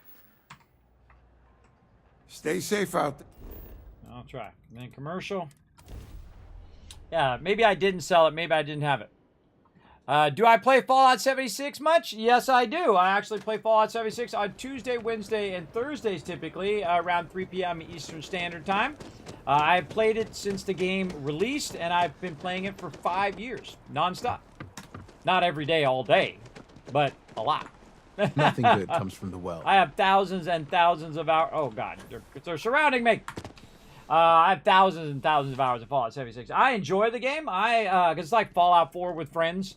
So you get to be in the Fallout universe with your friends, which I think is fun. And so I run around and get into trouble all the time, shooting off nukes, do all sorts of stuff. So feel free to tune in. Again, Tuesday, Wednesday, Thursdays at 3 p.m. So that would have been about 11 hours ago, whatever it is your local time. Okay, we need to buy. What you got, girl? You got some. Oh, I bet you it's right there. Look, she's got 400. I bet you that's where I accidentally sold it to. Right there. Because I could have sworn I had a bunch of that. All right, no worries. We screwed up. No worries. We'll just sell all our Tau grades and get that cash back and go make more money and counterbalance it. 46. There we go. Again, we got all that cash back, and I got all that ammo. So that's good. You're always welcome back. If you don't mind a bit of... Yeah, that definitely feels like that's where it did. All right, so we're going to go to the residential as well. Now, one of my best tips, everybody, if you are playing this game, is to sell the right stuff to the right vendors. If you go and you collect a bunch of weapons, do not sell it to that vendor. What you want to do is you want to sell it to the actual weapon vendor, because the weapon vendor has a separate bit of credits than the other vendors have, right? So if you got, 15 weapons, you should come over here and use her pool of credits, and then sell all your other miscellaneous and other stuff to the other I'd much rather have someone only the fuck. Now, she only buys weapons and ammo, so I don't necessarily want to sell my stuff. I don't sell any ammo at all because you can't craft ammo, right? So I could sell weapons, I could sell ammo, but down the line, you might need that ammo. Either you run out of your primary ammo and you just pick up a random weapon. You need that ammo for that. Ammo weighs nothing. So no big deal if you're carrying it around. Oh, here's another marksman. Look at this one. Oh. Well, maybe for a future companion. I don't know. We'll come back for that, maybe. Okay, so more shotgun shell here, 118. Now, she's going to be a crazy sniper with this. Now, those credits that I'm using right now, I'm not going to get those back. And the reason why is because she will not buy stuff from my ship, which I have my resources on there. Now, if I had weapons on my ship, she'll buy that. Or if I had ammo I wanted to sell on my ship, she would buy as well. She only buys certain things. She only sells certain things. So you should definitely use that to your advantage so you have more credits. Like me, right now, I have about 400,000 credits on my character, not counting the other million of credits that I've made in the very first 20 levels. And I'm at level 20 right now. You can see right there. And currently, let's see what we're up to now. We're up to about 1.5 million that I've made so far. So, and again, I'm not even trying all that hard. I could just keep going right now and go to other vendors in Mars and go to other vendors in Neon and go to other vendors and other vendors and just go to every single vendor and sell. But there's a point of diminishing returns where it's not worth your time to do that. So at some point, I just say, cool, I'll just buy what I need. And if I need more cash, I'll sell some more stuff later on and keep that cash going. Because you want to do a bunch of Outpost stuff, but you don't want to... I get to a point where I'm like, okay, I did a bunch of that. Time to get into the action. So let's see where we left off action-wise. And we're going to look at our quest here. There we go. And let's see. I thought we had some other things to do. I totally forgot what the heck I was doing. Let's see. We were doing some... Oh, yes. We got to get the 500 silver. Some stuff at Neon. Medical supplies. For Neon.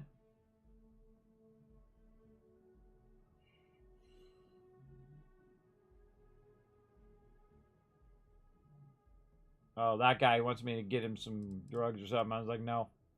I found a beacon left by Beagle long ago. If I follow the beacons, I'll find the ship. Oh, there's a whole bunch of things. Talk to Menres, talk to Genghis Khan. Oh, this is the one that we were doing where we talked to Franklin Delaware Roosevelt. Really tripped me out because I go, wow, that guy looks like Roosevelt. And then I looked at his name and he actually was Roosevelt. That's freaky. So follow the Beagle Trail to Zeleny 1. Okay, we're going to get that going on. Now I got to talk to my girl. What's up, girl? Hey. Bring me anything use? Yes, I did.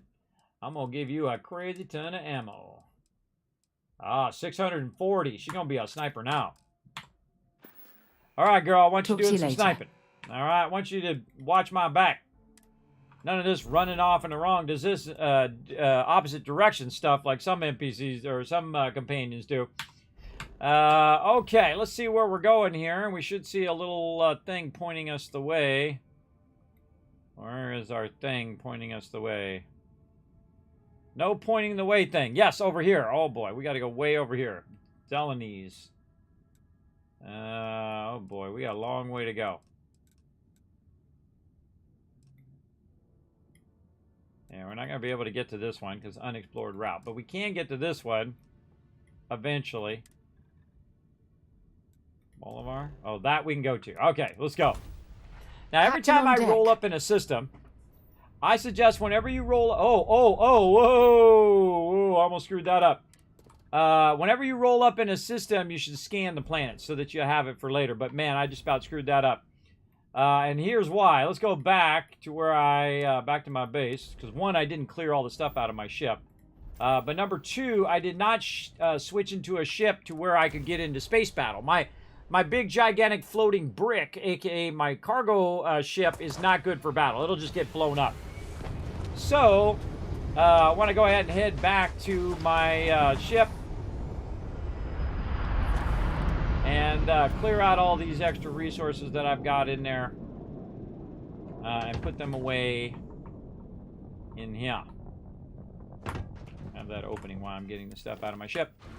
Because I got a bunch of resources in here that I don't need. So I'm going to grab all of the resources out. And then turn right back around and put back in what I want to keep in there. Like my ship parts. Where's my ship parts? Oh, they're not in there. Adaptive frames. We can actually just leave those here. What else? Tower grades we can leave in there.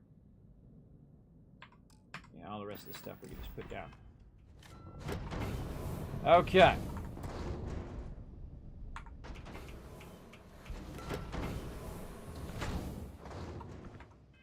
Okay, and the rest of this stuff is under notes now. Oh, whoa, look out! Thank you very much, Arrington, for that love. We got a bit of love there. Appreciate that big time. Thanks for coming in and showing the stream some love, everybody. Show some love in the chat, everybody. It's not much, but thank you for what you do. Well, thank you, Arrington, for keeping the Kismet love train going. Appreciate you big time. That's a big dono, everybody. Let's show some love in the chat. Big time. Blow it up. Blow it up. Put them hearts in there. Put those thank yous in there. Again, Arrington, appreciate it, man. Appreciate it big time. Let's see. I am grabbing the resources. I am putting all of these coffees and stuff into their own box. That's what I am doing. There's my ship parts. Let's put all these coffees in here. Aid items. There's my ship parts right there. Where'd all these items go? Resources. Yes, the coffee stuff can't go in there. All these various coffee things will not go in the storages. So they end up separate. Oh, wait, there it is more at the top. All this tea and coffee stuff won't go in my exterior storages here at my outpost.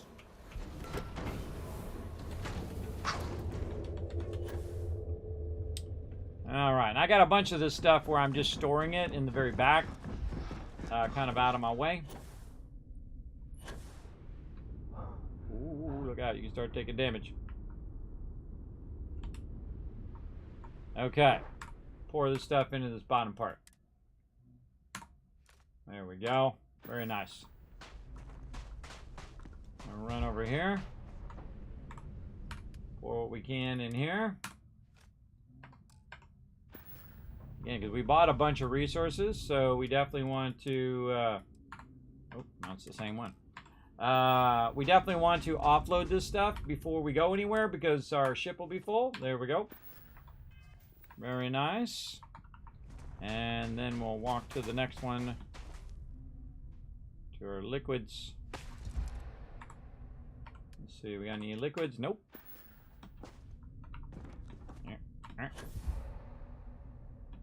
Come on, get across there. There we go. Do our gases. Helium in there.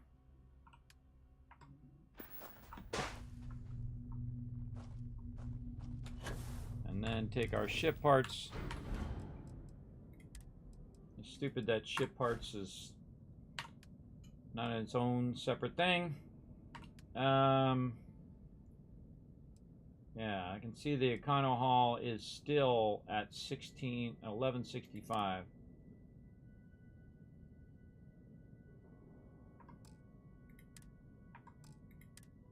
Oh, because of the tower grades. No worries. We got this. Go forward. There we go.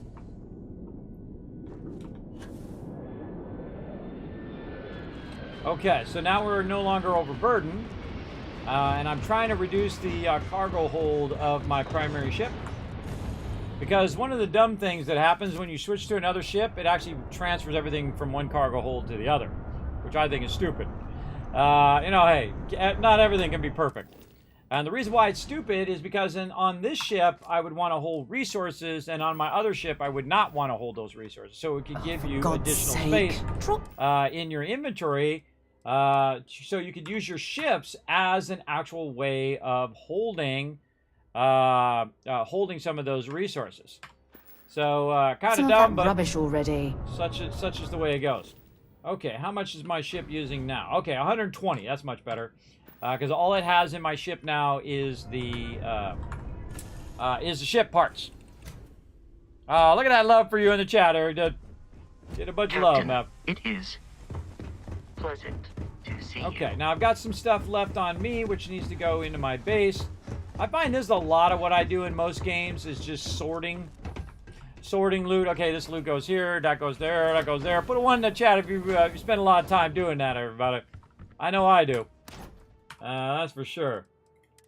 Alright, what else we got? It's going to be a resource. Yeah, that's right here. So it's resources and 8 items I'm trying to get out of my inventory. More notes. I think those notes are good. Miscellaneous. Not affecting my weight? No, not at all. Those are a whole bunch of passwords and things like that. Put it in a passwords and notes and keys category and not with all the other stuff. Okay, so next thing I need to do is get the proper ship for adventuring. Let's do that. Now, I have 3 separate ships. I have the Frontier, which is the one you start with.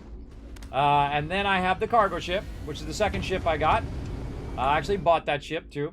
Then I bought myself a 3rd ship, which I went in, and it has upgrades on it that I don't even, I can't even build.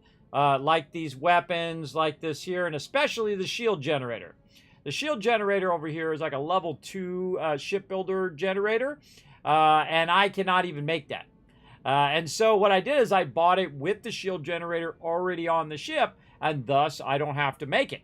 So if it's already on the ship, then you're doing good, because you got all these level 3 items on there that you can use. Now, it'd be cooler if you could go in and inspect what all the items were, which you can kind of do on the side here. But it'd be cool if you could go into, like, before you buy the ship, you could inspect all the parts. That would be nice. I can also upgrade the ship as well, but I'm just going to go ahead and make this my home ship, because this is my gunboat, right? It's got a bunch of rockets and missiles. I actually should go in and modify the ship. Shipbuilder. Is it shipbuilder? Man, I gotta remember where that panel is. Upgrade ship. No. Maybe it's just the ship itself. Inspect. No. Crew. Or an outpost. Outpost. No. Man. I remember where that was.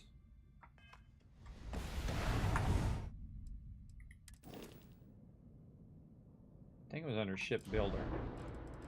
Looks like you gotta click on it. This is like complete BS, everybody. You gotta find this option that allows you to set the don't tell me. Allows you to set what flight check. There it is, flight check. That lets you set what groups the weapons are in. It's really stupid. So my weapon here, I had this misset. So I have weapon 1 as my missile launcher, which I don't want. I actually want that to be 2. So this, I actually want this to be the missile launcher. And then this one will become unassigned. And then this is the Ravager, which is the electron beam. Now, I can't remember which one is shields and which one's the other one. We did make some notes. Let's see. Shield.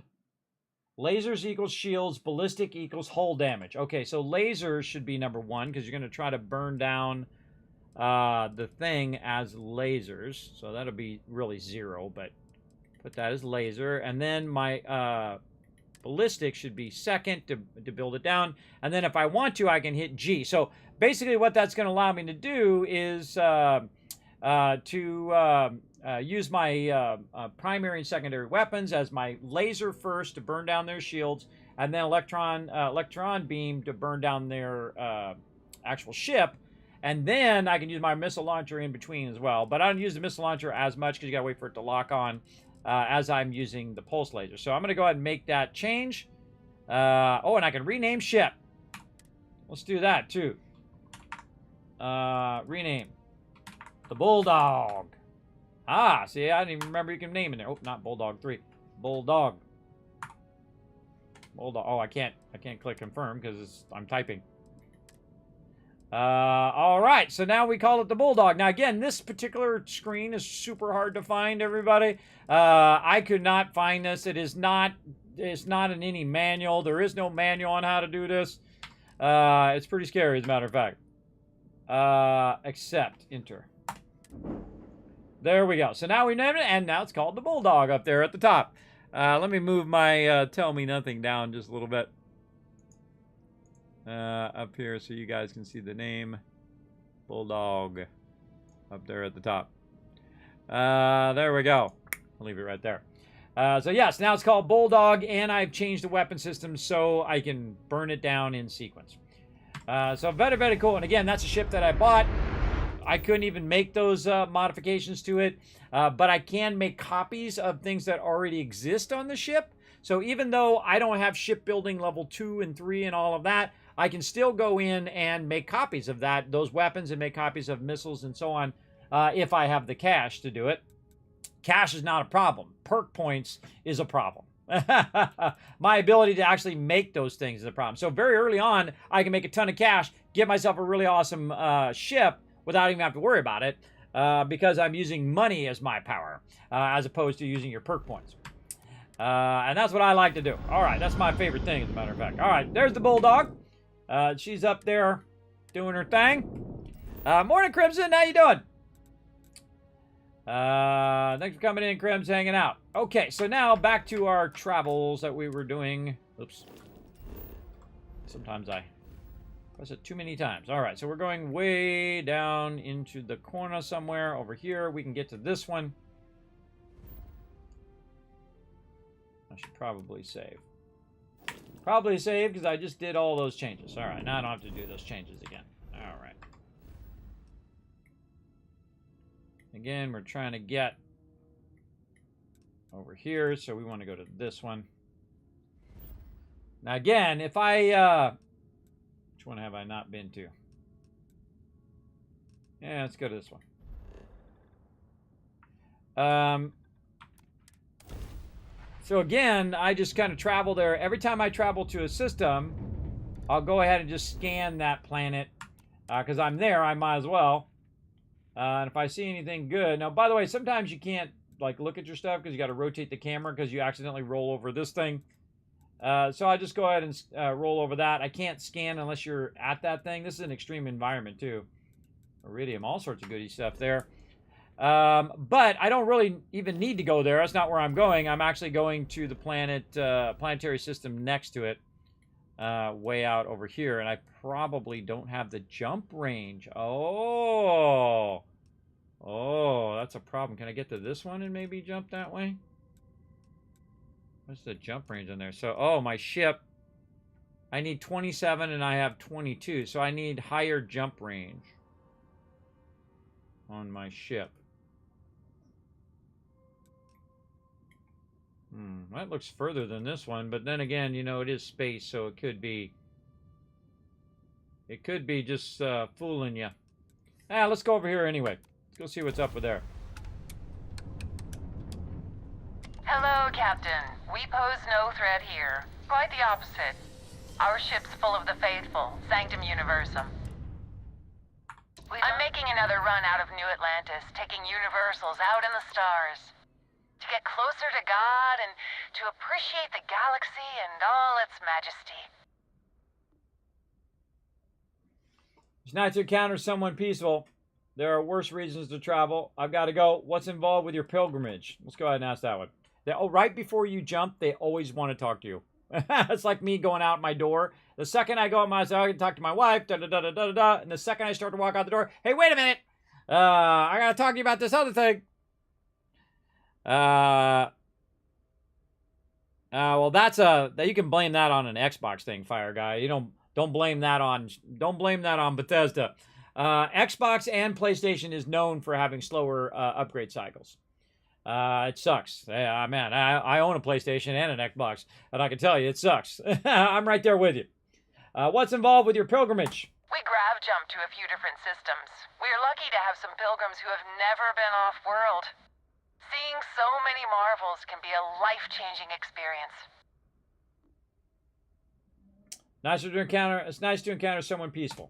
Space travel is dangerous, but fortunately, most ships don't engage us. Whether it's respect for our religious beliefs or the fact that we carry only passengers, I don't know. Have you ever felt something spiritual while traveling the stars?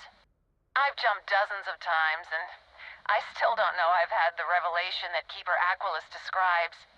But I'll keep jumping. It's hard not to feel something profound traveling the stars. The only marvel is how many credits it costs to keep my ship running. That's not wrong there. It's a pretty personal question. I haven't felt anything like that maybe one day. No, that's pretty profound when you're traveling the stars. Absolutely. I completely agree. It was a pleasure talking with you. We have to be going. But I hope God watches over you out there in the stars. There you go. Publishers have to pay a huge chunk of money to certify a build to release it on the console. That's true, but you'd think since Xbox is part of Microsoft and Bethesda is part of Xbox and Xbox is part of Microsoft, that wouldn't be a problem. But I think it's more of the steps, how many steps it takes to release on Xbox and how many steps it takes to release on Steam. Something definitely they could work on for developers to help them do that. I'm sure developers have told them 100 times and 1,000 times again that shortcoming sucks.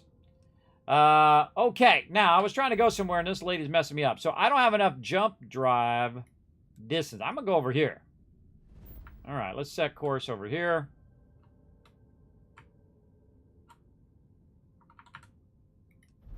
All right, we'll set course for this planet. I think I'm level 20, everybody. I'm going in a level 60 zone. So let's see what happens. Actually, I probably should save, too, before I get into trouble.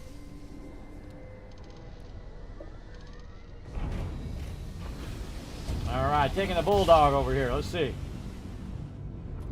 Grav jump spinning down. Will you? And every time you come into it, even if, you don't even care about that thing, I suggest that you... Oh, beryllium on there. And helium and aluminum. That you go ahead and scan anyway. Now, I can't actually put an outpost there because it's an extreme environment, but I do know how to do it because I can just work on my perks to get it so I can do it on extreme planets. Okay, so we went there. Just look at those stars. And then we're going to try to see how far this one is to this one. Oh, will not let us go that way. We have to go the other way. Yes, it's 42. 42 light years from there. So we don't have a ship that can do it. We need 27 light year ship. All right, well, let's see if we can go back and increase our ability to jump. Let's go back to my aluminum outpost and see if we can maybe modify our ship for further jumps. Oh, this world's seen better days. I wonder if it's always looked like this. Now I remember why I couldn't do that quest. I was like, why didn't I do that quest? Now I know. Or we might need to buy another ship that can jump that far, right? Yeah, Kismet gonna go for ship number 4 now.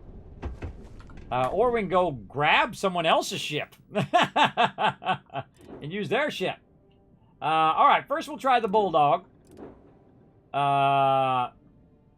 Let's see what we can do. So its jump range is 22. So let's upgrade.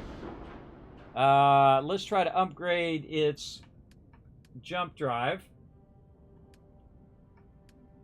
Grab drive. There we go. Can we upgrade? I think I already have the highest grab drive I can do. Grab drive. Oh, there's a 3,000. That's 25.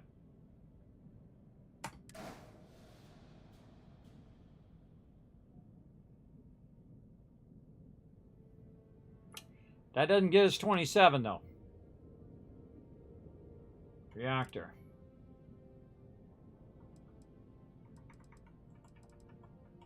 Actually, less than the reactor that we've got.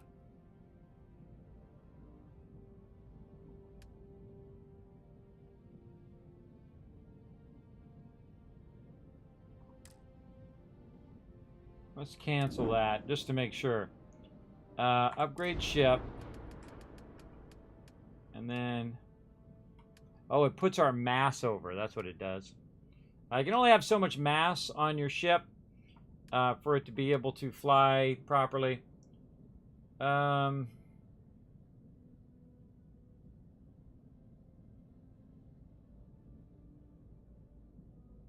more rockets. Grab drive.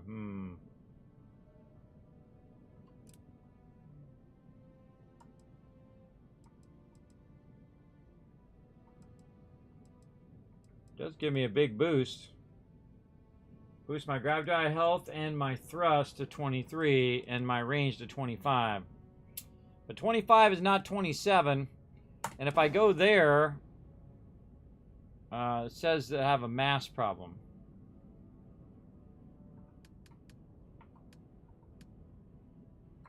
Well, let's do it. I can always change it back. And then go to the shipbuilder and see what a flight check problem is. No, that's fine. Okay. What's its actual capacity? Yeah, jump is 25. I wonder if I go in. Oops. I wonder if I go in and remove stuff. If it's lighter, it can jump further. I think the actual grab drive is the actual prohibitor. I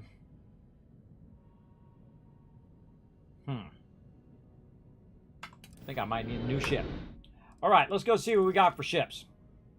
Wendigo. Crossbow. Yeah, see, I can't fly some of these ships because I'm not high enough level. 15. 22. None of these are 27. That's 25. And none of those. Let's go talk to our peeps over at Neon. They got a bunch of stuff. Oh, I should bring, I should do that quest while I'm there. Like a bunch of copper. I forget how much copper it said. Quest. No quest in there. How much, 500 copper. Okay, we got this. Let's go, oh, I'm already here. Let's go see if we got some extra copper. Whoa! Look at that, everybody! What did I say? Look at how much that's filled up since we've been busy. Look at this. Filled all that up. Filled all this up. Holy mackerel. All the way up. All the way up from the bottom. Backlog. That is a lot of copper. Holy mackerel. Or a lot of iron there. Look at that. Look at all that copper backlog now. Wow. Okay. That's some serious copper. There's 500 right there, just in the bottom ones. All right. Okay. I love it when that happens. For sure. What up, Alex? Thanks for hanging out. I just discovered this stream. Well, awesome, Fire Guy Mike. Come in, relax, take it easy, put your feet up. Appreciate you. Yeah, the whole process, yeah. Although Fortnite got around the release process for years by staying in beta. Exactly. Exactly. And they also have cross-platform across all the different platforms, which I think that Fallout 76 should have and a bunch of other games. That should just be the default. You should be able to play it on whatever platform you feel like playing with whoever you want to play, right? I don't care what platform you're on. I own all the platforms, everybody. I own PC, I own Mac, I got Switch, I got a PlayStation, I got Xbox. It's all irrelevant if I can't play with the people I want to play with. It's stupid. I think it's stupid myself. To me, everybody, it's like a screwdriver and a wrench, right? One thing does one thing better and the other thing does the other thing better. And if it does what you want it to do, then it's the right tool for you. That's how I look at all technology. Technology is just a tool for an end result. So there you go. You just encountered your first pirate ship that happens to land near me. I almost killed all of them. One got away and hopped in the ship. Oh no, Fire Guy Mike. I have actually my last kind of semi-playthrough. I went through and started stealing a bunch of ships from other people who were bad people. And so I went in there and annihilated them. I got the ship, and then I realized that it cost you more to convert the ship to be your ship than it actually was worth selling the ship. So I got a ship, and it was worth 120,000 credits. I'm like, all right, I'm in the money now. And I go over there, and I realize it's like 1,200 credits is what it's worth. And then you spend 30,000 converting it. It's just absolutely not worth it. I don't know why they did that. That's totally something they should have let you do, at least, you know, at a higher rate. This is an outpost and those towers are storage? Yes, those are all storage at that particular location here. This is my primary storage here. Or primary base. So this is all storage here. That's what all this green means. That means that is filled with tons and tons of copper right now. Over here, this is filled with tons and tons of iron. Now, these are large boxes, too. So this is thousands and thousands of that. And then over here, look at this. Look at our Tau grades, everybody. Look at that. That's 1,000 or 2 Tau grades right there. Tau grade retrostats, which is a manufactured item. Over here, we're producing a massive amount of other resources. This is copper that's being dropped in here. And then the copper is being produced into... oh, wait. Those are adaptive frames in there. Those are adaptive frames. And the way we can tell is we can just simply go and try to make something with adaptive frames. You can see that we have 1,687 adaptive frames. We had none earlier because we used them all up to build all these boxes. But now we got 1,600. In fact, we got more than we can fill up in the boxes. And so that's why it starts to backlog. So it makes a bunch of the thing that you're trying to manufacture. And then once it fills up those boxes, it then says, oh, well, I don't have enough room for this iron. I don't have room for this thing. So what I do is so that I can keep going is that I will grab all of that out of there. And here's a real super easy way of doing it. You get on your landing pad here and you use the transfer thing, which I think is probably... Oh, wait. Oh, hold on. I forgot to... Speaking of transfer things, I forgot to transfer all these resources into my ship. Oh, I got the small ship. I forgot. All right, time for some loot hooping, everybody. I'm going to show you a little trick that I use. If you didn't know, this is very much like Fallout 4. We can actually drop the resources on the ground, just like that. And then you can go ahead and pick it up. Now, this is actually, I want to try to get it in one stack, so I'm going to pick it up again. Then I'm going to drop it down again, and we'll drop down on the ground.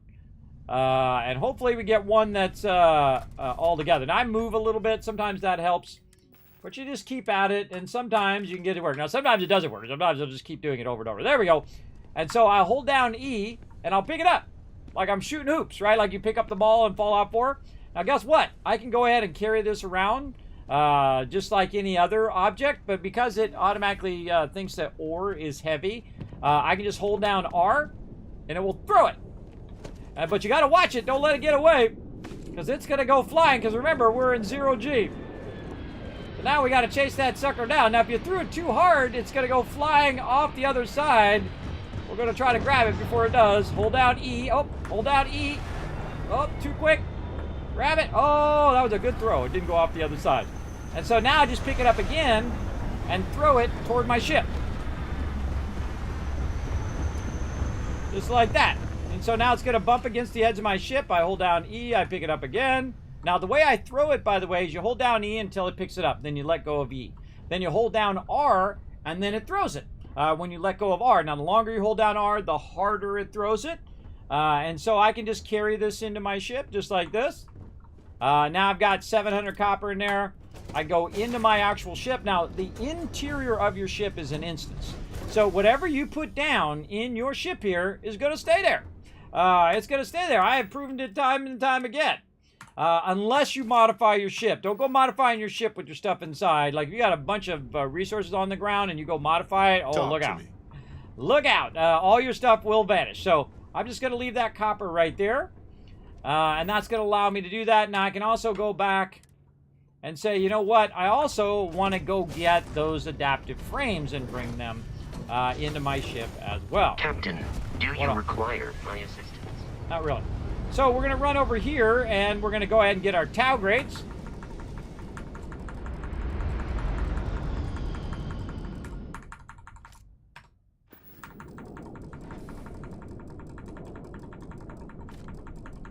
If you think it's not doing anything, everybody, it is.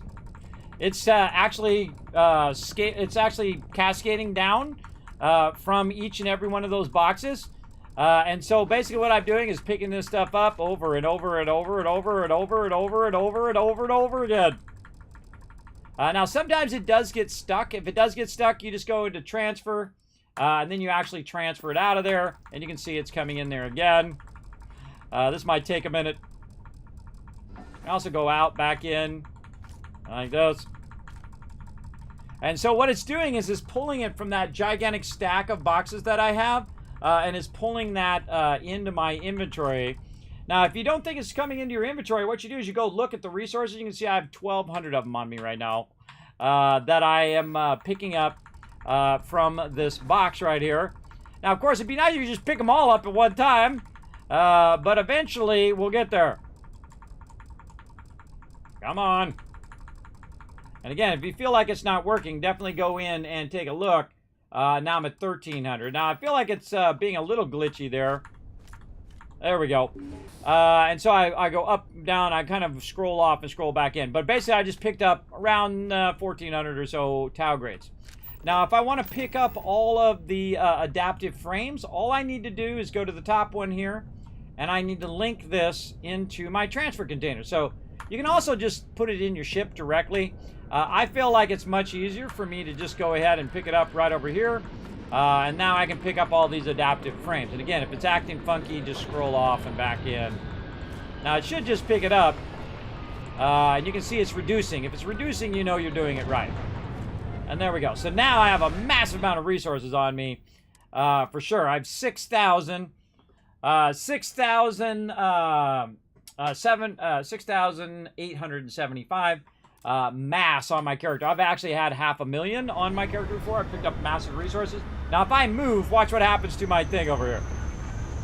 Ooh, mama. See that? Now if it actually goes all the way down, you start taking damage. So what I'm going to do is I'm going to use my caps lock to walk nice and slow and just basically carry the stuff up. Now while I'm doing that, my O2 will reset there. And I can just kind of walk this up here. And that's why I have that platform right next to where my ship is. And so I can just go ahead and walk this up to the interior of my ship and then just drop it in there. And I can also occasionally take off my caps lock, so I can just do a little bit faster. Caps lock back on again. You get the idea. So you can just slow walk it back. It's very useful for sure. And again, I'm on PC. Yes, free guide. The lighting in this game needs a lot of work. One of the biggest things that I think it screws up is when you try to make a connection with another NPC. Captain, greetings. You know who does it really, really well? Hogwarts Legacy. Whenever you're talking to anybody, it always lights them. No matter what environment you're in, it always lights them and always lights you so that you have a connection. To my crew position. In here, the shadows and the lighting is just crappy. Now, you got to think, everybody, I got a really nice machine. If you want to see my machine, everybody, you can scroll down below on Twitch here into my panels over here. I just bought it, and it is pretty sweet. It's got a 4090 in it, and it's got the latest Intel, 64 gigs of memory, and yada, yada, yada. You can go and look at it down there and click on it and go look at all my other machines, too, if you want. Look at my studio. But I'm not playing in, low mode. I'm playing in ultra mode here, and still it has the same problem. So I feel like that's something that... Oh, look, I've got some copper in here. I just put that in there. That definitely needs to be addressed in the game. So I'm going to drop these adaptive frames. I'm going to drop these tau grades. Now, the reason why I'm going to drop them is so that they'll just stay in the interior of the ship, and it will make more of them while I'm gone. Which means that by the time I get back, I'll have that much more to pick up later. So I'll have basically an infinite supply of resources and an infinite supply of stuff to sell to the vendor, which means an infinite supply of caps, or in this case, credits. I do often transpose those because I do play a lot of Fallout too. Right? Fallout 76, Fallout 4, you know what I'm talking about. Okay, so no good there. Okay, now let's go to Neon. Now that we've taken care of that problem. Neon. Because they got some shipbuilding over there, and we got to drop off this 500 resources as well. Now, I'll show you a great little trick also with your resources. So I'm going to bring my bulldog over here just in case I have to go to the thing.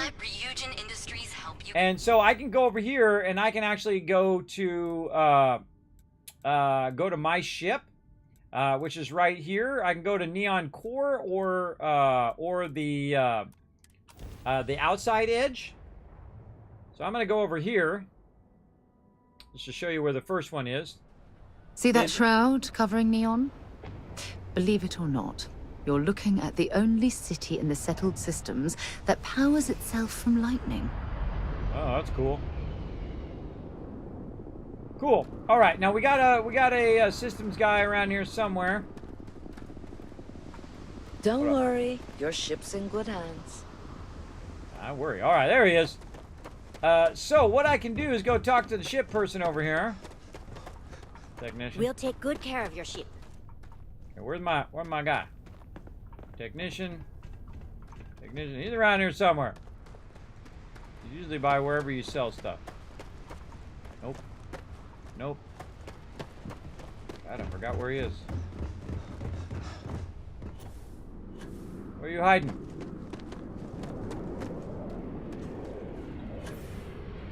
Oh my God. I've seen him around here somewhere.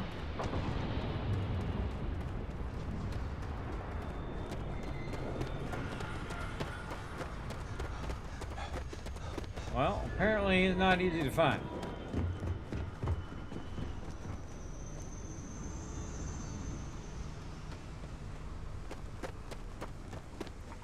Hey there. What's up? Relax. Your ride is safe with us.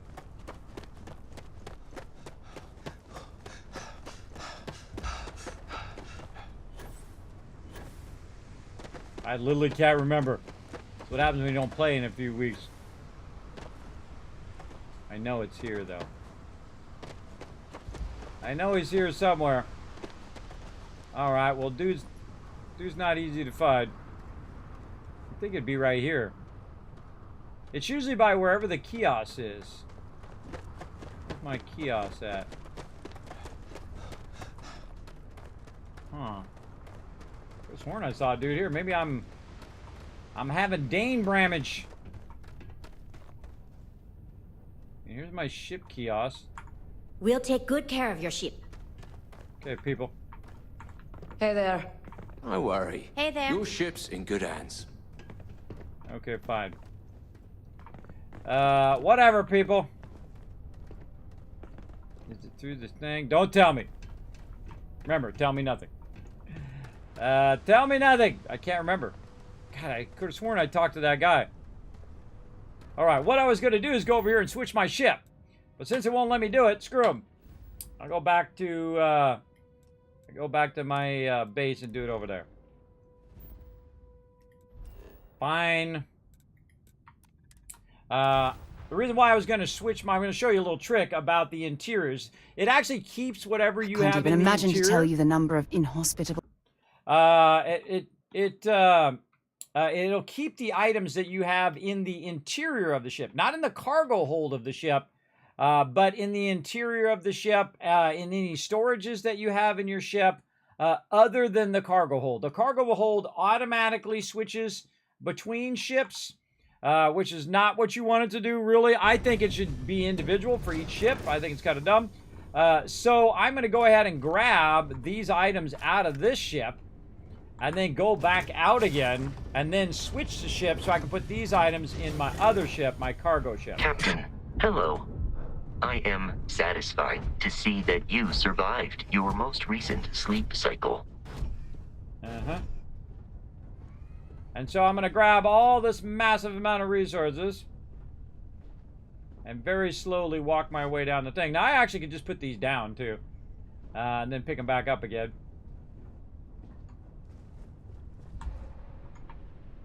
Yeah, I try not to damage myself so I don't have to waste med packs, but sometimes I do because I just don't care. Okay, now we got to go back to this ship, our cargo ship. And then we can go ahead and put this copper in there. There we go. We don't need to put any of these in there for right now. There we go. And see, this stuff is actually better placed in my cargo ship because my cargo ship is the thing that I'm like building other locations with and so on. Oh boy. Still very overburdened.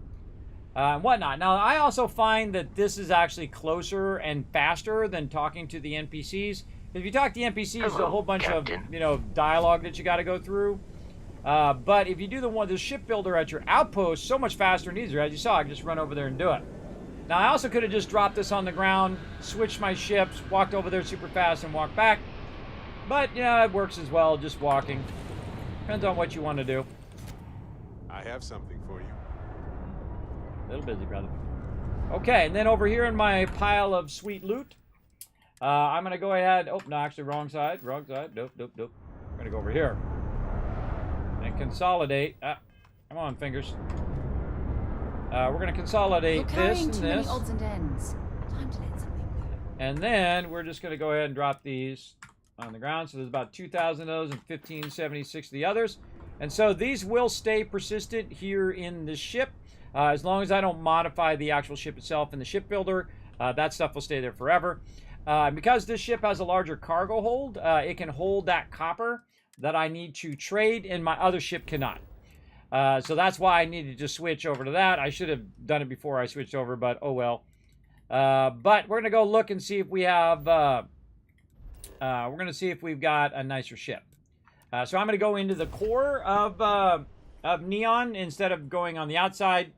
Because we got to go talk to somebody in the core. Actually, I forget who it is. Are you working toward that next technological leap? One of these guys that we got to go on different levels and whatnot. Help you get so let's go ahead and make sure we got that quest going. Let's click on it. There we go. And then our little thing will guide us. Yes, that way. Again, use your jetpack. If you don't have a boost pack, then just jump. And you'll see just skipping. I know it's silly, but it does work incredibly effective to just hop, especially on low gravity planets. So you're not running out of O2 all the time. Up to engineering. There we go. The Angel Fire Days in the best way? Yes. Every website nowadays is like a cookie cutter, you know, WordPress site. I hate those sites, but I'm a graphic designer. Impressive, that stuff triggers me. But it's what's inside the engine room that really counts. True. This is where the magic happens. Let me see your manifest. We'll unload that from your ship right now. And that's the full invoice. Excellent work. We don't have any more invoices at this time. Perhaps later? Oh, got me some XP. Okay, let's go talk to the ship person. No ship's better. Tayo is literally... You won't regret your...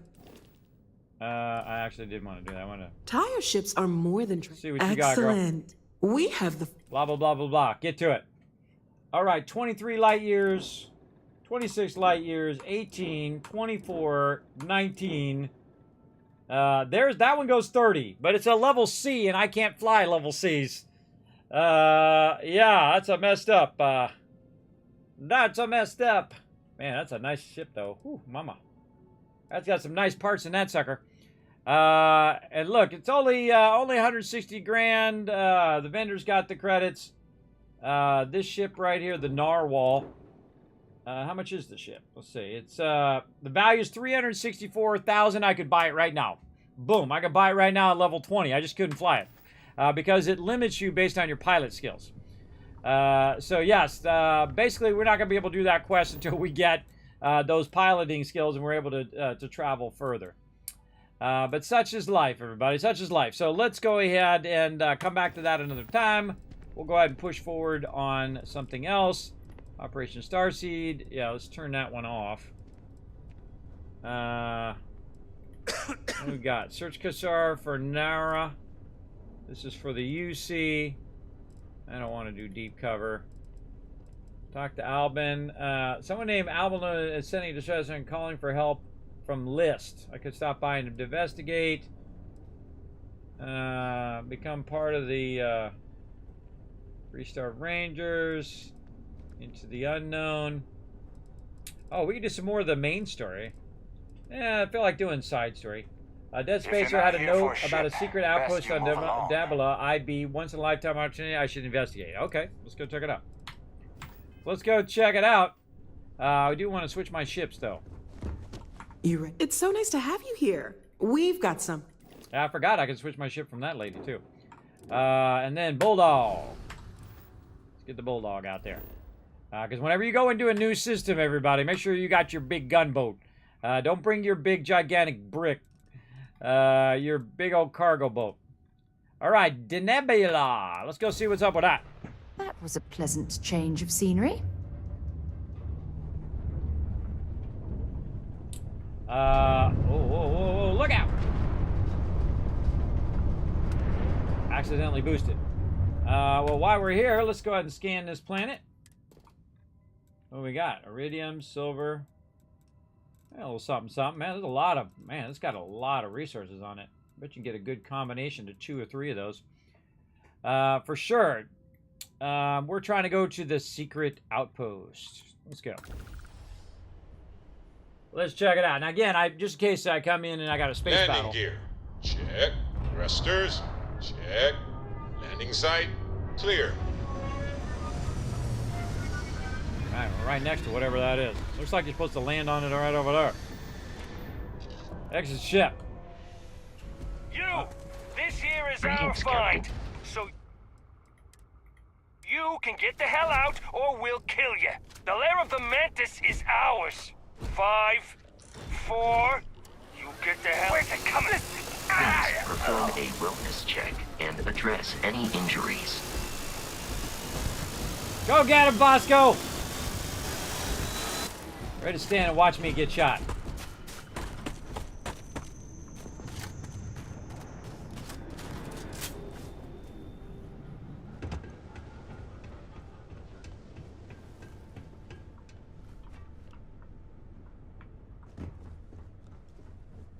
Wow, what the heck that guy go?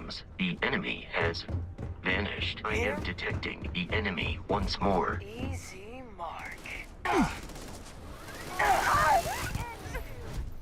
Hello. Good job, Bosco. Good job tracking that guy down. Now, I might notice that I have a big, expensive gun worth 30 grand. It's actually worth about 50 grand at level 20. I've been using it since, I don't know, level 5 or 10. That's because I have lots of cash. So, that's how I win these type of games, everybody. As I go figure out how to make cash legit, no cheating, no shortcutting, no, getting infinite money by, clicking something or glitching through something or whatever. I find the actual game mechanics and use the game mechanics to find an infinite source of cash, which is my Outpost. And then I go buy all the best stuff, and then I blast all the baddies, which I like. One of my favorite things. Oh, hold on. Now, I'm also a super looter, so I loot everything. Now, why do I loot everything? Well, that stuff's worth dollar bills, everybody. You're already here. You might as well go ahead and grab some loot. Grab them credits, different grenades and whatnot. I've also been grabbing the miscellaneous. I think what I'm going to do on the miscellaneous now is to grab all the miscellaneous, but leave it behind and no longer have to deal with it. She knocked that down. No longer have to deal with it carrying it around or putting it in my ship or anything like that. But in the beginning, that miscellaneous actually helps you get your commerce perk up, and that's the first perk I took to maximum. because you can sell all that miscellaneous and get it all to max in the very early game. Thus, it's costing you 20% or 25% less to buy stuff and 20% more to sell stuff or something like of that nature.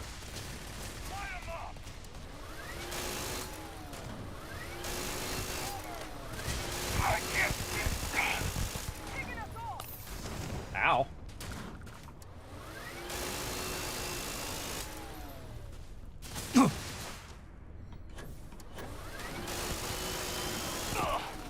Say goodbye. That's a level 30 right there. No wonder I'm taking so much damage. See if they've got any weapons or ammo.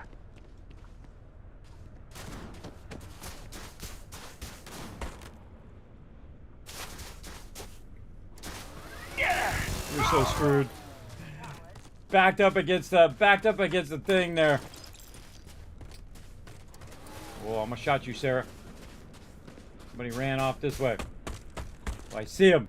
What was that? He's running away. Where are you going?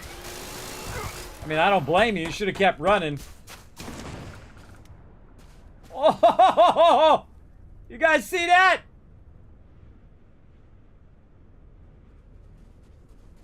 Oh, that was cool! I blew up his pack. Oh, that's too cool. I'm gonna move my tell me nothing because now it's like in the way. I'm gonna move it. Let's move it down here. There we go. Right in the middle of all the action. All right, there we go. Get some loot to start here. Time to reload. I was looking for other things to blow up that would damage them. You know, explosive things nearby. Oh, I didn't get this guy because I could see his weapon was laying right there. Does the same thing in Fallout 4, by the way. If you see a weapon laying on the ground, that means probably you haven't looted somebody along the way. All right, too easy. But yeah, there was a level 30 there. That was making me a little nervous. Clearly labeled secret outpost. You like that? Yes. That's how you keep it secret. You say, this is a secret outpost. It's kind of like putting your hands over your eyes. No one can see you. The same thought pattern. All right. Let's try to remember how to do all the buttons. Let's turn our light on. All right. Time for some super looting. Let's go, baby. What we got? What we got? Let's go. Okay. A little bit of something up here. A little bit of nothing back there. Oh, bottles. Let's just open all these up. Down on the ground there. Toilet paper roll. They actually call this the scan mode. I call it the loot mode. Rhapsody on a windy night.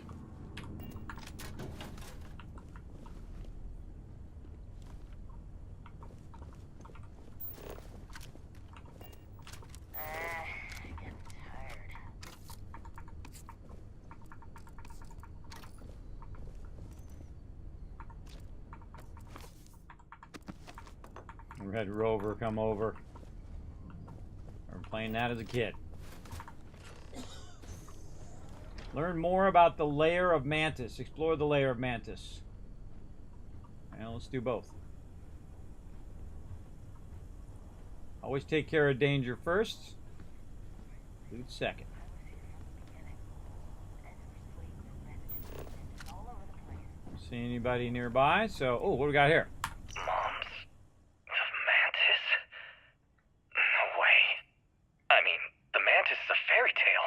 Someone to keep pirates from going off the deep end. I guess it's possible. She never talked about where she got her fortune. And man, she could handle herself anywhere. It's a lot to take in. Mama Volclan is apparently the Mantis.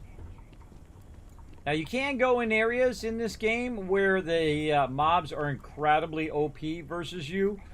I ran into a level 85 mob once, and I unloaded on that mob, and it took like 0 damage, and then one-shotted me. So keep that in mind that right now, if I run in there and these are all level 70 mobs, I won't be in trouble. And again, I'm also on the hardest mode, very hard mode, the hardest mode you can play, because normal mode's too easy. So probably a good time to save. Make sure we got it fully loaded. What? Hope you're ready to die. You should be the one dying.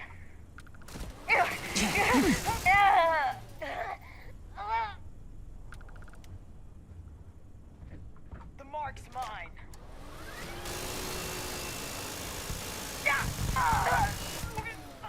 That was a legendary. Oh, she got a little laser on her thing. Cool. I can't remember what did I put my other things on? Let's see. Trauma packs. What did I favorite those two? Number 8. Number 8. Okay. Use up some of my trauma packs. There we go. Grab all this loot. Don't leave any of that behind. Layer slate, the gold mine.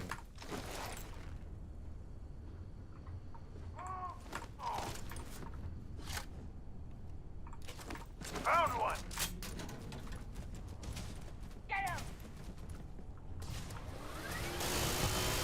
Oh, it's a level 38. You should be the one dying. I think she threw the grenade on herself because I interrupted her. That's awesome. Now see, I tried to hit these things thinking they would blow up or something, but they didn't. Like bags of dead bodies. So met with a lawyer and was prepared to party. Hard. The video will was emotional. Mom and I stopped talking years ago. Mom didn't look good. But it was Mom. As weird, crazy, and cryptic as ever. I'm almost surprised she remembered she even had a son. It was hard to hear. Almost touching. But then the punchline. No inheritance until I go to Mom's secret base on Denabolo 1B. And she ends not with an I love you or an I'm proud of you. No. Sic semper tyrannis. My God. Always with that stupid Latin saying. Over and over she'd say that damn thing. Thanks, Mom. Thanks oh so much. Mm-hmm. She full on shotgun that guy in the face. Alright, don't leave loot behind. Check this loot. Check ourselves before we walk past all the good stuff we got in here. This is all my loot. I'm taking it all. These guys don't need it. More beer bottles up on the top there. Security access. Oh, we have to get in through the other side. That definitely looks like a loop back to me. Did I miss anything in here? No. Oh. Optional. Learn more about the layer of Mantis. Let's do it. You're doing well, Leon. Almost there. I know. Things have been difficult. The mantle of the Mantis is a heavy burden. But you can do so much good. The spacers and pirates need someone to fear. Someone to check them. To make them realize some lines cannot be crossed. You have it in you, Leon. I know you do. Stay sharp. Focused. Just a little further. Alright, Leon. See what you got going, brother.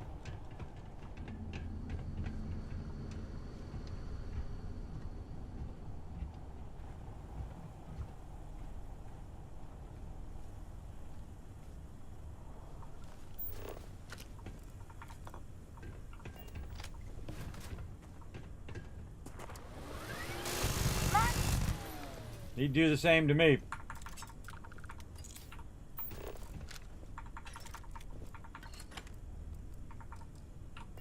Oh boy, here we go. Oh cool, it's too difficult. I actually like it when it's too difficult because the digipick thing is stupid. Hey, I just tell it to you straight, everybody. I don't sugarcoat stuff. If it's dumb, it's dumb. I think it's the way that it works that's dumb. I think it was potentially a good idea. But I'm not a big fan of it, as you can tell. I'm a big fan of these things, though.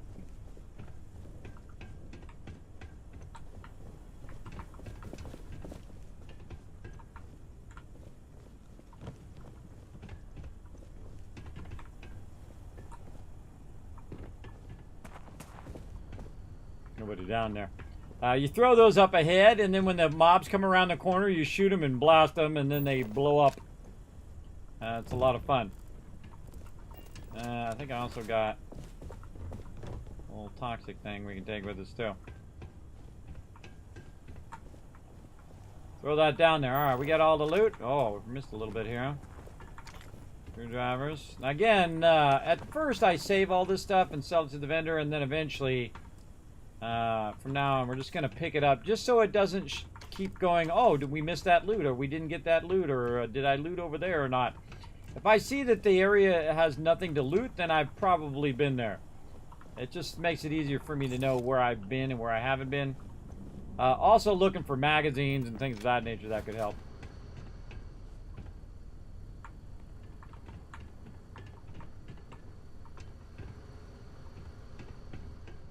These guys are already dead.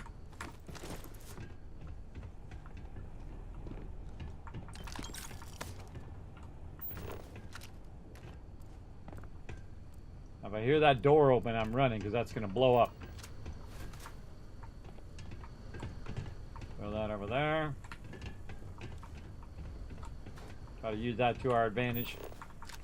Get all this that junk you're hauling is seriously slowing you down. Not at all. Carrying a chain gun anyway. It's like gonna be running up on people anyway. Okay.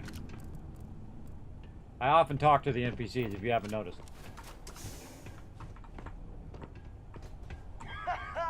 It's time! Under fire! Get him! Damn it!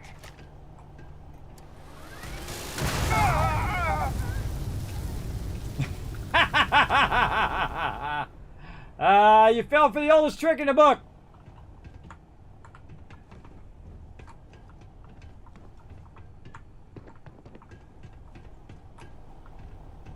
Just throw those down there. That was pretty awesome. I love it when a plan comes together. Keep rocking this. There's somebody else in there. Oh, she died too. Ah, sucker. That's what you get, crazy peeps. You don't mess with a man. Don't mess with a gaming tycoon. I'll come for you. Big time. Yeah, these things in the back blew up too. Oops. That wrench, yep. Just gonna keep bringing these forward. See if I can make some use out of them.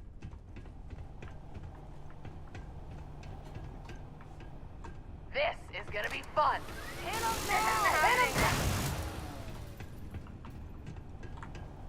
Not one dying over. Out. Reloading. Let that burn a little bit. Show me what you've got.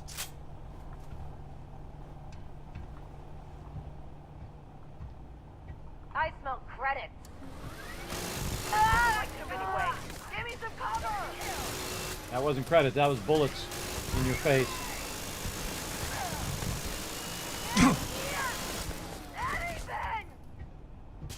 Man, there's a lot of them down there. There's another trauma pack. Sarah, you coming to help or you gonna take a nap back here? Come on, girl. Let's go. Slacker.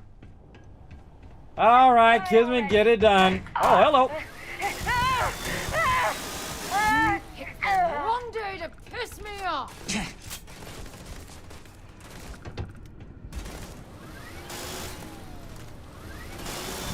They got another.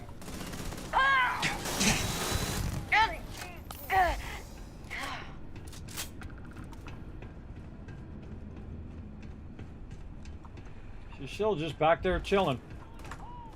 Ooh. I'm sure they had something we can use. Yeah, I like how you show up for the loot, but not for the danger.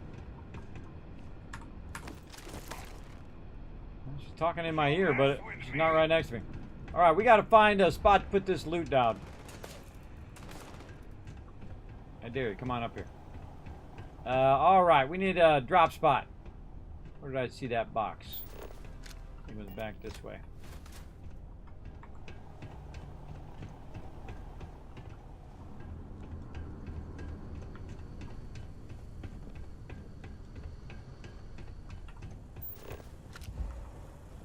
And it was over here somewhere. Oh, I'll loot down there.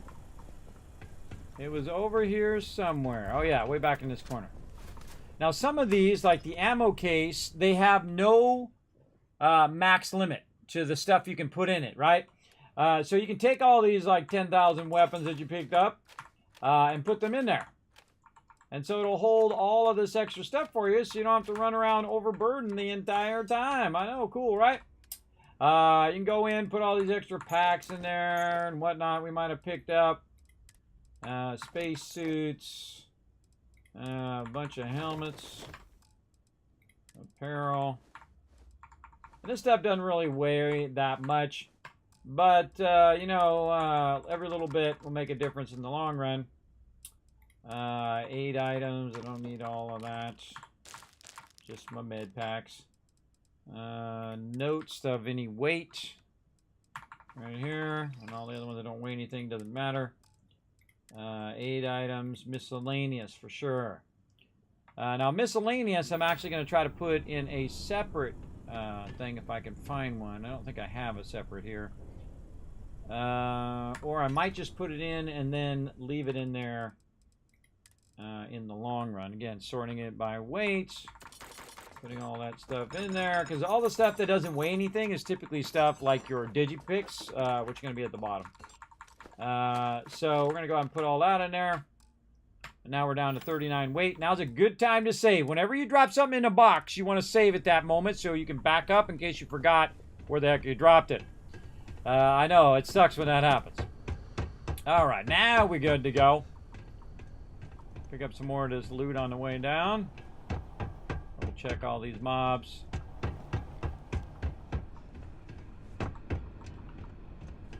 Hey! Surprise, sucker! Whoever constructed this stairwell went through a lot of trouble to make certain it was difficult to find. Yep. Why, you gotta, you know, if you're on patrol, man, gotta keep your eyes and ears open. I just rolled up on that dude and smoked him. Thus always tyrants? Yeah, it reminds me of like the Sith in Star Wars, right? Where, Let me get back to it, I guess. What was that? Joe Mama. Found one. Not at all. Get here! I'll give you a minute. You coming out? Yeah, I'll come down and get you in a second.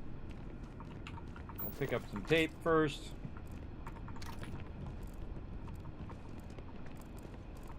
Oh. Just realized I had some fun up here. Glad they didn't hit that.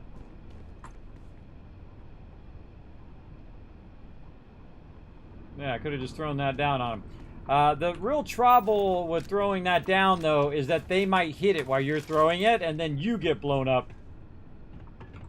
That's a problem.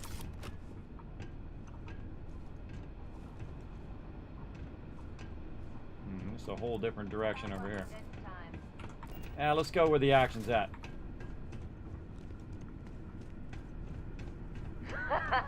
It's time.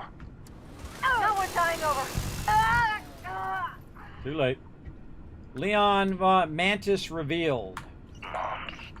Mantis? No way. I mean, the Mantis is a fairy tale. Someone to keep pirates from going off the deep end. I guess it's possible. She never talked about where she got her fortune. And man, she could handle herself anywhere. It's a lot to take in. Again, when you're playing in the harder modes, of course, you are taking on tougher mobs. but also you are getting better drops. So you take on a lot. Thank goodness UC security keeps these spacers off of Jemison. Basically, you'll see a bunch of mobs that have little bars, that have little sub-bars. Those are your legendary mobs. That usually give you that better stuff, but not always.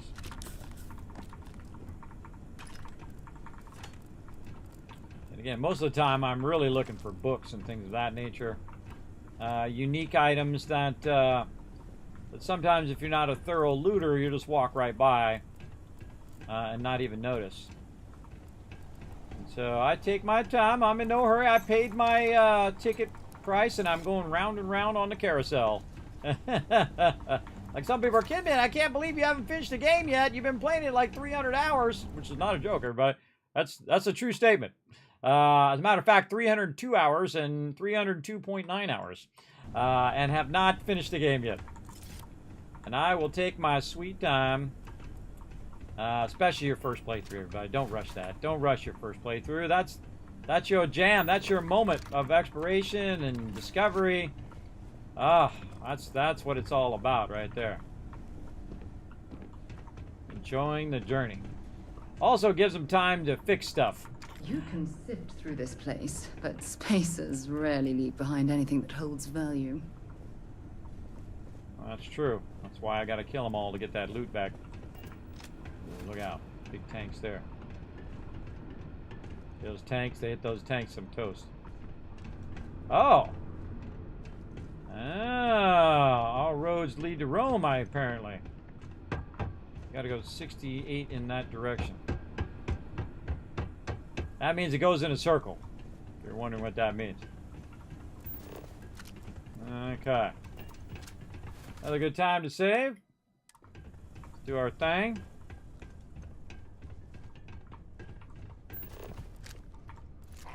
Bounty hunter. Random junk. Remember where we left our loot.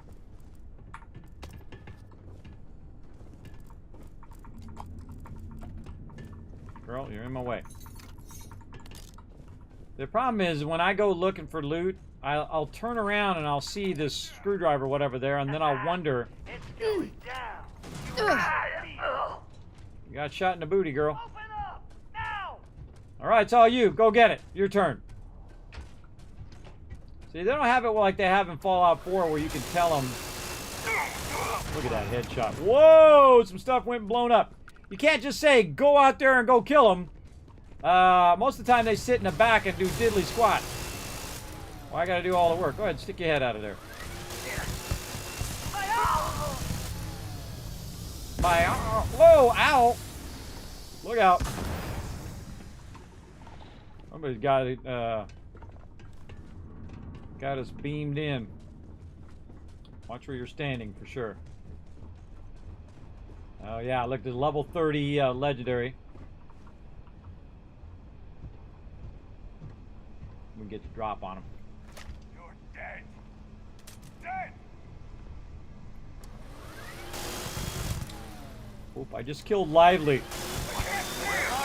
I don't think I needed to kill that guy. I feel bad now. Where are you going?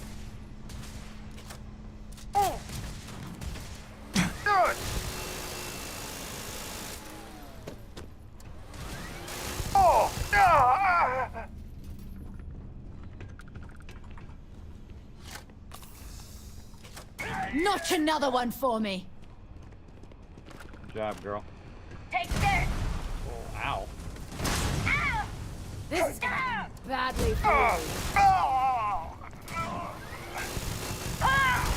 I'm gonna go down.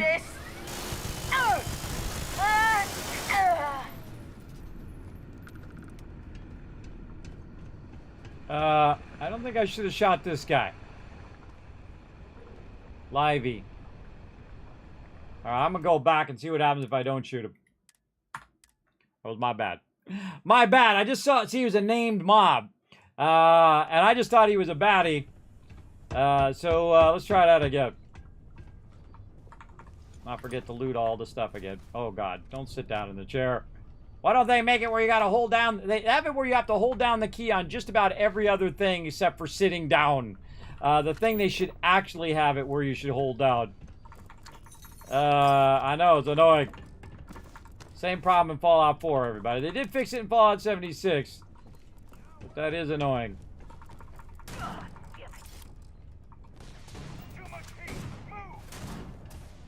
It's all you, girl. Go get him with a shotgun.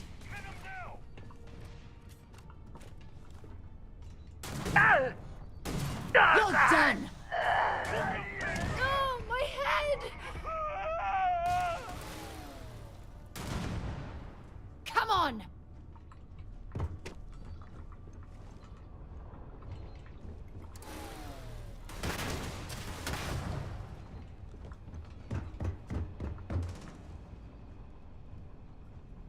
Let's do this! Already. Oh! Open up! All the way! Oh!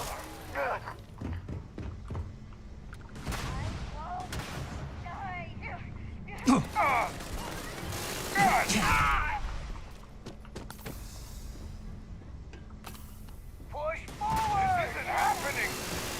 Everyone, picking us off! Yeah!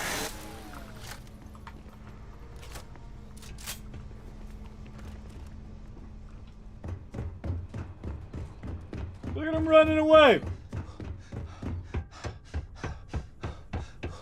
You're nothing! Oh, I'm a whole lot of something.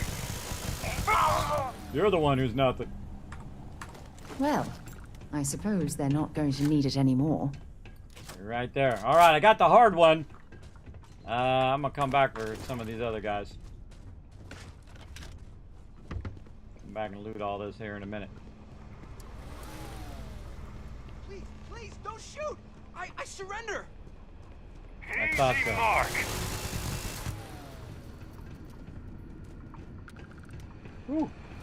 What up, guy? Wait, don't shoot! I am unarmed. Look, we can help each other. I can be useful. Just don't kill me. You're just another dead spacer. Tell me who you are. Spacers aren't usually the surrendering type. Tell me who you are. Livy, and I mean you, no harm. This place was full of traps. Traps everywhere. I removed them. But this corridor is just too dangerous. See? It looks normal. One step inside, slam! You are trapped, and nobody's been standing after the doors reopen. If you want to be spared, prove your worth. It looks like this place really tore you apart. How did you deal with the traps? No, sorry. If I tell you that, then I lose my leverage. They're ingenious. Took a lot of lives to tease them out. Looks like this place really tore you apart. It's true. So many of my crewmates are gone. And this corridor is the worst. But I figured it out. There are letters on the floor. It is a grid. Those letters must spell something. But there are so many words or small phrases. How many words have you tried? 5, 6? It's hard to find volunteers. I really thought we had it with M. Mantis.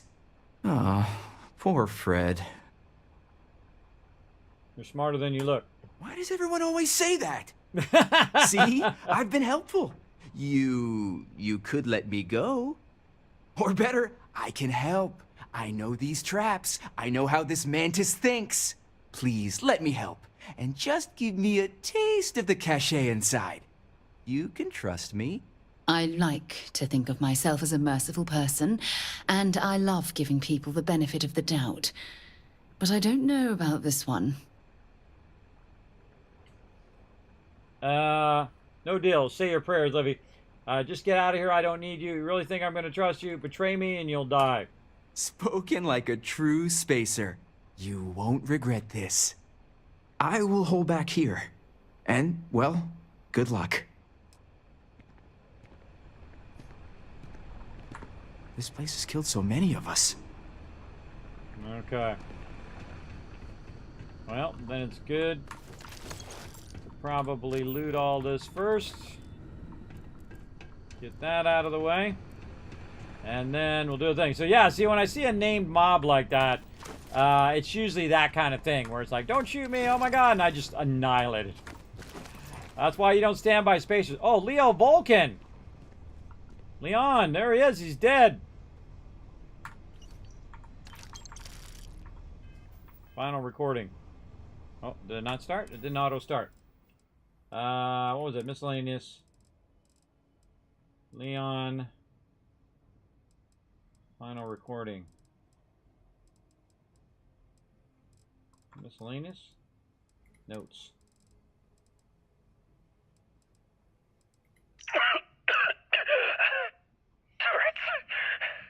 Turrets. Mom, why the hell? This whole thing is a sick joke. Gotta get out. Oh, God. Okay. That did not help at all. That was of zero help. Now I kind of think maybe he had something else on him that might have told us the way out of here. We probably should have been paying attention to this loot. Okay. I wonder if I killed the Leon guy, or was he already dead? I think he already died. I don't remember shooting him. I don't remember his name popping up. But let's go around to make sure we're not missing any magazines or any other goodies that we should be grabbing. Oh, yay. All of the things are just too high level for me. One of the few times I don't actually want to get in the container, so I don't have to do the digipick thing.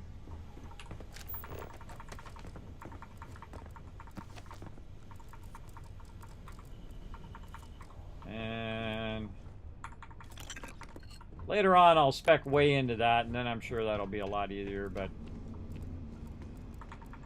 in the short term, no. Oh, Livey's notes.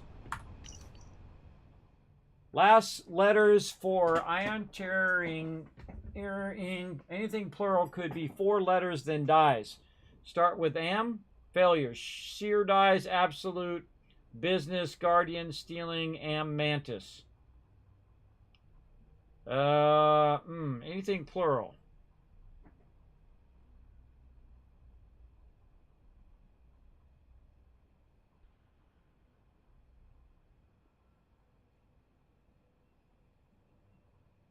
I'm terrible at word puzzles.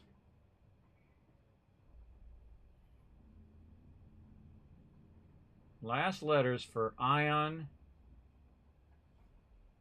He's not using ion in there. Tearing. I-E-R. Ion tearing. Am mantis. There's no A in that. Where's he getting the M from? I don't understand where he got the lettering from. He's got sear dies, but there's no S in those letters. Last letters for ion, tearing, NY. Anything plural.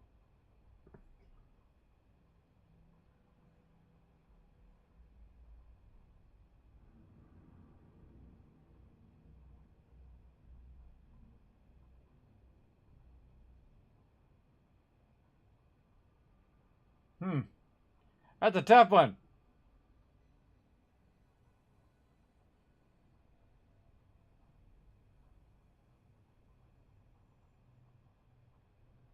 Good question. Well, we got the thing and we need it. So Levy's notes. Don't tell me. Remember, tell me nothing. That's why it's there on the screen. Tell me nothing. Part of the fun is the discovery. Ah, another dead guy. What you got? Bunch of stuff I'm gonna sell. Okay. More explosives there, huh? Why are you bothering to carry all that junk? Yeah, I'm gonna carry it temporarily and then I'll leave it behind this time. Alright, we got this guy. Double check up here.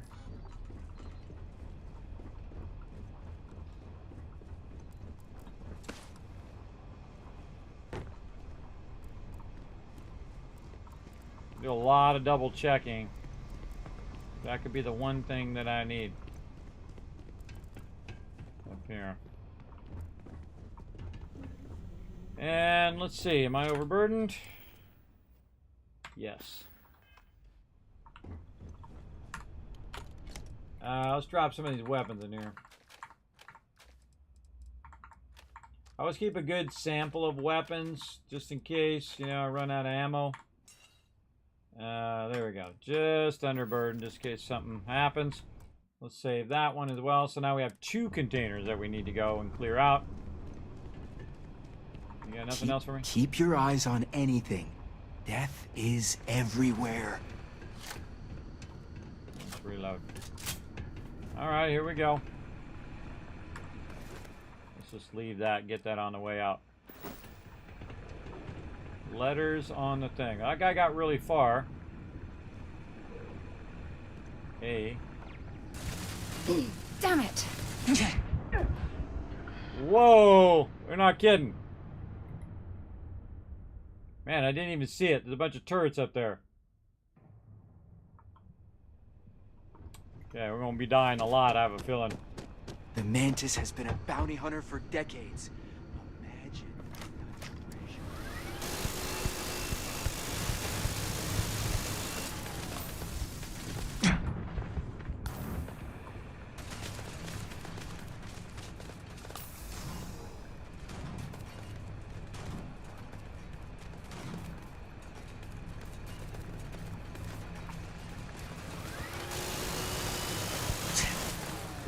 Holy mackerel.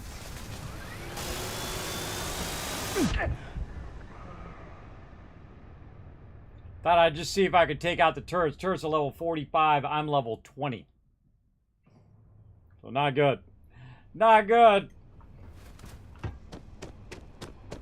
With my brain. Let's just save right here. Senora, skill. We will make it to the heart of the lair. So A. Nope. Dead.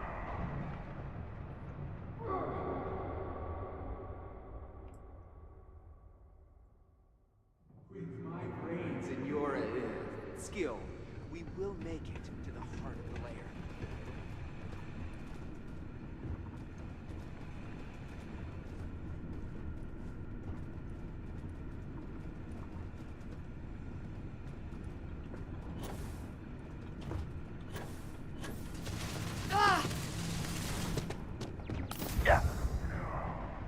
Just gonna see if I can run. See if I can run it. With my brains and your skill, we will. I do love the Gatling gun. Yes, I do. Double pump, triple pump. Oh, it does work. But they'll turn around on you. I can't kill all 4 of them by the time they turn back around. But good to know. We're going to get a lot of deaths in on this one. Your skill, we will make it to the heart of the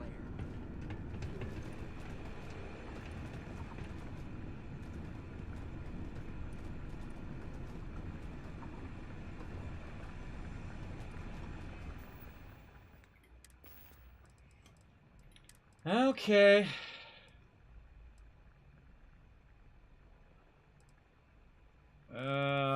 What was the name of it? Levy's notes. Okay, last letters for ion tearing NY. Anything plural. Could be 4 letters, then dies.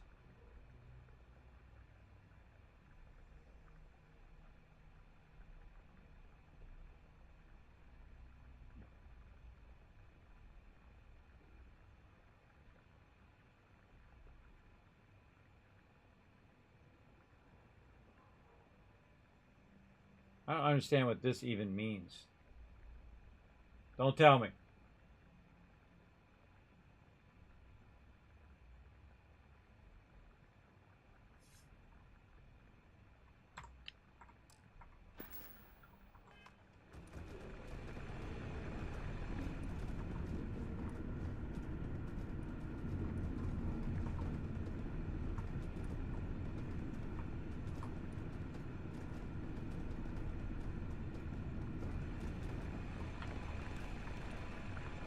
Can't hide far enough.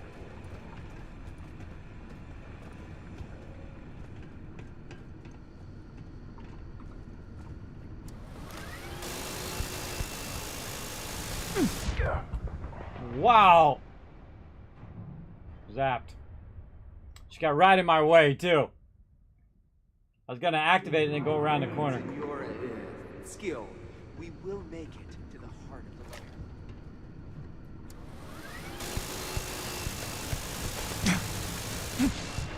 lair. Now I can get 3/4 the way down. 3/4 the way down before that one gets annihilated. So you can't strong arm it. We will make it to the heart of the lair. Huh.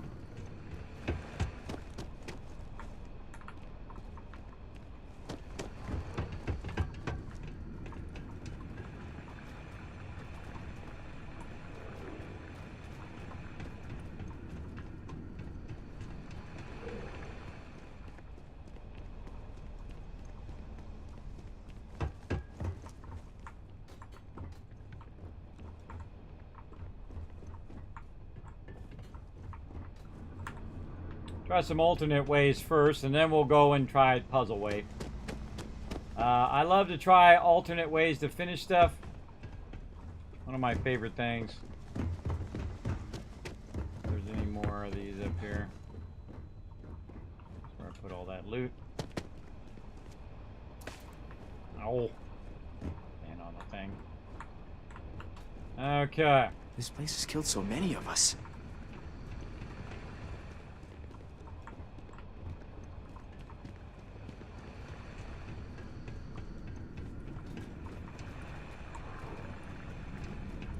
Did not go very far. Should have held it down longer.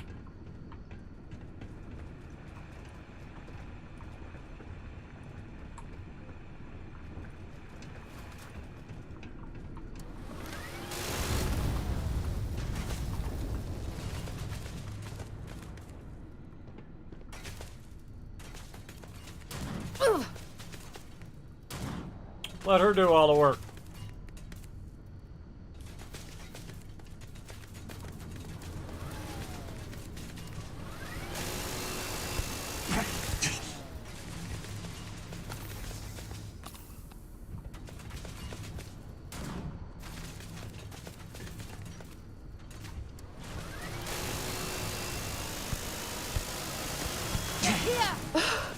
What hit me?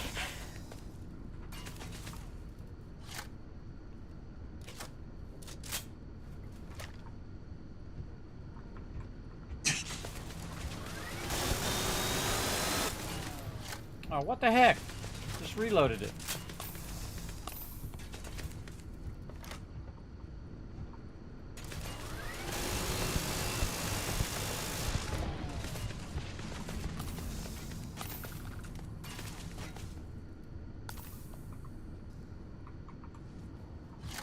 I don't have a lot of bullets left either.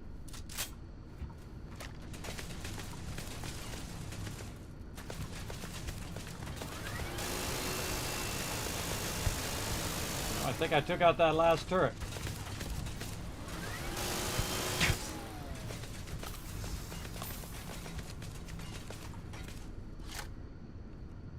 I took out one of the turrets.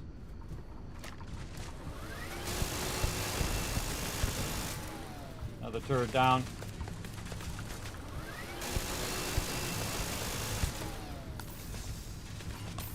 I need a lot of med pack to get this done. Always try the alternate ways. God, I can't hit the turret. What the heck?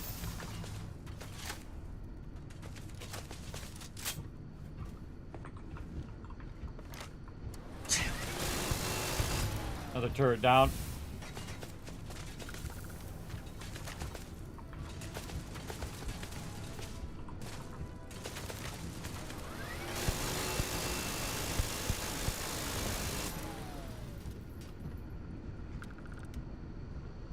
Come on, everybody, look at that!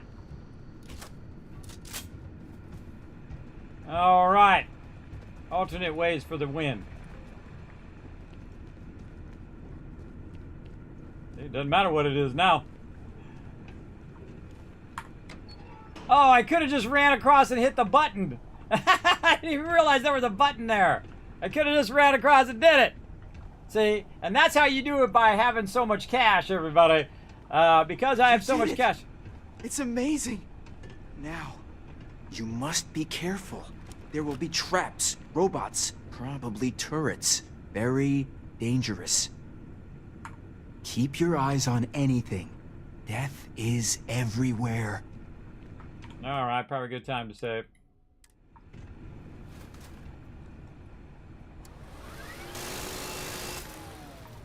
That cost me a lot of ammo. Oh, now I don't have the one to get into the chest there, too.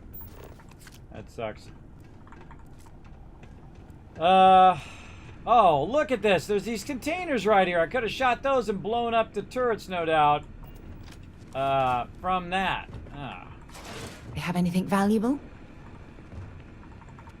I could have hit those tanks there. Why didn't I do that? Those tanks would have helped.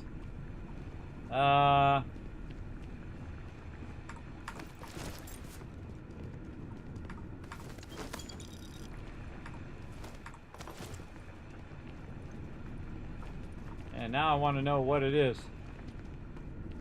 What the letters are. Don't tell me. Maybe we'll back up in a minute. Try it again.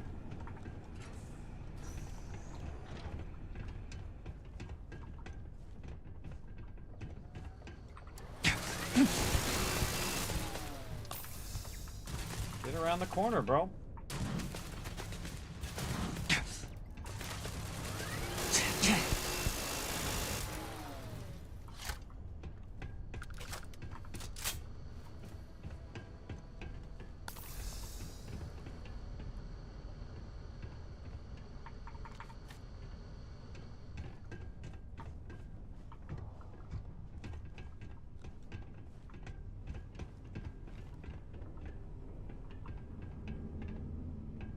My sensors have detected possible enemy activity. I will investigate. Get out of there, Livey.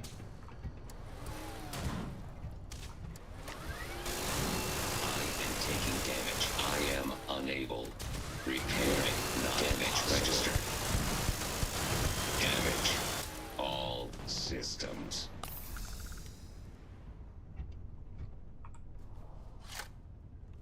Gonna run out of ammo.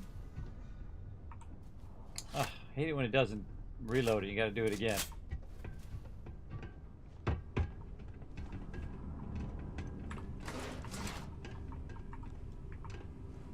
Oh, I didn't get any loot from that one? What the heck? I am sorry I could never show this lair to you. The lair is a secret that's been passed down for over 100 years. And there are rules. You remember when you were Carrying enough clutter there, or should we find some more? All the training, the drills, all of it was to prepare you for this. I know you have it in you, Leon.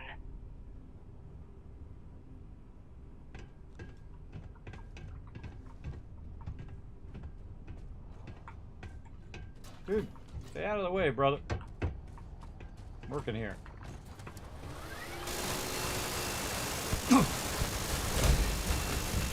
I can't take much more of this. Running me. Don't run in front of me. Stupid NPCs. Freaking me out.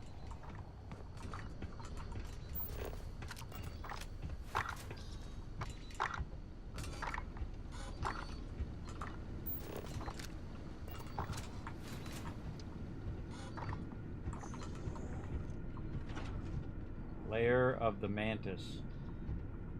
That doesn't sound good.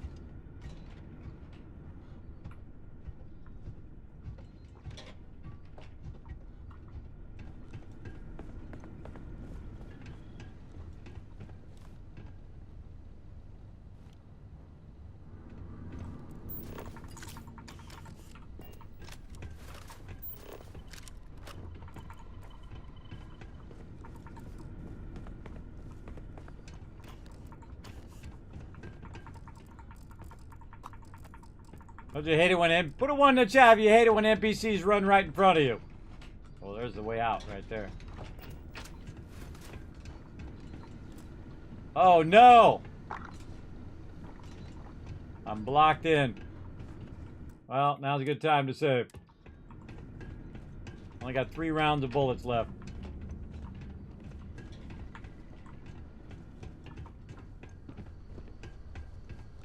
Leon, you've done it. You're here. The lair now belongs to you. Oh my god, look how many... Inside, you will find all you need to be the Mantis, my darling boy. This area immediately. I haven't been the best mother in these final days. I wish. Be a better Mantis. Be a better person than I was. You are not allowed in this area. This area is off limits. You need to leave. Are not allowed in this area. You need to. This area is beginning combat protocol. You need to leave this area immediately. Trying to. You are not allowed in this area.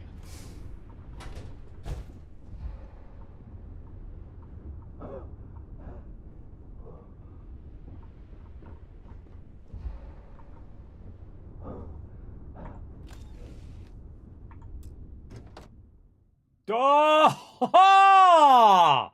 Holy mackerel! What the? Okay, I think that just became worth all of the stuff that I just burnt to get here. What has it got? Holy mackerel. Wow. Well, we're gonna put all that on.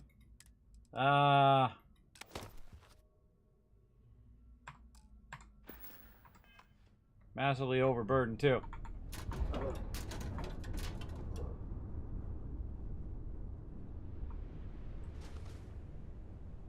sort of box in here? Yeah, right here. Alright, let's put some of this stuff in here. Something's weighing us down. I just decided to run past them, everybody, because I was just like, I just run past and see what happens. And that seemed to work. Alright, let's put all this down. Keep our extra weapons. Extra packs. Way too many helmets. Frag grenades. Okay, that's good enough. Okay, let's save that. I don't think I have enough ammo to kill all these robots. Wow, look at all this loot in here. Hauler's Deep Mine. Bourbon and whatnot. I feel like I should go out and wipe out all these robots. No, we're in a location here. Like the Mantis' hideout. Doreen's computer. Did I save? You know what? I'm gonna save again. Let's save again. Alright.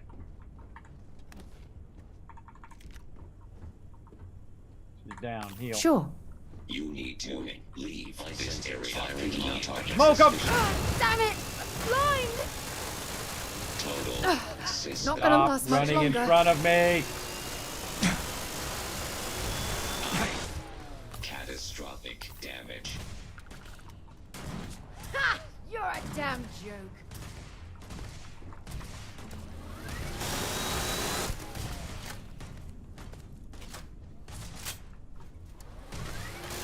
Massive damage. Bring it on! Just so you know, these mobs are like 8 to 10 levels higher than me. Okay, where'd you go? Yes? Bye-bye. Get over here, girl. Stop screwing around back there. Okay, that wasn't too bad. Let's save again. Gonna save our way across here. More loot. Oh, they got some ammo I could use too. Find anything useful? My trauma packs. Can we throw something down at them? That's not gonna do nothing to robots. Maybe some of this.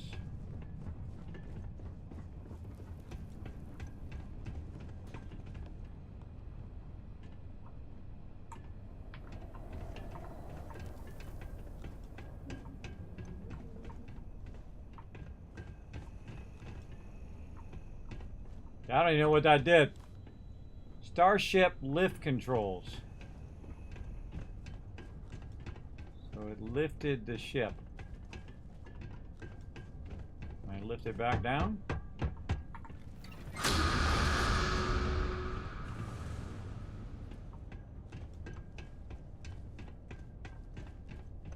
guess I lifted it up above.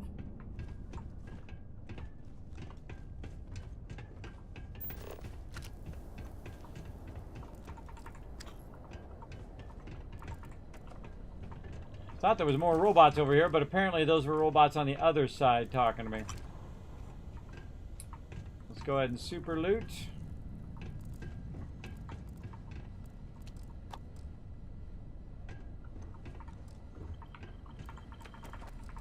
Now, I wonder if I can backtrack now.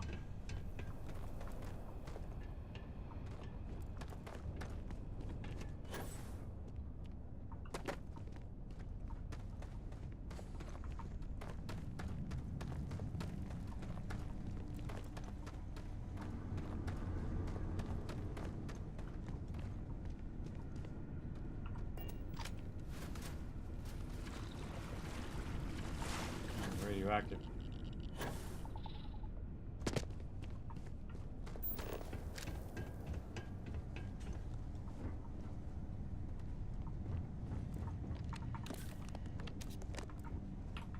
Okay. Security computer. Now I find the security log.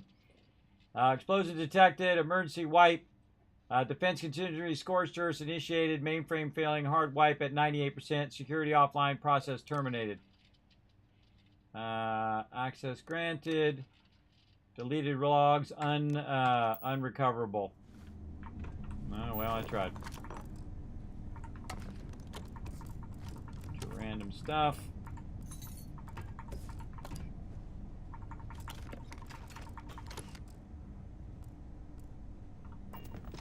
Yeah, some sort of storage there.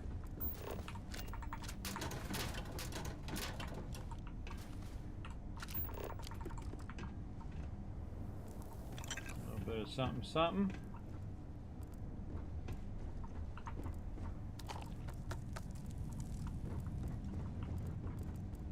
Okay. I'm gonna grab all the tools while I'm at it. What the heck?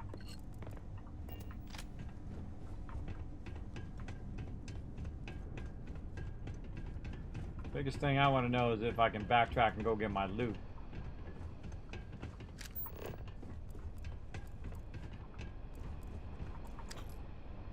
Yeah, that was it. All I needed to kill was those three there.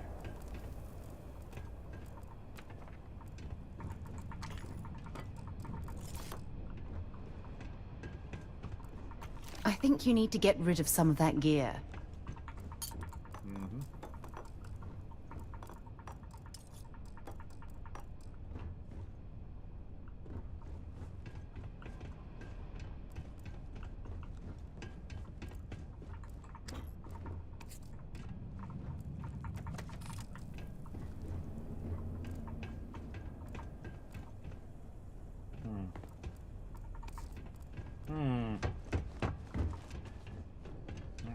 You can backtrack.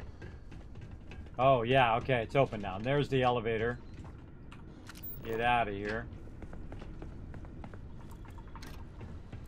I swear some of this stuff, like, respawns behind you.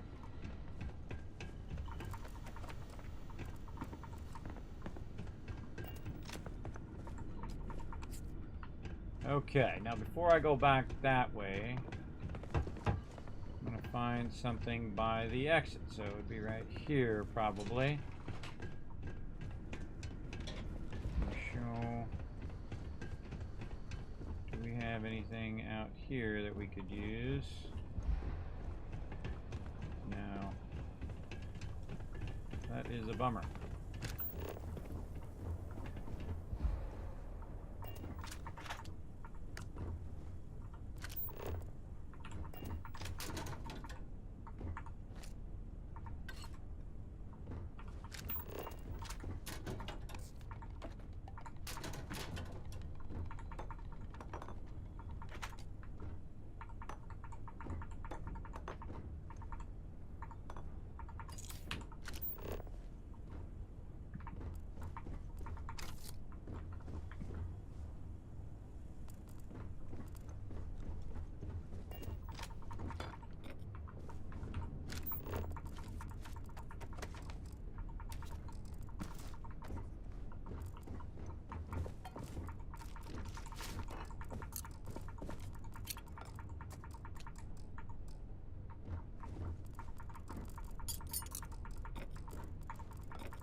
Clearing my way across.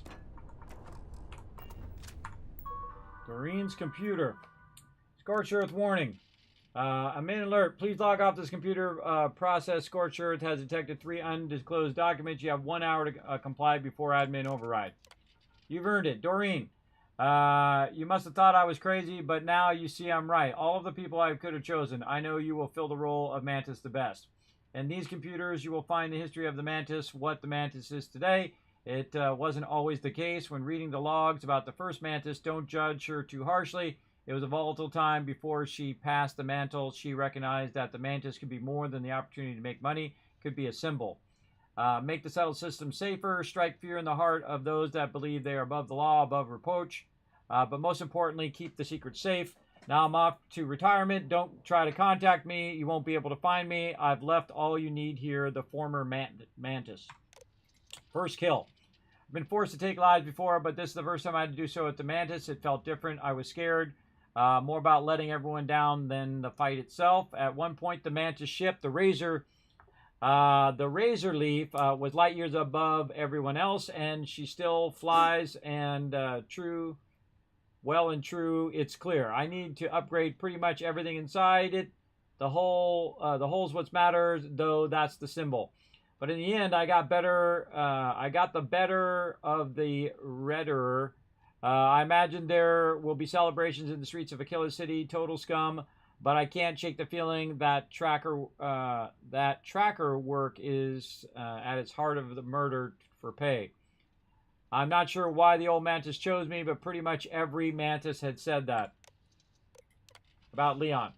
I've been going through the motions, living, fighting, and carrying on, but all I can think of is you have a year to live, Dory. It plays over and over in my head. I can smell the office, see the sad, flat eyes of the doctor. Details come back to me in the oddest times. It puts everything in stark relief.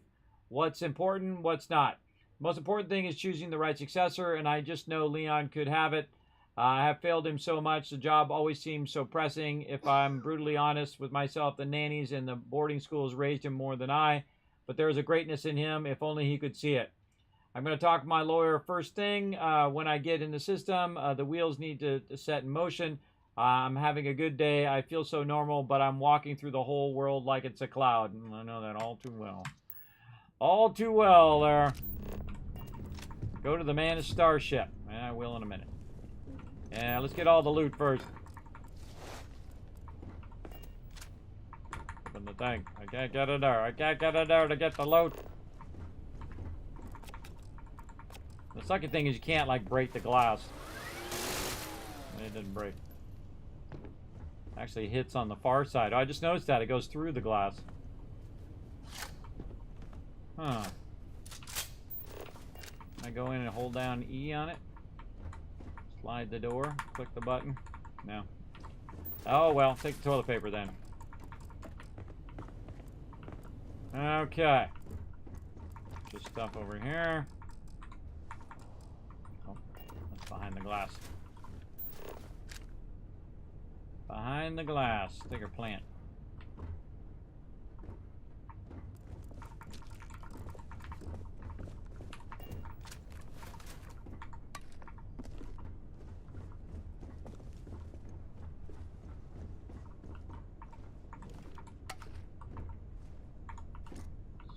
board.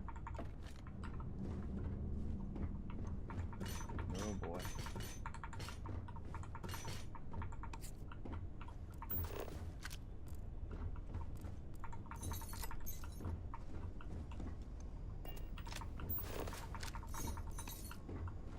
Okay.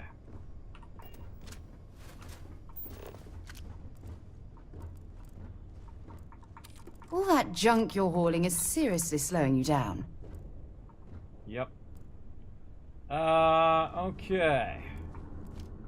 So now we are going to collect all the various resources over here. Oh, there's another storage box we could use. And then get rid of some of it. Yeah, not even get that. Original Achilles City Charter. Ah, okay. That might be something interesting. Microscopes. I mean, you're here. You might as well take the extra time to really loot it. See what's going on up in here.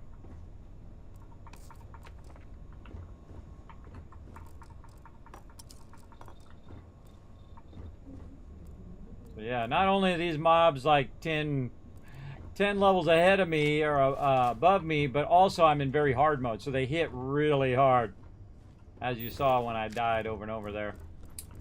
Yeah, they hit pretty hard, but luckily I have a ton of cash, so I bought a bunch of med kits, so I can just keep healing myself, and then use my old hide around the corner technique. Okay. Anything else? Gotta get those oven mitts. There's no real... Oh, I can put it in the weapon case, I think. Can I put stuff? No, just weapons in the weapon case. Okay, so what I need is I need a storage for all this. Back here. So where did that storage go? This way. Okay, so we're going to go ahead and take all the miscellaneous stuff, put it by weight, drop it all in this box.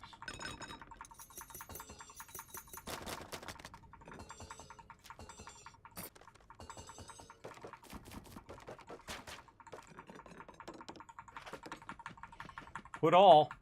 It'd be super useful. I just put it all in and take the one thing out that I want. But no, they didn't think that through because they don't think this stuff through. I don't know who was playing this game or play tested it, but not one person thought that through. Jeez. Not one person thought that through, everybody. All right. And we can't get in there. We already got all of this. Where do we put that other stuff? There is another box with a bunch of stuff in it. This side. Okay. Let's just take all that out. And if we got any more miscellaneous stuff, no, we don't. That's just the good stuff. All right.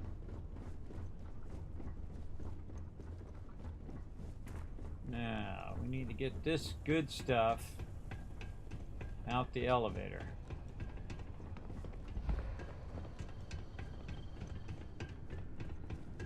All this other stuff.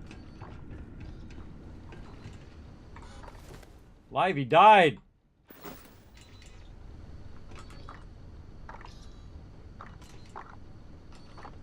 How did he die? He run in front of me? Do I want to do that again so he can live? Probably not.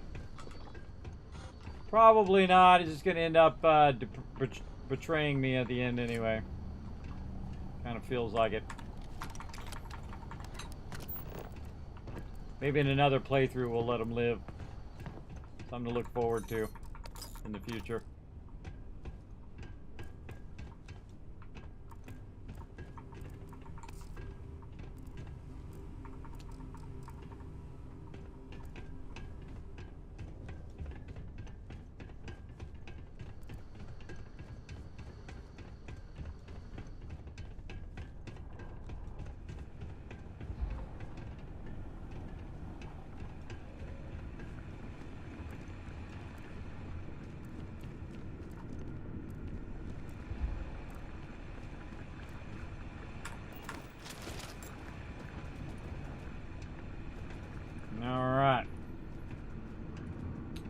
Got a lot of loot to walk out of here.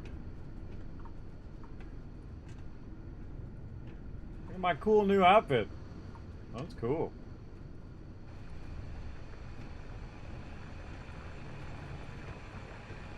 At first I thought the turrets were shooting at me too, but they were already destroyed, I think.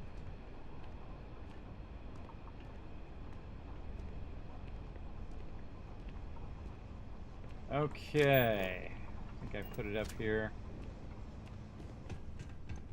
Over here. So we'll take everything out. Carrying enough. And we'll see if we got any miscellaneous, which we do. Sort that by weight, put that back in. I actually don't have that much Clutter there, or should we find some more? Find more? Always. Ooh. Missed a bunch of that. We definitely gonna have to buy a bunch more med packs after that, everybody. That was a painful onslaught of turret action, but again, used my Tycoon power, so I didn't even have to end up doing the puzzle. So yeah, pretty sweet. All right, any more miscellaneous stuff I just picked up? Yes, this bottle and vacuum tape. That stuff, you can't do anything with it. You can't break it down. You can't scrap it to make other resources. It's just really just to sell to the vendor. So it's really not useful to actually keep. I just pick it up so I don't have to keep looking at doing double takes on all my loot. Also a good way to kind of double check all of these. If there's one thing spacers are good at, it's removing valuable components from all the trash that people leave behind. Now I could give her some of this, but then I'd have to get it back from her. And that's really annoying.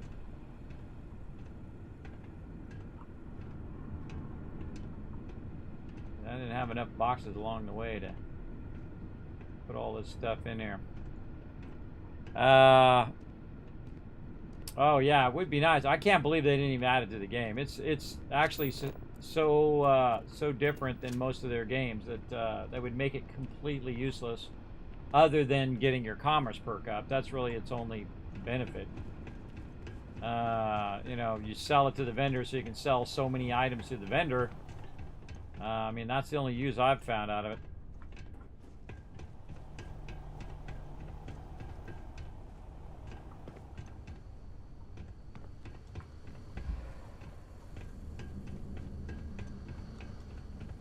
Yeah, one if I accidentally killed Livy or if somebody else killed him. I don't know. Can't remember. All right, grab all that stuff. Turn back around. Miscellaneous. By weight.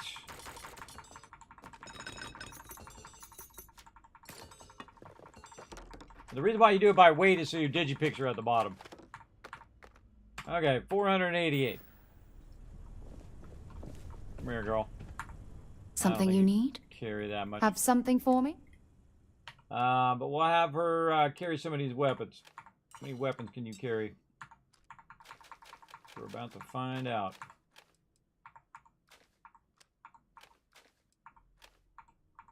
Well, we can carry quite a few.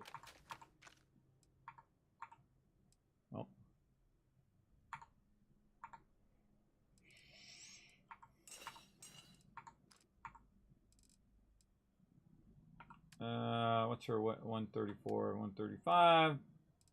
I don't know, 8 items.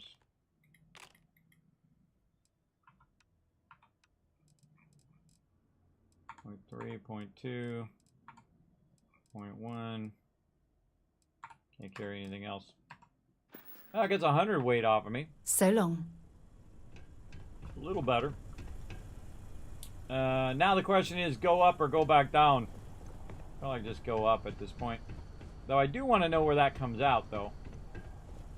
Probably go look at where that comes out. Back down the other way. So we got both boxes. We had 2 boxes.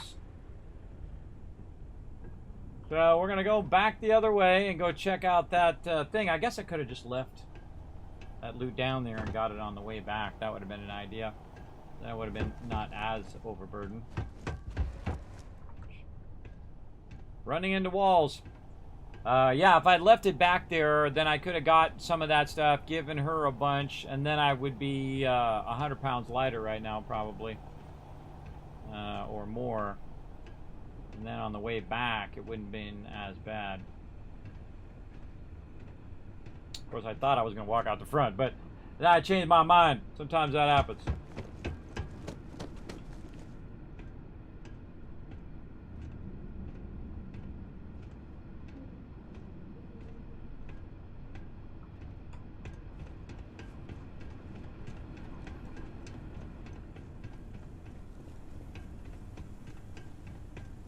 Looks like spacers have dug in around here.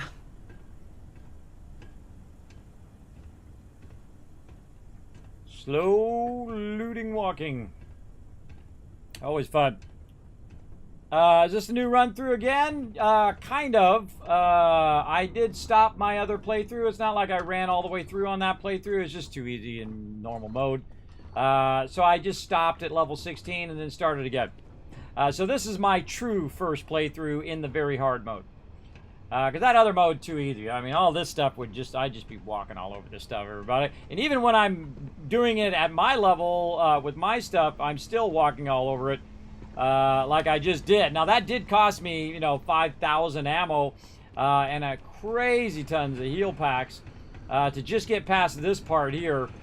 Because you got to figure out what all the letters are or something or whatever, and I didn't feel like doing the puzzle, so I just said screw it, and thought I'd see if I could do, you know, take one turret out, then hide, heal, take the other turret out, hide, heal. And the problem with this gun is that it has that, it goes up, so when you're trying to shoot in one place and you're trying to counter it the whole time, that's tough. Tough to counter, but we're getting there. Little by little.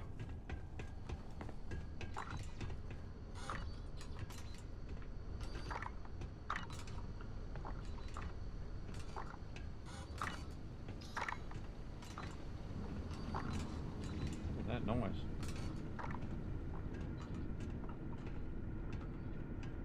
Some weird noise. Okay. Probably a good time to save right here just in case we forget something. Here we go.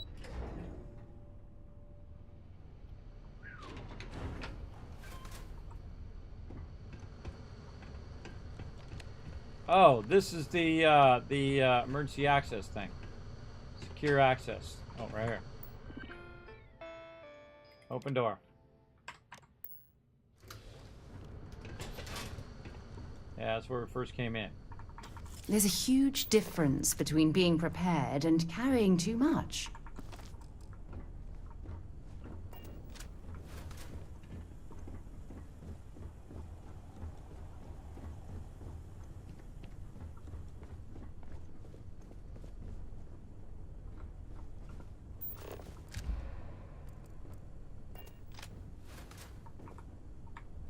Let's just make sure before we go outside we got our gun fully loaded.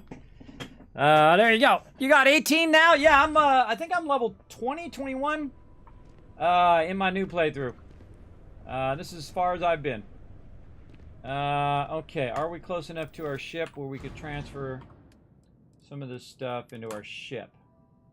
Oh, it's already at max capacity. Such is the way it goes.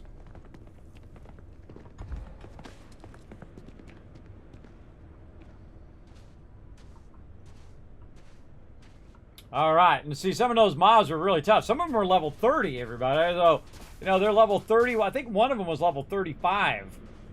And it's only because I have such an advantage because I have so much cash. So I can buy a lot of ammo and a lot of trauma packs and a lot of med packs. And then also my heavy chain gun, which just melts them. Most of them will get melted. But some of those big boys, they're pretty scary. And you saw those turrets. If I get too many turrets on me, I'm toast. But I don't have the gear for it either. See, that's the thing. Is also the gear, the damage I'm taking as well. Is that the Mantis? Oh, it is.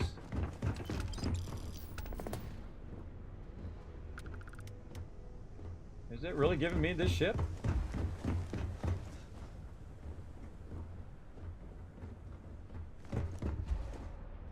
Don't tell me. Don't tell me part of the fun.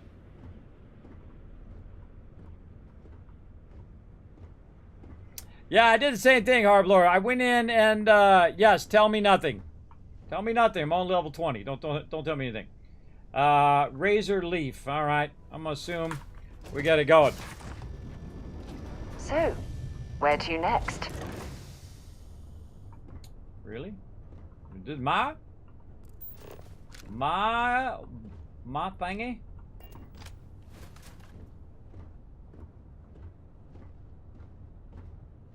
Med packs in here.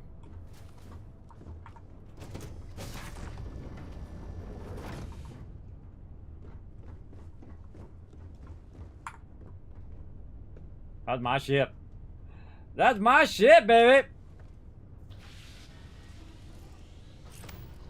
Level 20. Out of here. I have something for you. I'm heading out. Well, I can fly it.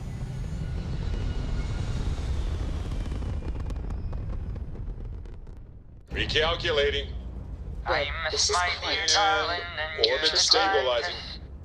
as I wander the blackness of the deep abyss.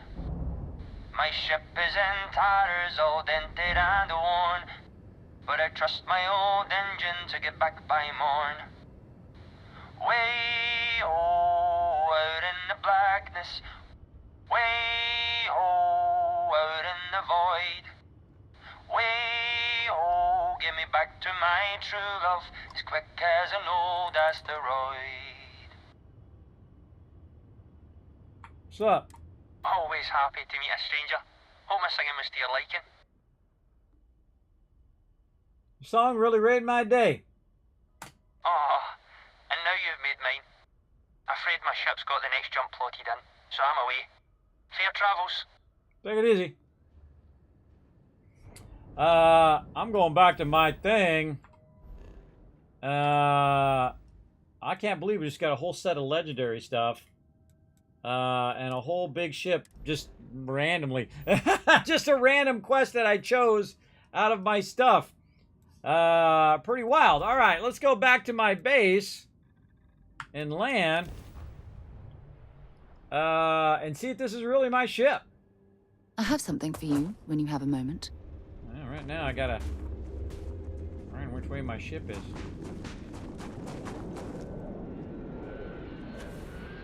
Whoa, look at that pack. That pack's super cool.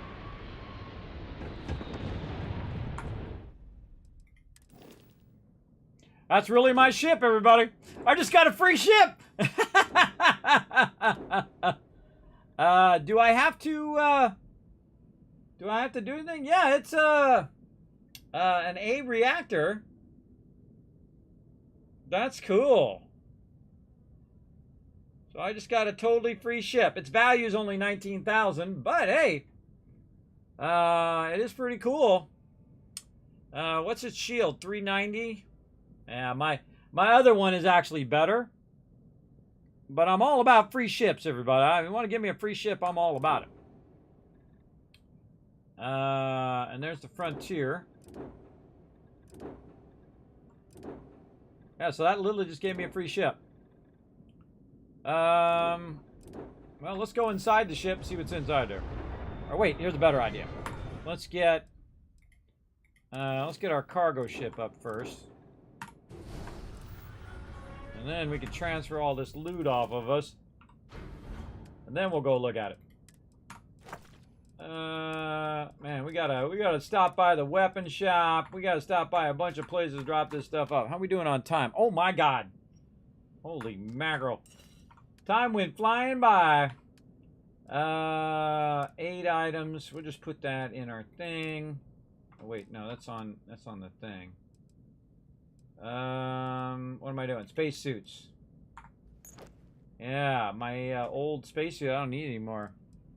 God, that is awesome. 50% damage from alien, minus 50% damage, minus 50% fall damage, 5% chance to disarm nearby attackers. That's a pretty epic find this early on. That's pretty crazy.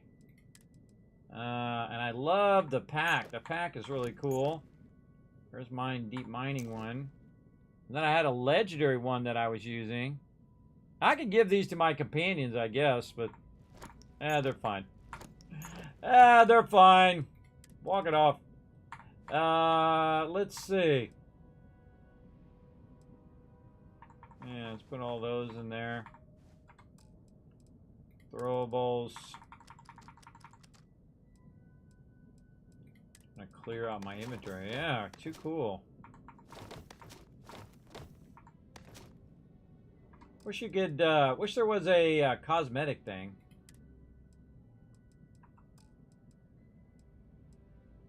Yeah. Not overburdened anymore, at least. Let's go ahead and clear all this stuff first. Then we'll go explore the ship. Love that song. That is a good song, isn't it? I think he did a good job of singing it. Okay, aid stuff. Let's go ahead and sort by weight. Put it all in there and figure it out later. Man, look at that. I still got 30 trauma packs left and 11 med packs. So actually I didn't do too bad. I had like 40 of them though. So I used a lot of them. Big time. Notes. Back here. This is my notes one, I think. Yep. Notes.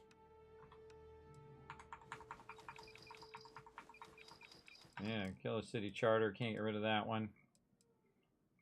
And all the other ones I have to keep. I think I do. Oops. Maybe some of these I can transfer. Yeah, a couple of those. It's hard to know which ones I can transfer and which one I can't. I wish they'd change another color, like a little darker gray or a blue or something, to let me know I couldn't take them off of there. That would make that easier. What's weighing me down? Miscellaneous is weighing me down. Get rid of that. Oh, I can just transfer that into my ship. And then I can sell it when I'm at the thing. Okay, so we got that in there. Now we need to go to our ship and see if our ship has any aid items, which it does. Take all. They're going to take all the aid items. They're going to take everything in there. It's probably going to take everything in there. So we'll take all the aid items back out of here again. Like this. Out of the ship. Yeah. And then put those aid items in here where I can find them when I need them. Just put it here at the end. See, the whole transfer of stuff takes way too long. I mean, I should just be able to hit T and drop that all in there and then just grab my med packs back out again, or to lock the trauma packs in the med packs and say, do not transfer that thing because I have that equipped, or if I have it favorited, then it won't transfer it. I'm sure there's mods for that, everybody, if you're really worried about it. But I always like try to play, you know, at least a few times through without any mods whatsoever. Because I like to, you know, play the game as the base game first. For sure. I don't go straight to mods ever. Okay, so we got that taken care of. We put all that stuff in there. Notes and whatnot. It's probably a good time to save. Can't believe I even made it through that one, everybody. I got a little nervous when I saw the first level 35 mob, and I'm level 20. That's pretty scary. Okay, now we're going to switch back and take a look at this ship. Let's go ahead and take a look at the Razor Leaf. See what she's got inside her. I really like the configuration of the Razor Leaf. Very cool. I don't like the fact that the entrance is on the back. It's annoying. I have to walk all the way over here. But all right, cool. Have things for you. I have something for you. Yeah. Alright, what do we got in here? I'm working hard, Captain. Cool. Keep at it. Why is she still on my ship, by the way? Why is she not with Sam Coe? It just dawned on me. Sam Coe is somewhere else, and she's just, like, stalking me on my ship. You keep installing new cool things in your ship. It's like Christmas every day. I know, right? Well, how about a whole new ship? Navigation console. Do you need something? Oh, boy. Oh, a bunch of credits in there. You don't need all this stuff. I'm just gonna take this. Take all this stuff for you. Read any good books lately? Nope. Been busy. Getting shot at by turrets. History of xenobiology. Nothing in the captain's locker.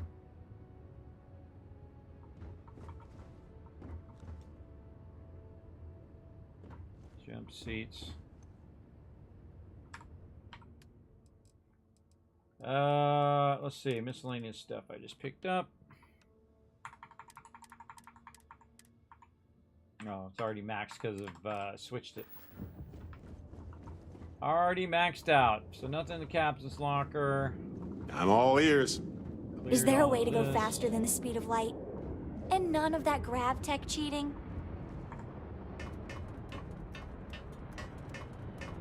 Here on this top part. A little weapon case, nothing in it. Helmet display. Nothing. Shoddy. Okay. Breach. That one actually has a name. Backpack stand. Yeah, a lot of stands and kind of like a little museum area to put all your cool stuff. Like if you have a bunch of... Oh, that actually has stuff in it. If you have your helmets and things of that nature, you could, you know, kind of put them in the weapon cases and all that. I feel like that's what that's for. Purely as a kind of museum area in your ship. You can store your weapons in the weapon rack and all of that kind of stuff. But I feel like it's just a, you know, something else that just contributes to the weight of your ship. Go down. There we go. So that's it. That's all that ship is. Still cool, though. Sure. I've got a minute. I like the cockpit. The cockpit is cool. But am I going to use this ship? Probably not, because I've got a better ship. I can't think of anything on this ship that's better than what I have. Your ship is way bigger than Dad's. Something. But hey, free ship and free legendary armor, I'll take it every day, all day. And twice on every day. You said, thought I was going to say twice on Sunday, but no, I'll take it twice every day. For sure, for sure. All right, well, hey, we got a free ship. What can I say? I like free ships. Free ships are awesome. Back to our cargo ship. There we go. Might be time to offload some of this stuff. Oh, I don't need to because I've already got it on me. Okay, and I'm not overburdened. So yeah, that's pretty epic. Holy mackerel. Yeah, I got the Mantis spacesuit. So basically 3 different legendaries straight away. 10% chance to ignite nearby attackers. Awesome. Chance to disarm. Corrosive resistance. Fall damage, disarm, potentially. That's pretty cool. Pretty cool stuff. All right. I like free legendary armor. I'll take it. Okay, now we got all that done. We need to clear our inventory. Let's go do that. Let's go see if our vendors are back up and running. I would think so after all of that. That was pretty involved. You see how I didn't do the puzzle, everybody?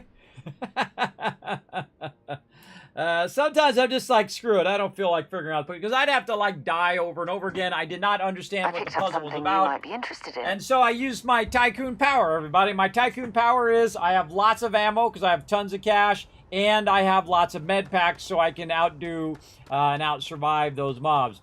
And so the first thing I was doing is just testing.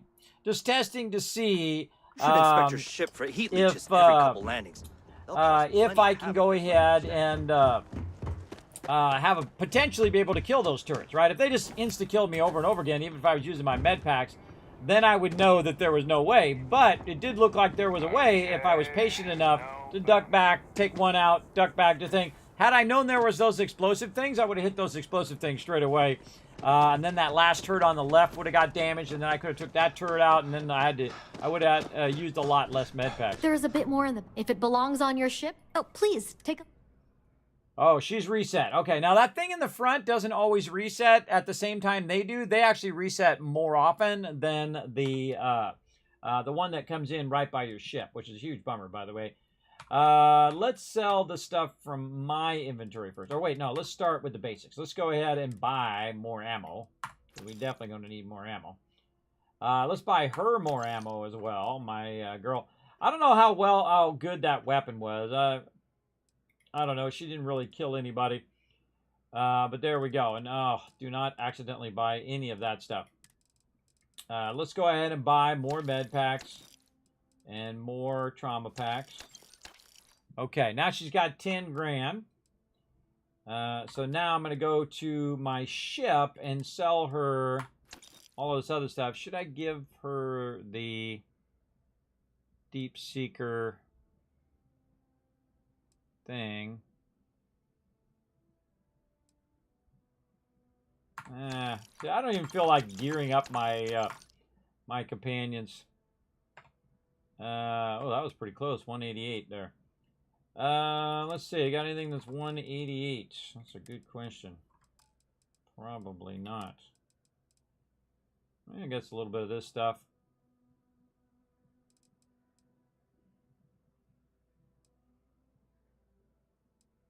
Oh boy.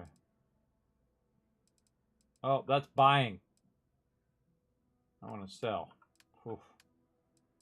Almost ended up buying some of that stuff. Apparel, keeping that. Got any apparel in here? There we go. 188. Let's just start this one. I want to keep the corpo suits.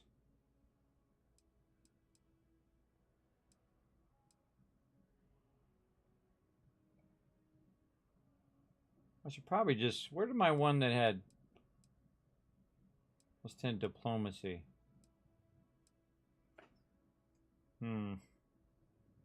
I'll decide on that later. Miscellaneous. What we want to do. Sell. Miscellaneous. Alright. And then... Sell a little bit of that. 34. Have anything that's 4? We got a bunch of stuff that's 1, so we go 30 and sell a bunch of 1 stuff. There we go. All right. Thanks for coming in. I feel like she's the great-great-grandmother of Trash Can Carla. Because she's like the first NPC that you find in the game, I find. And again, thanks everybody for hanging out. If you haven't already done so, hit the follow button, or if you're over on YouTube, hit the subscribe button, which is basically the follow button. It does help the stream a lot. Wander on down to that like button if you're watching on YouTube. Feel free to leave a comment down below, hit the bell. You know what to do. You've used YouTube before. It does tremendously help the stream, by the way, when you guys do that. Absolutely. Thing about the trade business? Even if after the stream, you go over to the recording, because it automatically drops on YouTube. So if you go over that recording on YouTube after the stream and click that like button and show some love to it, it does a massive amount for the stream. For sure. Okay, she got 11 grand. Let's buy all the goodies that we want to get from her. So more ammo. More ammo for my companion. Let's go ahead and see if she has any resources. No, we didn't check any resources from the other companion, the other person either. We might check that on the way out. Okay, so sell from the ship, not the weapon. Oh, I got to get the weapons back from the girl there. I almost forgot. Tracker's Alliance suit. So yeah, let's sell that. Packs.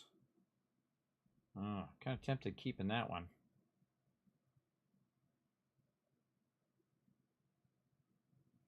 Yeah, keeping that legendary and giving it to her.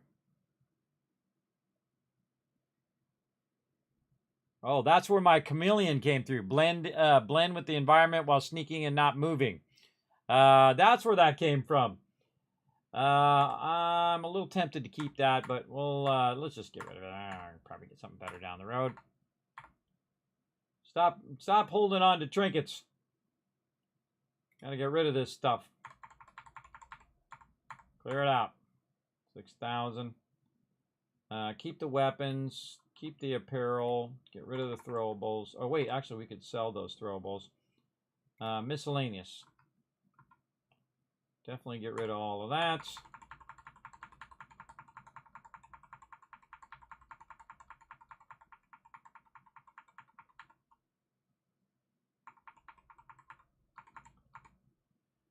$4,000. Let's sell for me. Do I have any miscellaneous? I do. I'm going to be very careful when you're selling from your own inventory because I could accidentally sell all my digipicks, and then if I forget, I leave, I come back, oh god, there went 70 digipicks down the drain. Digipicks don't weigh anything either. They should have put that under food. That's kind of just stupid that I even got to deal with that, but such is the way it goes. A bunch of stuff that needs to be put away. Helmets. Refined Star Roamer. That's actually a cool helmet, but again, it'd be nice if there was a cosmetic system so you could just say, hey, I want that looking helmet on this thing. That would be awesome. But sadly, they don't got that. And I got a ton of weapons on me to sell. And my companion has a ton of weapons I need to get off of her. Okay, so she got about $4,000 left. Let's get the rest of that $4,000 by using my Tau grades there. Just sitting there on the table. And so we'll sell her these Tau grades. Get that $4,000. 43, 41, and 42. And then we'll go ahead and get out of there. Blah, blah, blah, lady. And then just drop them back here, so we'll have them for next time. You'll see they'll just drop down on the table. I like to actually have them up here on this glass table. I don't know why, it just makes me feel better. Okay, so we got that done. Now we need to go to the weapon vendor. So let's go residential. Now, one of the great tricks, again, is to not sell your weapons and throwables and ammo to the regular vendor, because the regular vendor has a certain amount of credits, right? And then the ammo and weapon vendor has a certain amount of credits too. So if you just sell all your weapons to the weapon vendor, you have to have a separate credit pool, so you can get a lot more credits out of that. And then I'm going to go ahead and talk to her. I'm going to grab everything she's got and then turn right back around and trade that stuff back to her, because I got her a special weapon that's worth like 20 grand. Right here, the rapid shot, which I don't know how well that worked again. But it's worth 20 grand, so you know what? I'll let her keep at it. Is that the one I bought her, or was it this one? Furious Mind. No, it wasn't any of these. No, it definitely was the rapid shot. All right, so rapid shot there. And then, I forgot what the ammo is. 12 by something. 15 by 25. And then back to my ammo. Again, this is something that you should be able to lock on your companions as well, so you don't have to constantly be fooling around transferring our stuff back and forth in such a tedious way.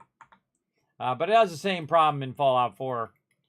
You know who fixed that problem? Hogwarts Legacy. Like when you equip your weapons and you go to the store, it doesn't show, or equip your gear, it doesn't show your gear at all when you go to the store. Like if I go to the store here and I have a bunch of armor equipped, it doesn't show up. It's like a small thing that makes a huge difference. All right, more ammo. This time I'm just gonna buy my. Oh God, she got like 1,200. Oh, that's mine. Almost sold mine. Let's get mine back. Oh, she don't got any. Oh, that's because she hasn't reset yet. Yeah. Best thing she's got is this Marksman AA9. Okay. Now I want to sell. I want to sell a bunch of stuff. I got anything that's modified calibrated Equinox. Nova Light. Yeah, this is by value. Kind of think I want to use this drum beat. Where do my other? Do I got another drum beat? I got a bunch of those. Equinox. Colors Cutter. So I have a bunch of stuff favorited, so I know what it is I want to keep. Let's screw it. Let's just get rid of it all. Again, watch her credits up there, everybody. It goes down really fast because these weapons are worth a lot. See right there, look, $35.97. So that's more than what she's got. Let's just sell 3,000. She's got 521. So let's go 376 and 145.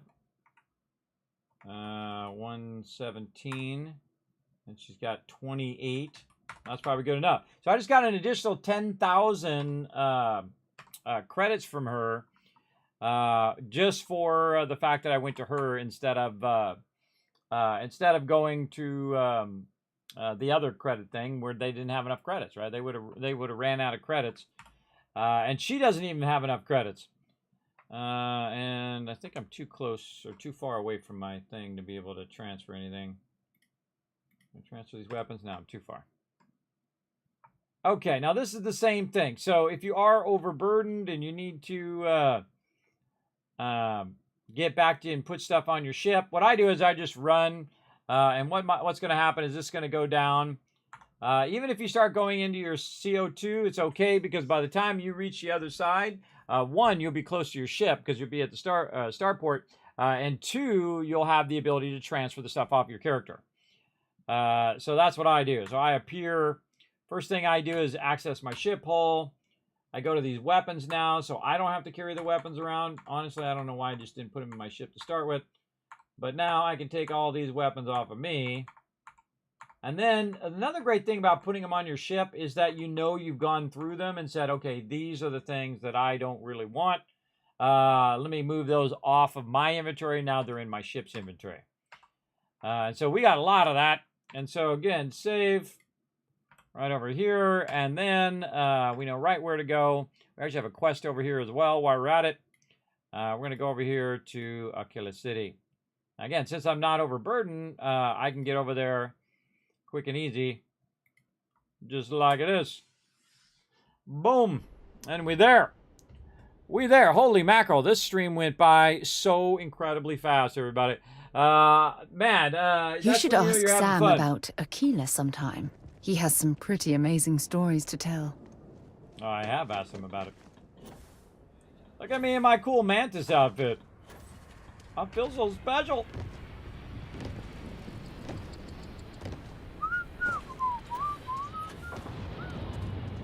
All right, now here's another arms vendor. Actually, I would say this vendor is actually a little easier to get to. And you asked here me? We go. Sure, Laredo makes you seem all right. All right, what you got, girl? I'm always kind of looking at what they've got and to basically give to my companions. Now, if they have something better than what I've got, if they got a nice chain gun that's like a legendary, well, then I'm all about it. But since they don't, we'll just go for the ammo. Again, we got a lot of ammo to restock because we used a crazy ton of it there.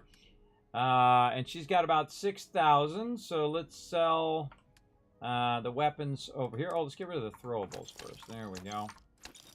And then weapons again. This is gonna run out of. She's gonna run out of credits. I have a feeling. Oh yeah, there she is. She's out of credits already. 270 and then a 189. And there we go. Again, she has a whole separate what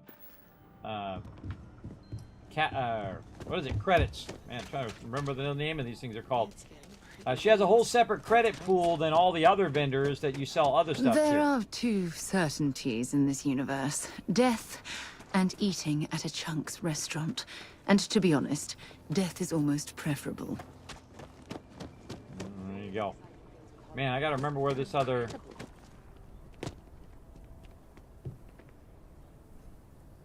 Hitching post. I'm trying to remember where this other one was.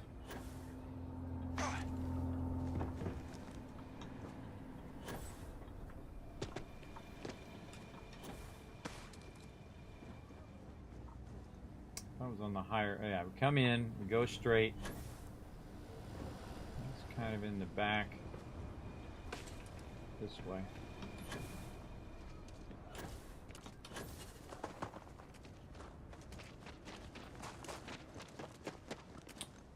Books. Oh man, I'm so behind on those reports. I'm gonna drink nothing but Terrabrew and pull all-nighters for a week to finish them. I know you're here. I feel like I just keep walking right past it.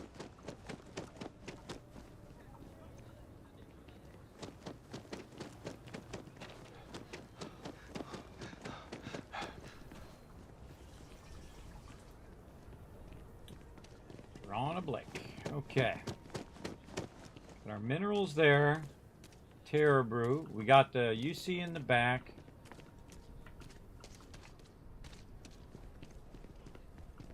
Huh. There's Chunks. Museum.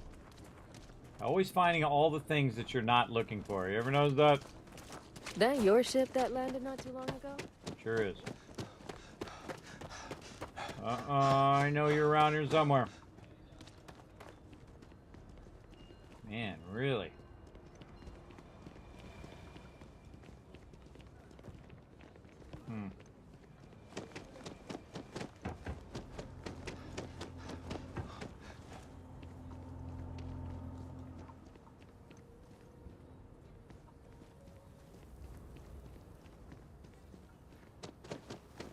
Maybe it's not in the direction I think it is.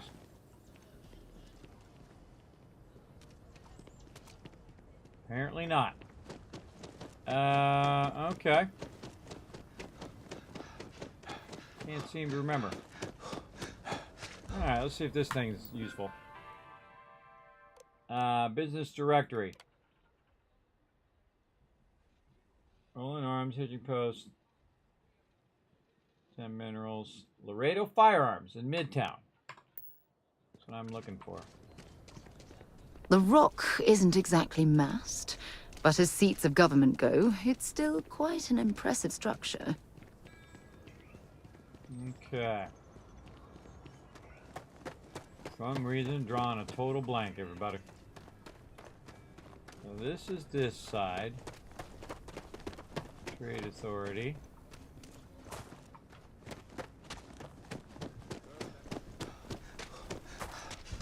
Don't tell me. Man, I've run there a bunch of times too. That's what's really irritating.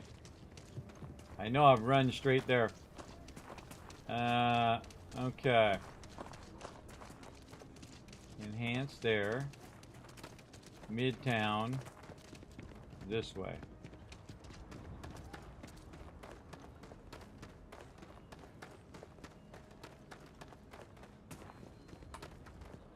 The stretch, Eastgate, the core.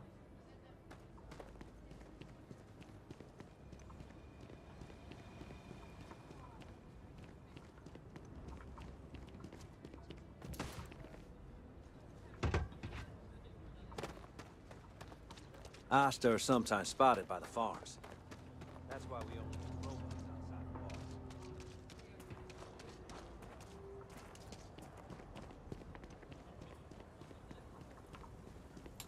Age old, can't find it when you're looking for it. Now, if I stop looking for it, I'm gonna find it.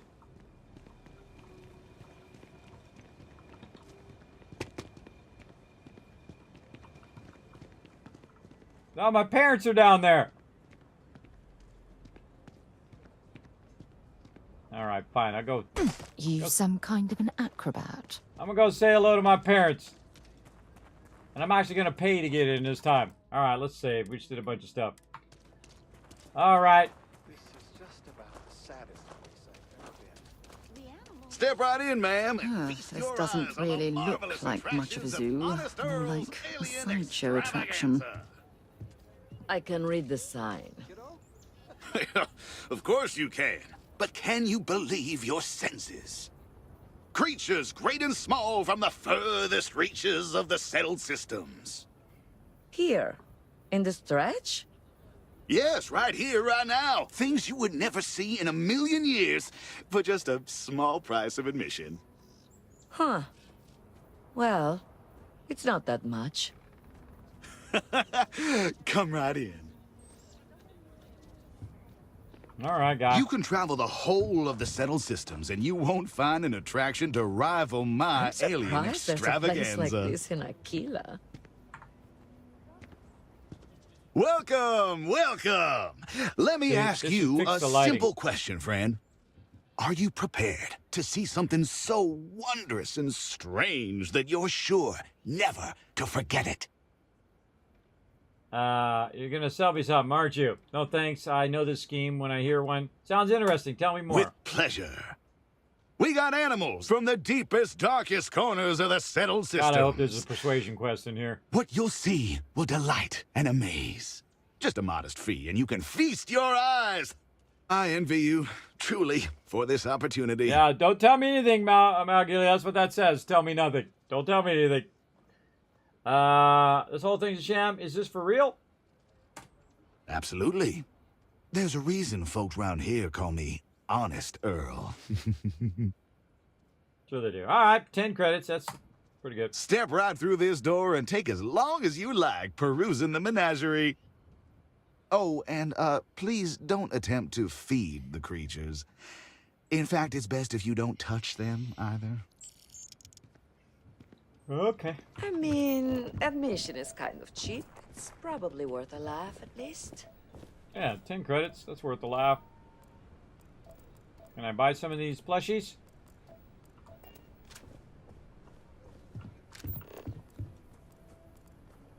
Bunch of alien stuff here. Oh, actually, had some bones and things in there. I'm just here to see my parents. I actually got parents in the game. Let's talk to them, see what's up. I'm Mama! planning a grocery run later. I get some things you like. I can't believe we bumped into you. I love this part of the game. And here, of all places. I hope you didn't buy a ticket. Oh, hush. This place is really interesting. I see you're still dragging down around all the tourist spots. I'm trying to see you here. It does have a certain charm to it. The word you're looking for is pathetic, Mom. It has a certain charm to it. You see, honey? I swear both of you are blind. The nonprofit I volunteer for had a symposium in Aquila City.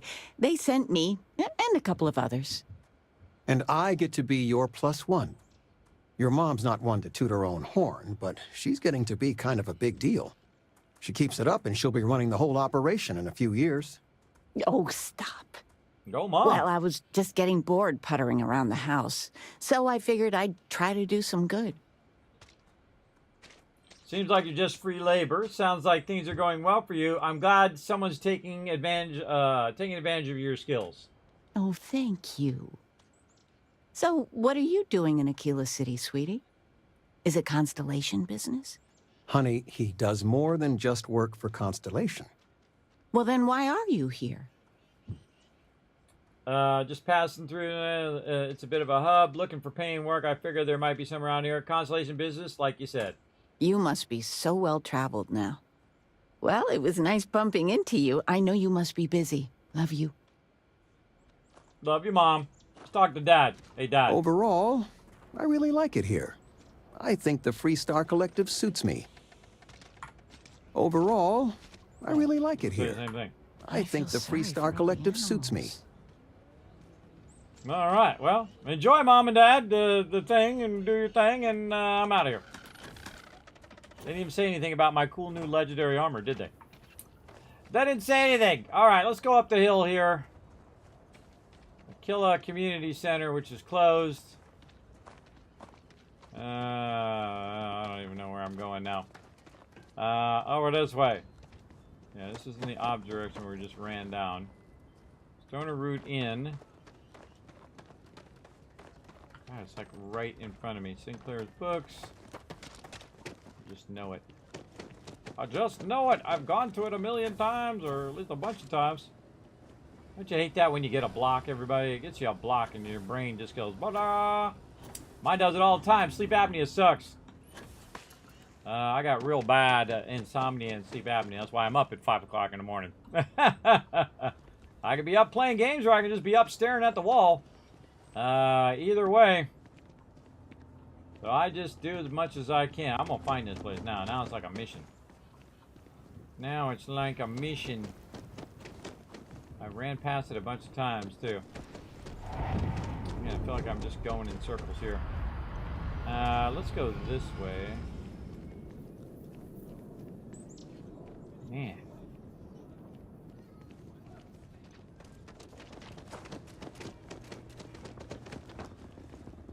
Sanctum Universum. Just drawing an absolute blank on it. Just keep your gun holstered during your stay, and you'll be good in mine. Just checks. I know it's in Midtown.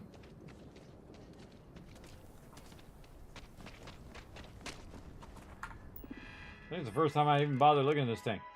Other buildings of notes.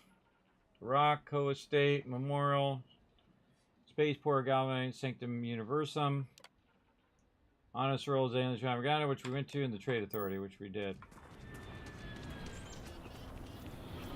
And barracks. I can't believe Bailey did such a bonehead move. Yeah, well, it happens. I thought I was going to be fired for sure. But now I got a whole performance review plan to go through. Joy. Prison. Johnny Law, gotcha. The big sign in the front, everybody, that says the weapon area. But I am not seeing it. I shall find you, and you shall be found.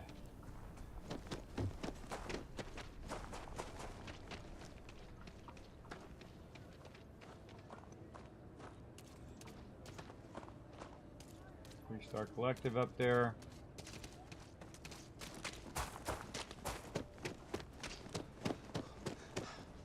Prison. Something to report? Yeah, losing my mind. That's what I'm going to report. Mind loss. God. Then you just start running in circles.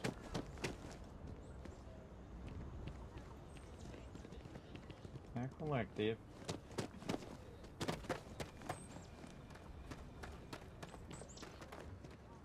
Be nice if you could do a little tracker thing like they have in again Hogwarts Legacy. There's so many great things in there, by the way, that actually ticked me off that they did not put that as part of the game of the year. I mean, even just give them a nod.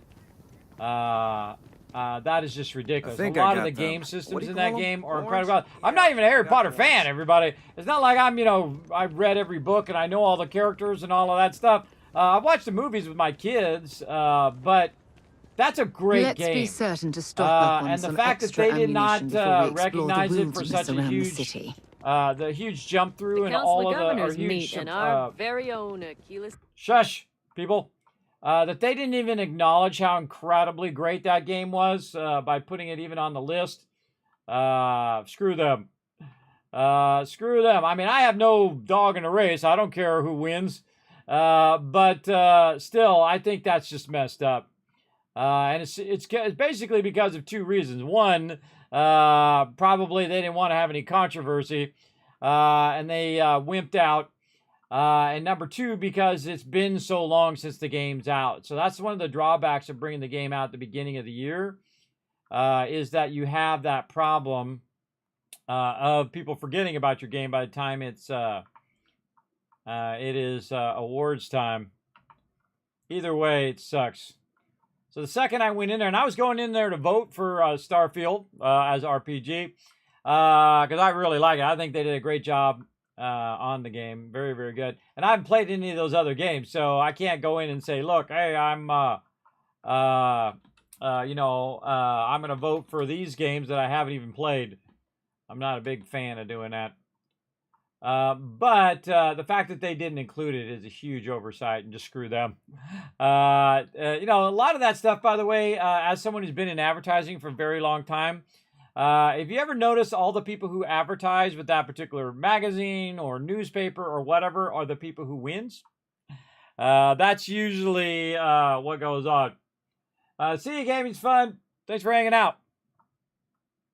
Or whoever who had to run out. So yeah, that's a huge bummer. I mean, there's a lot of great games in there. I understand they're gonna, put those games in there, but come on. In every system in which you play, the tracking system, the quest system, the battling, and using your shields and Protego, and then dodge rolling and doing, all of that is exceptionally well done. And the fact that they didn't even give them a nod, that's not right. I know what's not right, and that's not right. Like me not being able to find this place. I could have sworn it was like right here. But I might be just totally off. I don't know. It's weird. I thought it was like right over here.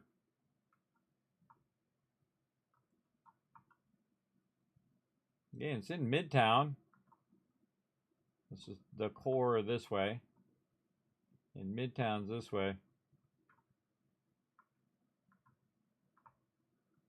I honestly can't remember. I've run past it a million times, but I don't know. Go away you don't think it is.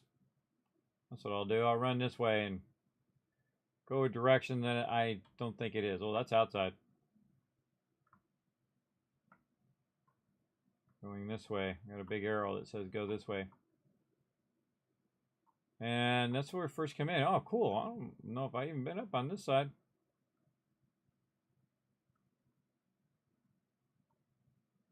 Oh, safe travels. I didn't even notice out there it says safe travels. Okay, come on. Where are you at?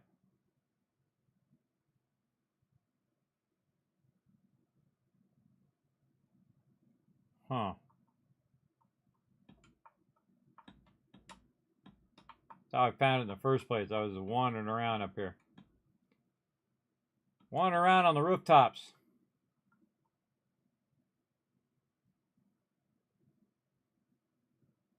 Gonna pop up and slap me in the face. It's right there. It's right over now. House of the Enlightened. Residential side over there.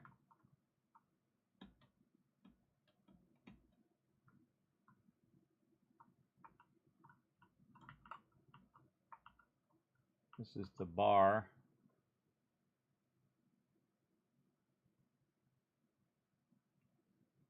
Kind of residential side.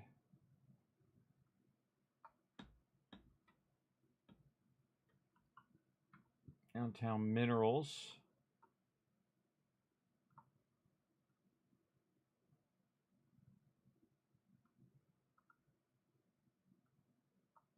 Consulate.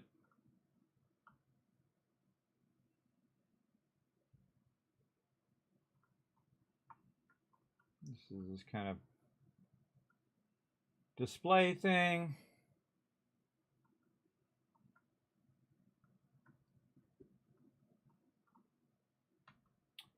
And we'll keep looking. What's up there on the top?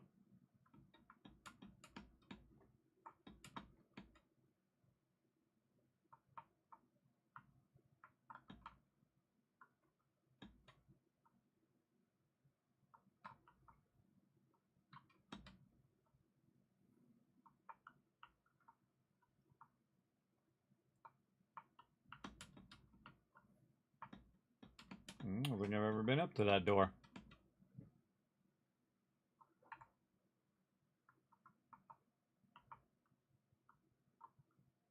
Yeah,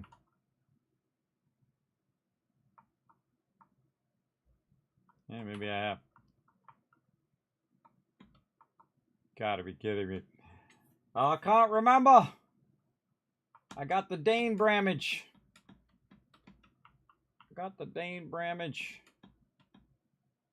It's hurting my brain.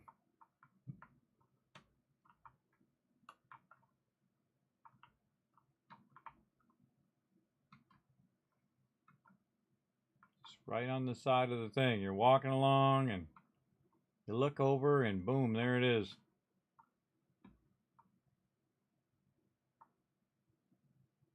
Center, man.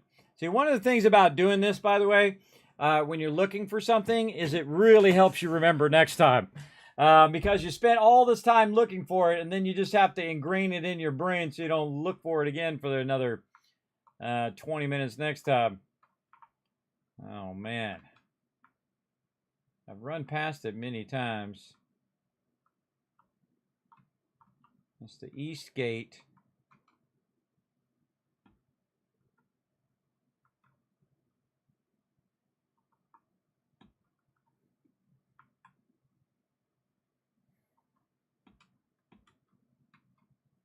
Turn the sound off because there are too many talking NPCs, but turn it back on.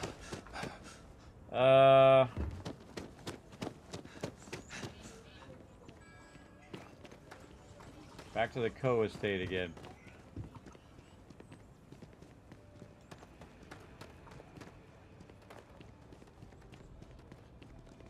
All right, manor.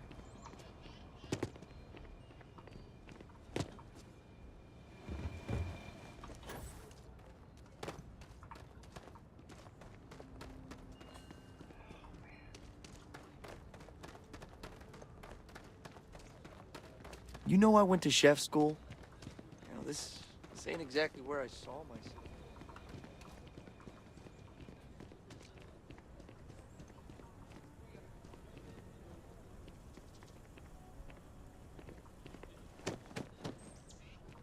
House of the Enlightened.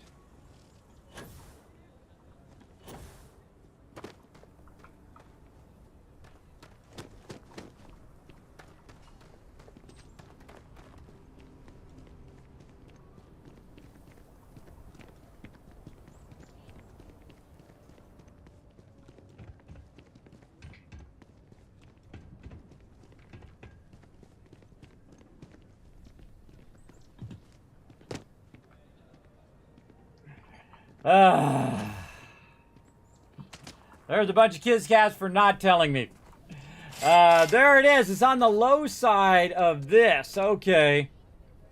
It's by the range. Okay, it's on the range. It's to the south side of the city. Oh man, that's pretty hard to find. It's hidden down here. Things for you. I think you'll find that we carry. Please let me know if I. My whole goal was to go over here and sell these weapons, everybody. I did all of that just to sell the weapons, but I also wanted to buy me some ammo too. If she's got it, she didn't have the ammo that I need. What weapon she got? Let's go the most valuable thing you got, girl. What you got? The Prime. Meh. Let's sell these weapons in here. What you got? 4,500. That's gonna go fast. That's gonna go real fast. 417.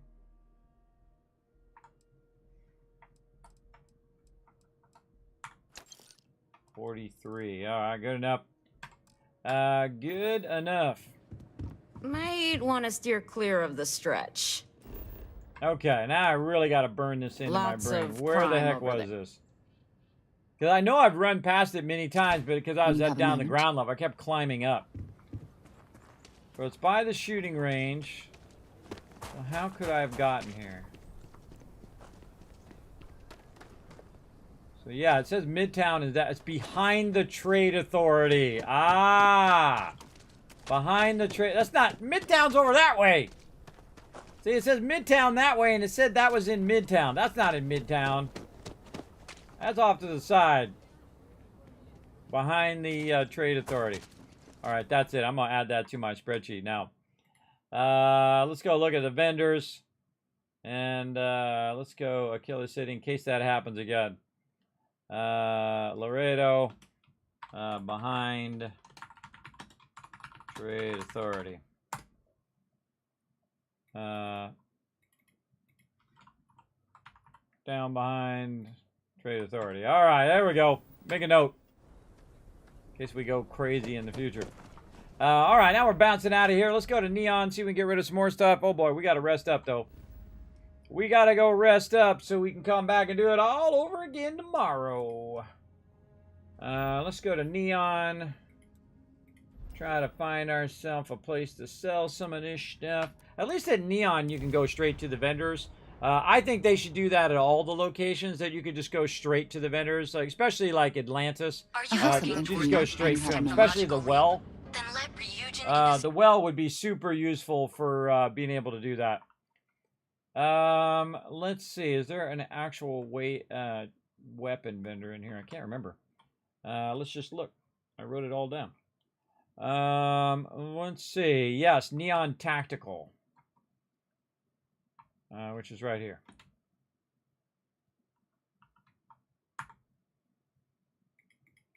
What's up, brother? How much you got? Whoa, he's got a lot. See, these weapons vendor, they got a good amount of cash.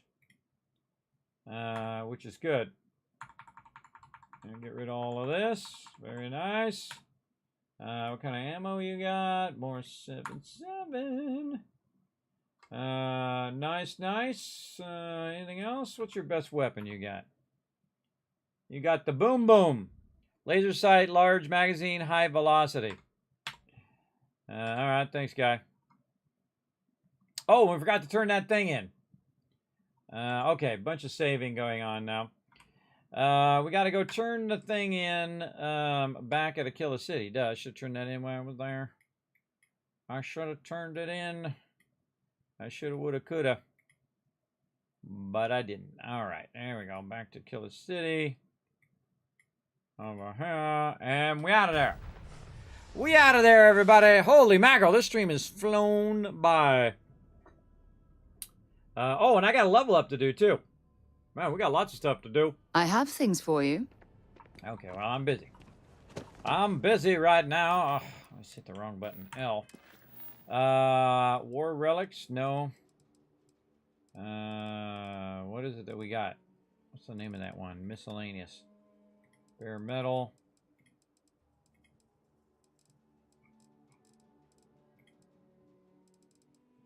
Mission. Activity. From the Killer Charter to Leah Kassler. Yes, that one.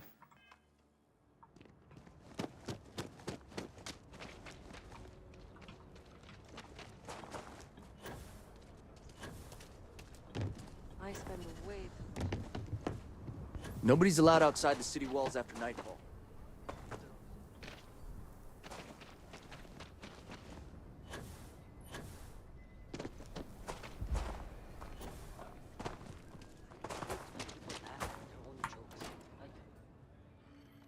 Welcome to the Co-Heritage Museum. I offer a brief tour, and I'm happy to discuss the city's history as well. Everything you see here is a piece of Aquila City's history. Let me see. Oh, dear Lord. It's real. It still exists. This is the original charter for Aquila City. And you can see their signatures. This is really the birth of the Freestar Collective. Cool. The core philosophy of limited government and inalienable rights. All here. Thank you. If you find anything else, please come back. Dang, that was $3 The museum is always open to you. I know, right? Because I'm awesome. Let's see. I think we probably want to jump back to old Alpha Centauri over here. And then we want to roll up on our aluminum mine. That's cool. I have a free ship, bunch of legendary armor. This is definitely not the kind of place made a bunch I'd of set up cash. an outpost. Look at all of our outpost stuff stacking now too. That's pretty cool. I wish I could move my thing closer, though, but it makes the icon disappear. So hopefully they fix that one day, and then I don't have to have my thing way off in the distance there. Oh, get up there. Get on up. Okay, we're gonna get on to our thing over here.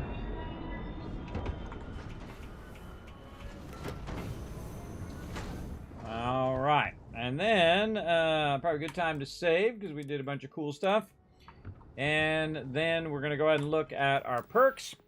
Okay, so next thing we want to do is get down into the bottom one now, which is our special projects, I believe. Let's go ahead and just double check our skill order.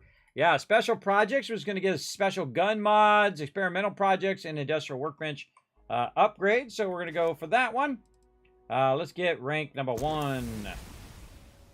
All right, craft 10 or uncommon manufacturer components. So now we'll be able to research that stuff.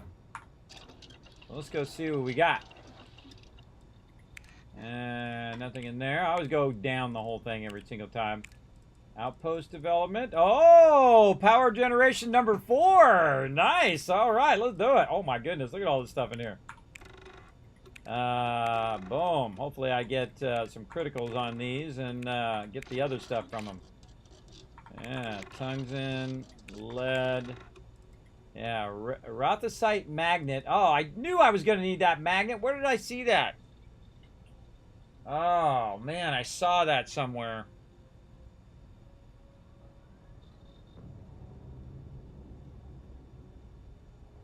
I found something for you. Write that down. Write that down before I forget. Over here. Need Rothosite. Oops. Writing it on the wrong keyboard. That is a bummer. Rothosite magnet. Okay, need magnet. Okie dokie. Well, I know I'd seen those when I was running around. So we'll come back for those. Anything else? No, just power gen. And then we need a bunch of stuff. Probably to make that too. Let's see, any spacesuit stuff. I know we had blocks on some of our mods. Oh yeah, we got all this. Again, these are in boxes that are here at my settlement, so makes it super easy for doing that. Muzzle mods, so better muzzle mods there. Magazine stuff. Again, you can see I'm getting some criticals there, which is giving me some of the other stuff. And that one's completely unlocked. That's magazine and battery mods. And there we go. We completed all of the gun mods. Awesome. Awesome, awesome, awesome. All right, so now we need to get our zoology going. And then we just need to get a little bit, and then we'd have everything in manufacturing done as well. Wow, we'd have 2 categories completely done. Very, very cool. Big time. And I think those are the first 2 categories that I really want to have done, especially weapon category, where I just have all the mods. That's awesome. That is awesome. So again, I need to get those magnets. I think they were in the Trade Authority. I think it's who had those. Yeah, Trade Authority in the well. I think it was. What am I doing? Weapons. Here to shoot the breeze? Well, I want to use my weapon workbench. See what else I can put on my big chain gun. Let's go check it out. Barrel. Already got the same. Compressor. See, it doesn't tell you what new ones you got, so you have to go through and look. Oh yeah, this was one that it changed. Armor piercing rounds. Yeah. I don't know, it doesn't seem like better than what I've got. Internal, high velocity, and skin. So it didn't really change anything that I'm looking for in there, but cool. Let's go look at our Despondent Assassin here. Small magazine, armor-piercing rounds. That's always a good one. Oh, that's a hell of a gun modification. I know, right? Wow, that can shoot 120 at 88% accuracy. Yeah, let's do that. I don't have any other skins. So that's a good sniper weapon to just snipe them from really far away. Okay. Well, I don't even know what weapon mods those were that I just added. Again, it's like sometimes you just like add stuff and you're like, okay, I added these things, but now what do I do with it? Let's go back and look here. Let's see, which ones needed it? Right here. Special projects, magazine and battery mods level 3. Yeah. Yeah, muzzle mods. Muzzle and battery mods. Muzzle mods. Battery mods. That's it.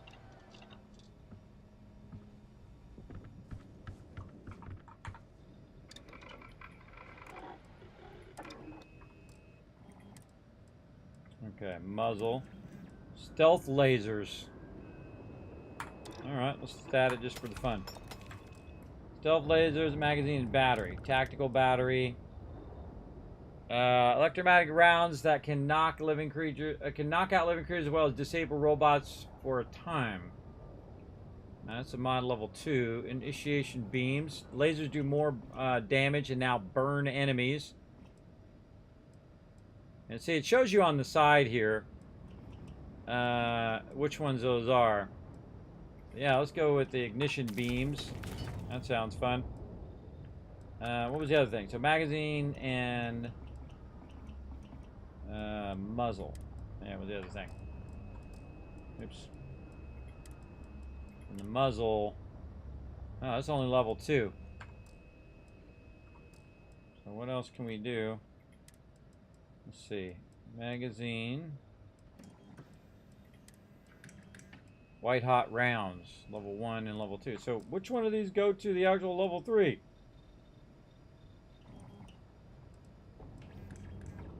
The heck gun uses that one?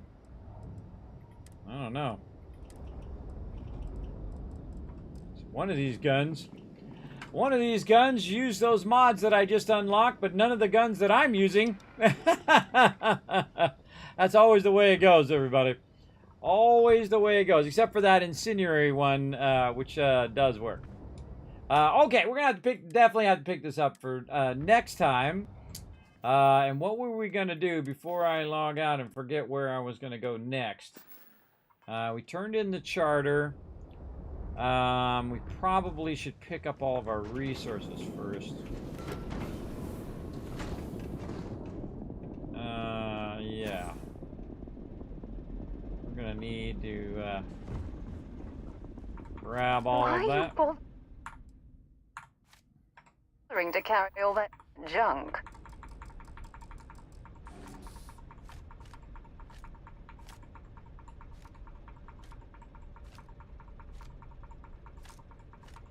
Normally I should just grab it out of there, but sometimes it acts weird.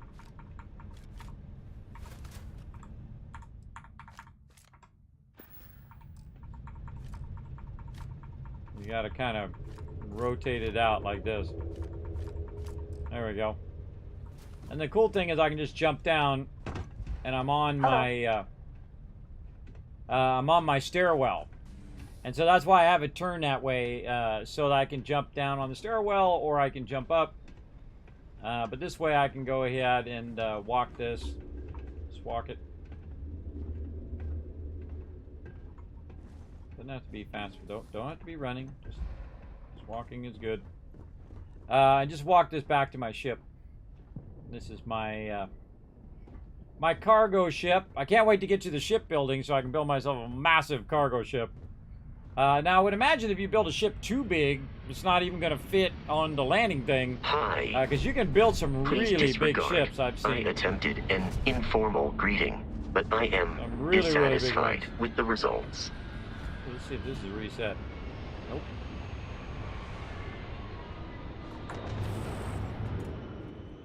Picked up something you might be interested in. Okay.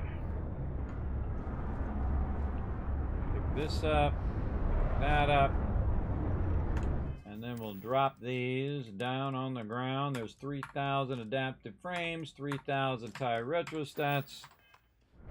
Boom. And boom. There we go. Very nice. Now not overburdened. And so that stuff will then keep producing that stuff and burning up those excess resources. All right, everybody. Time for the Kismet Love Train. Let's go.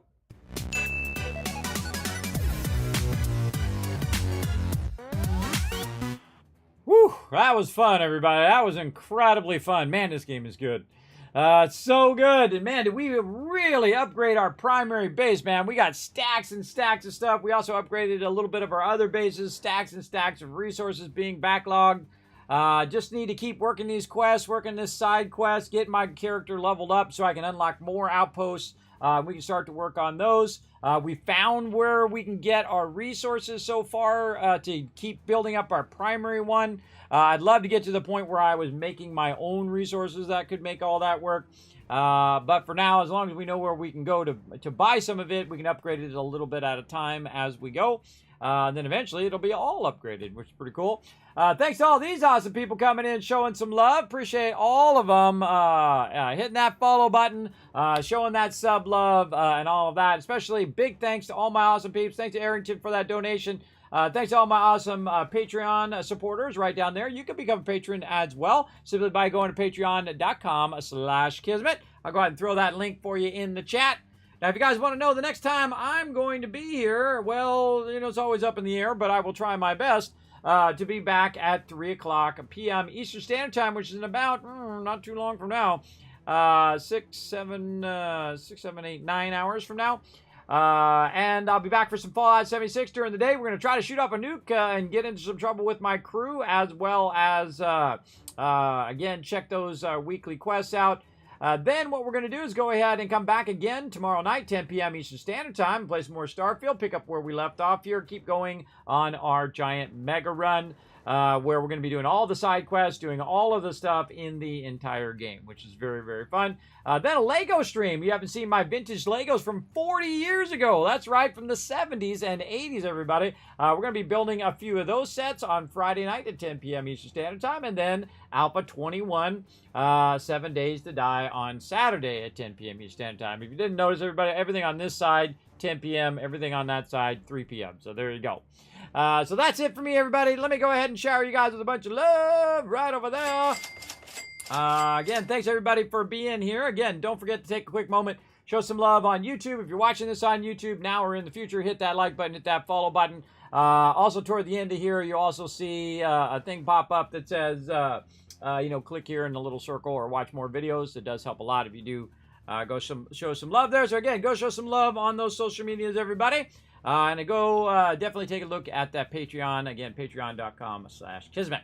That's it for me. I'm out of here. I'll see you guys in just a bit. That was a fun day, everybody. I had lots of fun. See you all next time. Bye, everybody.